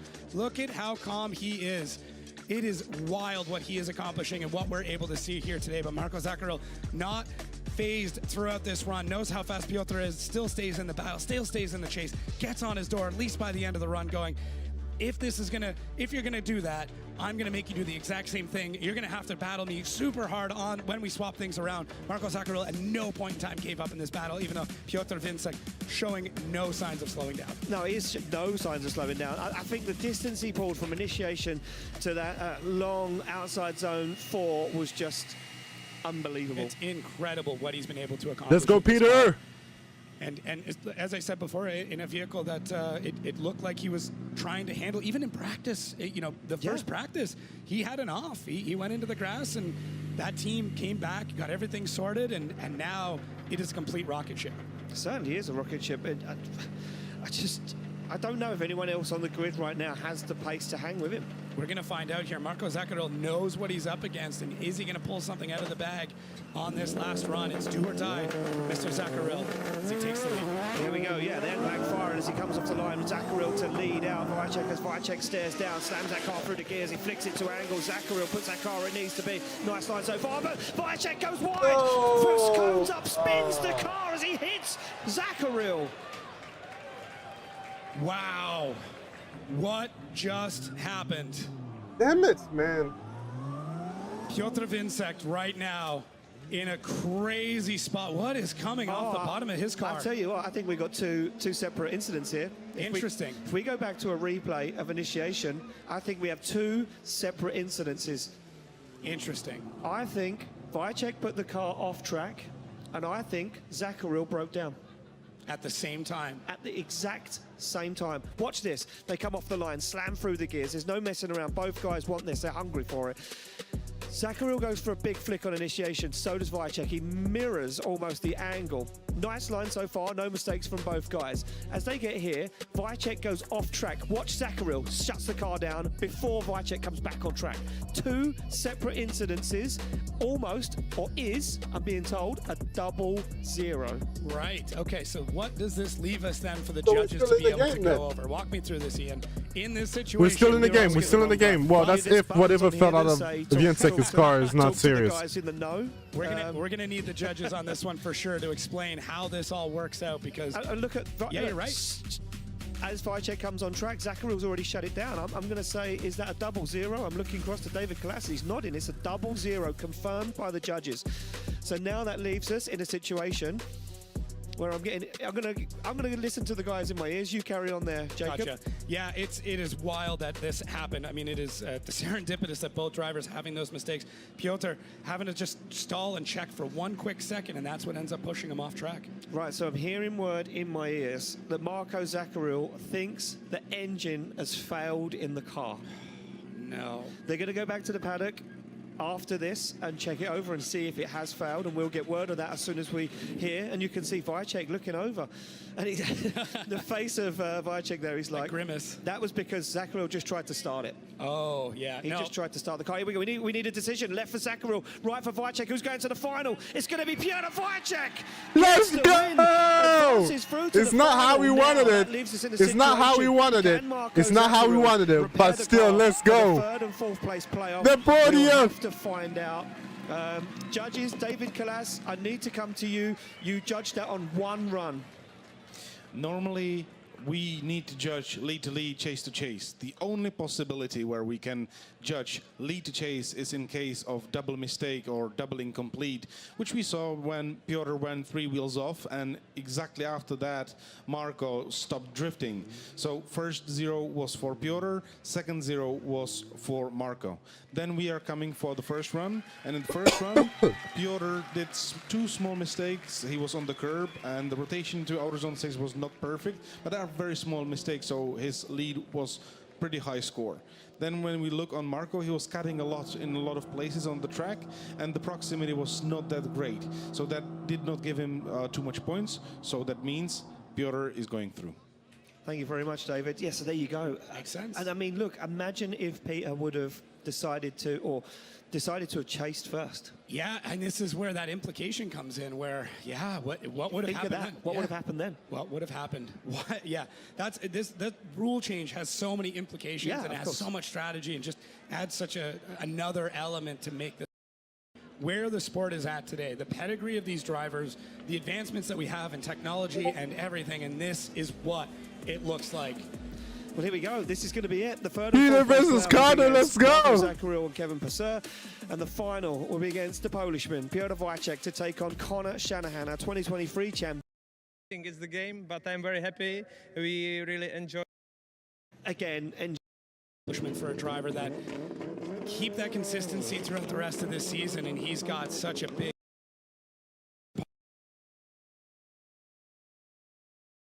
matched mirror image as they transition to get to be passengers alongside what is sure to be a battle that here we go, the finals. Forget. Piotr Wiecek takes the lead. Connor Shanahan in the Fuck chase. yeah, we finally made it back on the podium, baby. The time for these two guys talking, the celebrations, the happy smiles, well, they're faded away at the moment because the laser-focused eyes come out between both of them. They stare down a track that they both know so well.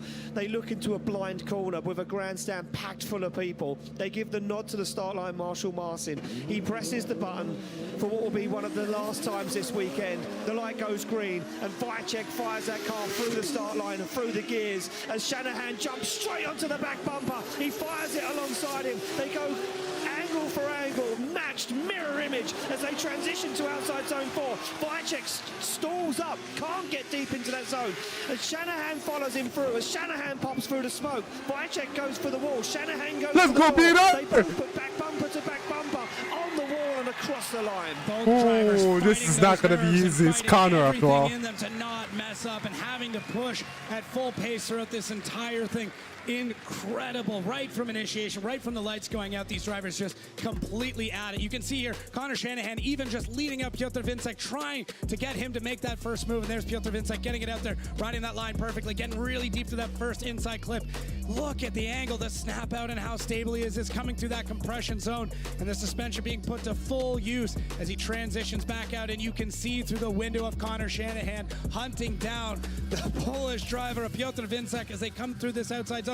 Look at Connor Shanahan trying to punch through the door of Piotr Wiecek, who's adding even more angle and more speed, and these drivers putting everything on the line through every transition. And then right here, as we come to this last big section, Connor needs to reel in the multi-time champion that is Piotr Wiecek. They come through the line. This is setting up for what is going to be an incredible run to come after it, but taking this all in, it is going to be nuts what both drivers are going to need to do to take home the win here. Unbelievable, these two guys going wheel to wheel, head to head, no messing around, no games, just man versus man and machine versus machine. And you could see there, the Shanahan was pushing 10 times harder. You could see mistakes creeping in from Wiecek there as he's failed to get deep into that outside zone 4 after he transitioned into it. Shanahan was hungry for it. He could see the mistakes from Wiecek and he was going to take all the advantage of them. But now he sits in that lead position. Now he has the pressure on his shoulders. The man that had the perfect or almost perfect qualifying run sits alongside him. We wait to get the thumbs up from our drivers. We wait to get the thumbs up from our start line Marshall Martin. The cars need to be called. The sun is out in Ireland. The heat is rising in the cars, on the track, in the grandstand, in the commentary booth, as these two guys, these two heavy hitters in European drifting now look alongside each other. The doors are going to slam shut. The cars are going to slam into gear. Martin gives a thumbs up. The light will go green, and this could be the final run of round 4 of 2025 as they hammer through the gears. Wiecek is focused. He knows what he needs to do, and he mirrors the angle, and he's closer than Shanahan on initiation, but Shanahan's cleaner than Wiecek. Shanahan gets into the outside zone. Wiecek follows him. Oh, he tacks the door. Almost puts them both into a spin. They transition through the smoke as both cars go wheel to wheel. The bumper comes off. And Wiecek's car as he pushes Shanahan. Let's go! For the ages. One more time. Ireland, both drivers One more time. Absolutely everything on the line for that. That was incredible. Their first runs were not perfect, so they come back and push even harder. This is absolutely wild. Look at Connor Shanahan and the commitment coming through there, but Piotr Wiecek completely painted to the side. Holy shit. Look at this, mirroring him all the way through, on the wheel of him, through the entire thing, transitioning at the perfect time, in the perfect place with the perfect angle is Piotr Wiecek, while Connor Shanahan out front, driving to the edge of the track in every single portion. But Piotr Wiecek right there, rubbing the wheel, trying to take the paint off the 86 as they come through, and Connor Shanahan not blinking, not phased through any of it. Just a normal day here at Mondello for him as they come through one of our last outside zones. Piotr Wiecek punches through the smoke, wheel on wheel as we come through. This is epic. Wow. Unbelievable. 2 incredible lead runs, 2 incredible chase runs, door to door, wheel to wheel. Peter was a lot more aggressive. So I don't know if that gets him the win. I'm hoping the judges can reconsider their aggressiveness as a win. They used to back then in 2018, 2019, 2020. They used to consider the more aggressive you are on a chase, the winner, the more you win. Are final. Who will be the winner here at round 4 at Mondello Park in 2025 as Shanahan drops off the hands device? The hat is on. He looks across, both drivers eager to find out the decision. I'm holding my breath, Ian. I'm holding my breath. Here we go. It's in. Who's it going to be? Left for Shanahan, right for Wiecek. No! For one more time. They can't decide. David, it's unanimous. One more time. You can't do this to us. I need to do that. Oh my God, I'm so scared now. Because one more time, it always ends with somebody. I don't know. Driver in the lead. We saw some mistakes. One driver on the chase. But however, that battle, that what the final. We really want to see this one more time. Well, there we go. He wants to see it one more time, Jacob.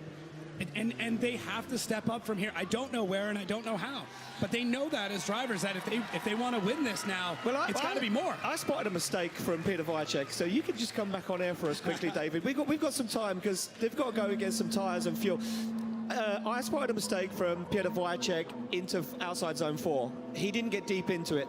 Did you? Yes. Is that what you were picking up? Yeah. If we are looking exactly on the mistakes, we can look on Piotr. He was not deep in outer zone 4. He put it the wheel on the curb at inner clip 2, which is also a mistake. And that was very slight drop of the wheel at outer zone 6. So that was the mistakes of the lead of Piotr. If we look on the mistakes of Connor, he was a little bit more left foot braking at the end of outer zone 4, which caused a hiccup of the chaser.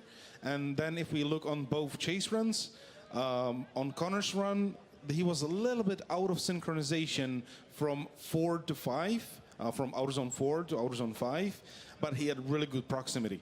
If we go to Piotr's run, he had even better proximity. He was way better synchronized on his transitions, and there was maybe a little contact at outer zone 6, but we were not taking that as a mistake. Okay, yeah, so, I mean, I spotted the mistakes from Piotr Wiecek, and we're going to take a look back at these runs, and I see it straight away, you know, it was incredible. But as they fire in, yeah, look, wheels on the curb, as David said, you know, that was, you've been explaining that to everybody all weekend, but look at that, look, failed to get into that zone early enough and deep enough, and it kind of did upset Connor Shanahan's line, but it kind of gave him also the opportunity to dive on the door, Jacob, you know, and I mean, both drivers had those mistakes in that first lead run, and I think they knew that. They knew they had to push with it.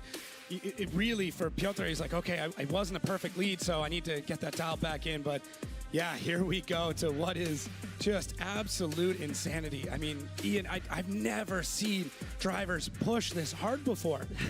It's nuts. Like, they're just on it through the entire run. And you see there the tag on the door, and David Kalas just told us about it. It was due to the heavy amount of left foot braking. That's what caused that contact. And, yeah. And Connor Shanahan there deemed, you know, knocked some points off, and hence not being able to split these two guys. They have to go at it again. So there we go. We can see a camera shot down there in the paddock as Connor Shanahan's car gets some fresh tyres upon it up, and some pre-flight checks once again for these two guys. Jacob, this is how the championship now starts to evolve. We see it years and years and years. Every year we see this happens. You know, you get some really good rounds, some really good driving. Gets to like round 3, round 4, things start to get a little heavy. And now as we get into the final end of the championship, we cross over that midway point. These guys start to push harder than they have before because every point counts now. You know, you can't have a bad round from here on out. Yeah, and really for Connor, this is all about trying to just continue and extend that lead as much as he possibly can. But for Piotr, it's trying to get back into this chase. And, you know, if Piotr gets a win here and then has incredible rounds for the rest of the season, there is nothing saying he can't fight back for this. Whereas for Connor, he's got to get that gap out there because everybody that could go to all that, like, they will make than any other driver. Heading back out to that track. This is it. I don't know how you refocus. How do you get back into the zone after having such an incredible battle? You've got to lock in. You've got to be ready. And these drivers need to be 100% focused. They just did what is one of the most epic battles I've ever seen. And now they've got to come back and somehow top that. Well, they have to top it. There has to be no mistakes. He's waiting. Armor starting to. Now he kind of thinks that maybe he has got what it takes still. Back into the fight, mindset going. This year he comes back refreshed, a new mindset. He says, I can do it. Crazy disappointing. After this, we don't have any more times. The decision has to be made right here. Okay, they got fresh tires on. These two runs. Let's go, Peter! Our first place qualifier pulls up to the start line. The Polishman looks across and can see the Irishman that has battled him and chased him around Europe for many years. And a man that's determined now to win that second championship. Wiecek pulls the visor down and he says, I have to get it done right here, right now. There's no messing around. He wants to take the top step on the podium. But this young man right here will try and stop him as he slots that Red Bull Toyota GT86 into gear and comes off the line. This is it for the final time this weekend. The battle begins as Wiecek fires in. Shanahan goes closer than he did before. Now starts to look for the side of that Toyota Supra as he transitions bumper to bumper. They both get into outside zone 4. No mistakes this time for either guy as they fire through. Shanahan looks for the door. He creeps up the inside as the tail lights disappear from the back of that Supra. Shanahan goes for the door across the line. Oh my God. Carter is a beast. Cleaning up Jesus. what he needed to clean up in the lead there, knowing those mistakes of the past and completely wiping his memory of it to go back out and throw down what looks like another incredible Now Peter is going to have to do what he did before, which be a lot more closer, not giving him like stuck to Connor's door. To start to pull away, and you can see it just staring him down as And then that will be our win, because unless they're going to go the third one more time, until somebody messes up. To that outside zone, and Connor now starts to hunt things in and really pull in, get to that outside zone, and here we go. Connor delaying that transition, waiting for his moment to strike. You can see it right there, that small delay, and then now dives back in to get into the outside zone, and Piotr gets on the left foot brake to hold it in to make sure he's not coming out of that zone. And Connor Shanahan then decides he's going to strike in the final moment while taillights explode, bumpers are disappearing, fans are on their feet. I'm almost out of breath, Ian. This is wild. What is happening now? Well, I've got some bad news. Connor Shanahan has debeaded a tyre. The news came to me during the replay. As you were hyping that battle, I think that this could be it. We're going to try and find out. There is the rest of the tyre, or the tyre itself. Oh. It is absolute heartbreak.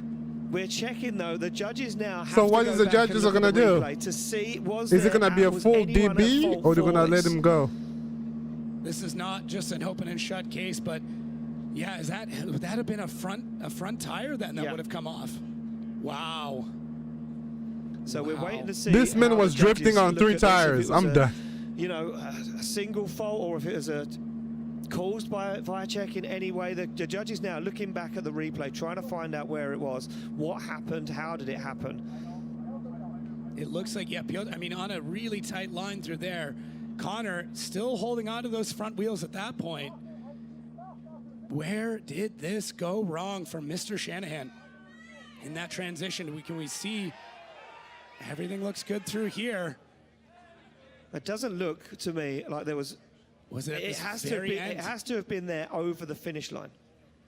Yeah, there you go. Wow. Okay, he's fine. He's not a DB. At or on the finish line. It's not a What way to DB. end round 4, Jacob. It's not a DB. It happened over the finish line. Oh, wow. There you go. The wheel Right, just so there you go. In the exploding. drone's face. And it's down to the judges now to decide, if that was over the finish line. It is over the finish line. We're in no There it position is. to call that. Look at that. Completely It's over the destroyed finish wheel. line. He's got another rim back at the pits. What a crazy I way want as the judges Peter still to win, but continue to you go know. back through the replays. That drone It has footage to be a being properly. absolutely crucial in how they take a look at this situation. Yeah. I think we're. It happened over the line. It's fine. How does Do that not they hit the have a drone? spare tire, So a there spare we go. rim? A front wheel D-bead for Connor Shanahan. The rim completely destroyed. And What? Oh man, that Just sucks, an man. insane series of events. Just Okay. And I mean, look, you guys know the rules. We don't have 5-minute rules. We can't change wheels. And I'm hearing word in my ear that Connor Shanahan caused it himself. Wiecek is not at fault for the incident. Yeah, that wasn't Means Wiecek's fault. Shanahan Wiecek was out full of throttle. competition. Wow. Wow. What a way to end round 4. High drama. Yeah, this is. I mean, it had to be something crazy. It had to be something epic to get the whole thing through. And Piotr, I mean, maybe not the way he wanted it to go, but the relief, I mean, just wild as Connor Shanahan. Just, I mean, deservedly so. Incredibly upset. Well, we're going to have to go to our judges. Let's go! We are back in the game. Let's go, Peter. Sorry, Connor. Let's go, Peter. Let's go. Let's go, Peter. Let's go. We are back in the game, bro. I'm about to go tell him. Finals we've seen here in Mondello Park. Congratulations on winning on in Ireland. Congratulations on your win in Ireland. It was Connor's own incident. Yeah, we've been very... We were like very deliberately looking on that situation, and we did not saw any mistake from the leader. There was like no slowing down. We checked also all the data which we are having available. There is no slowing down. The reducement of the angle happened actually after the contact. So there is no possibility of mistake of the leader. The contact happened after the finish line, but still we were checking if there was any mistake from the leader. But leader did not do anything unpredictable, so we cannot blame the leader for this mistake. Okay, thank you very much, David. A tough decision for you guys to end this weekend, and unfortunately not the way that anybody wanted this to go, especially Connor Shanahan, as you can see in the car, visibly distressed. And Piotr Wiecek there just finished off some tyres and finished off the end of his weekend by putting on a show for the fans here. He jumps out of the car, and you know what, for me, let's go! We are back on the podium, baby. He would have wanted a battle to the end. Yeah, for sure. All of these drivers, all these competitors, they want, if they're going to go out, if they're going to win, if they're going to lose, they want it to be completely head-to-head throughout the whole thing. And having that discussion, I don't think Connor's blaming anybody at this point. It's just one of those things. And, having that discussion about what was going on coming across the finish line, it just shows that, like, these drivers need to battle it all the way through. And big hugs there, just great competitors. You need to be pushing all the way through, even at the finish line. And unfortunately, just a little bit too much for Mr. Shanahan. Well, there we go. We need to make it official. Who's going to be the winner of round 4 here at Drift Masters? It's an easy one. It's Piotr Wiecek gets the win. Let's go! And wins round 4 of Drift Masters 2025. Connor Shanahan takes oh man, this must feel so fucking good after that crash with his other car. His second Supra. It was first Supra. This is the second one. Man that still leads the championship after an incredible weekend. His smiles all round in the end in front of packed out grandstands here in Ireland. Jacob, you're going to run off to do the podium. I am. I'm going to let you enjoy that one. It's going to be a wicked run. And thank you for joining me once again in the commentary booth. I'm going to hand it down to Becky Evans, who is on the ground, who is going to interview the man that absolutely dominated this weekend. Becky, you're with Peter. What a weekend for that man. Absolutely, Ian. What an incredible weekend entirely. Starting off with that incredible score in qualifying and now battling all the way to that top step. Peter, I know when we had a chat, you said, you know what, we'll just calm it down a little bit. We'll enjoy this for a second. Well, but here you are. You did it. I can't even imagine. Zoni, what do you mean in second? Like in the seating brackets? I'm somewhere else, to be honest. I need to come back because I want to enjoy this moment as much as possible. Big thanks to Connor, congratulations for him. He was driving really well. Because they haven't showed us the seating brackets yet. Everything was really repeatable and nice. I had really a lot of luck during this event. I was the luckiest guy probably in here. But to be honest, after all the bad luck what we have on the past rounds, I don't mind.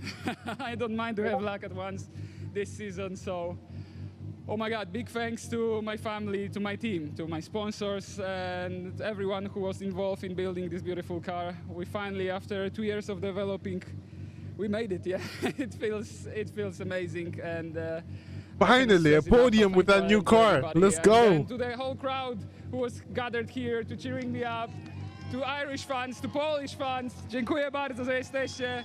You're the best guys. Thank you very much. Really, it was a pleasure to drive for you. So, woo, let's celebrate together now. Yeah! Peter, you know, as you were saying, you've had a bit of bad luck. Can we safely say that the Peter Wiecek that we know so well is back? Fingers crossed, you know, I hope. I feel really amazing after this. And yeah. I need to come back. I need to come back. Okay, Peter, well, congratulations. You have taken the top spot. Number 1, first at round 4, the Drift Masters Championship here at Randalu Park. Your 3rd win at this track.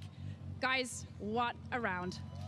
Becky, what a round indeed. What an incredible weekend. All right, show me the seating brackets. It's had its ups and downs from the moment we step foot here on Irish soil, with unpredictable qualifying and some crazy battles. Let's go! At the end of this event, Let's go! bags every single point available. Oh my God, we are back in the podium. Amount of points. Kevin Pascotti We are takes the back. third amount of points, and Marco Zakouril this weekend bagging a whole load. Holy shit! Bagged himself some all-important points there and bags 51 in a hunt for a championship move up.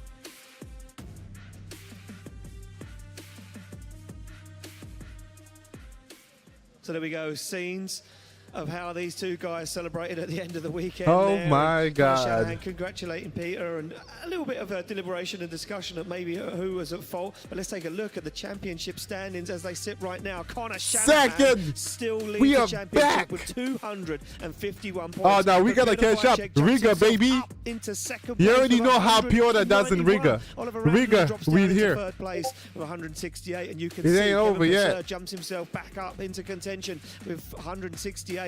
Torani Kavia, though, hot on his heels with 163, and we lose out of that. James Dean tumbles down the order. Jack Shanahan now sits in 8th place. Hynes in 7th after that engine failure on track. Korpulinski gets himself into the conversation, and Randalu will be very happy to still be in the top 3 of the championship after the end of this weekend.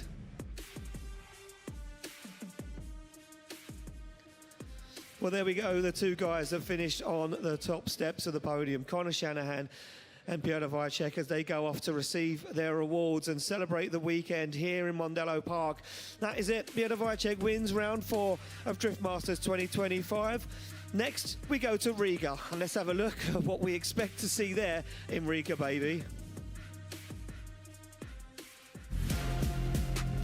Well, this fast, deadly track always throws up some good conversation. The grandstands are packed all round. We have the best driver grid, the best driver parade, and as the smoke seeps through the forest. Oh man, I still feel bad for Laurie Hynes. Will drive him. That super fast Oh, initiation man. with no runoff down into that treacherous roundabout where we've seen door-on-door action for many, many Let's years. go! Who will be crowned the King of Riga 2025? There's The only one way King to of find out, and Riga. that is to join us in Riga in just 3 weeks' time.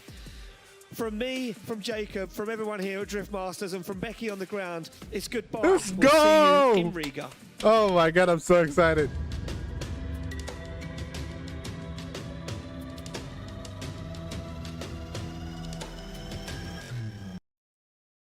Oh my God, I am so excited. Playlist.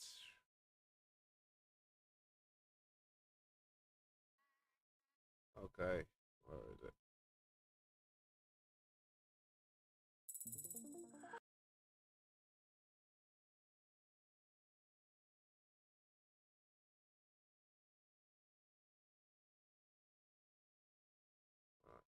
Okay, there we go.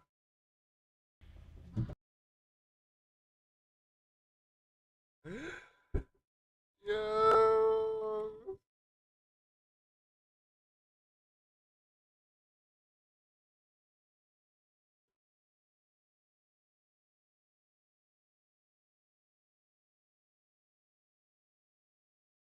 Oh my God, what am I doing?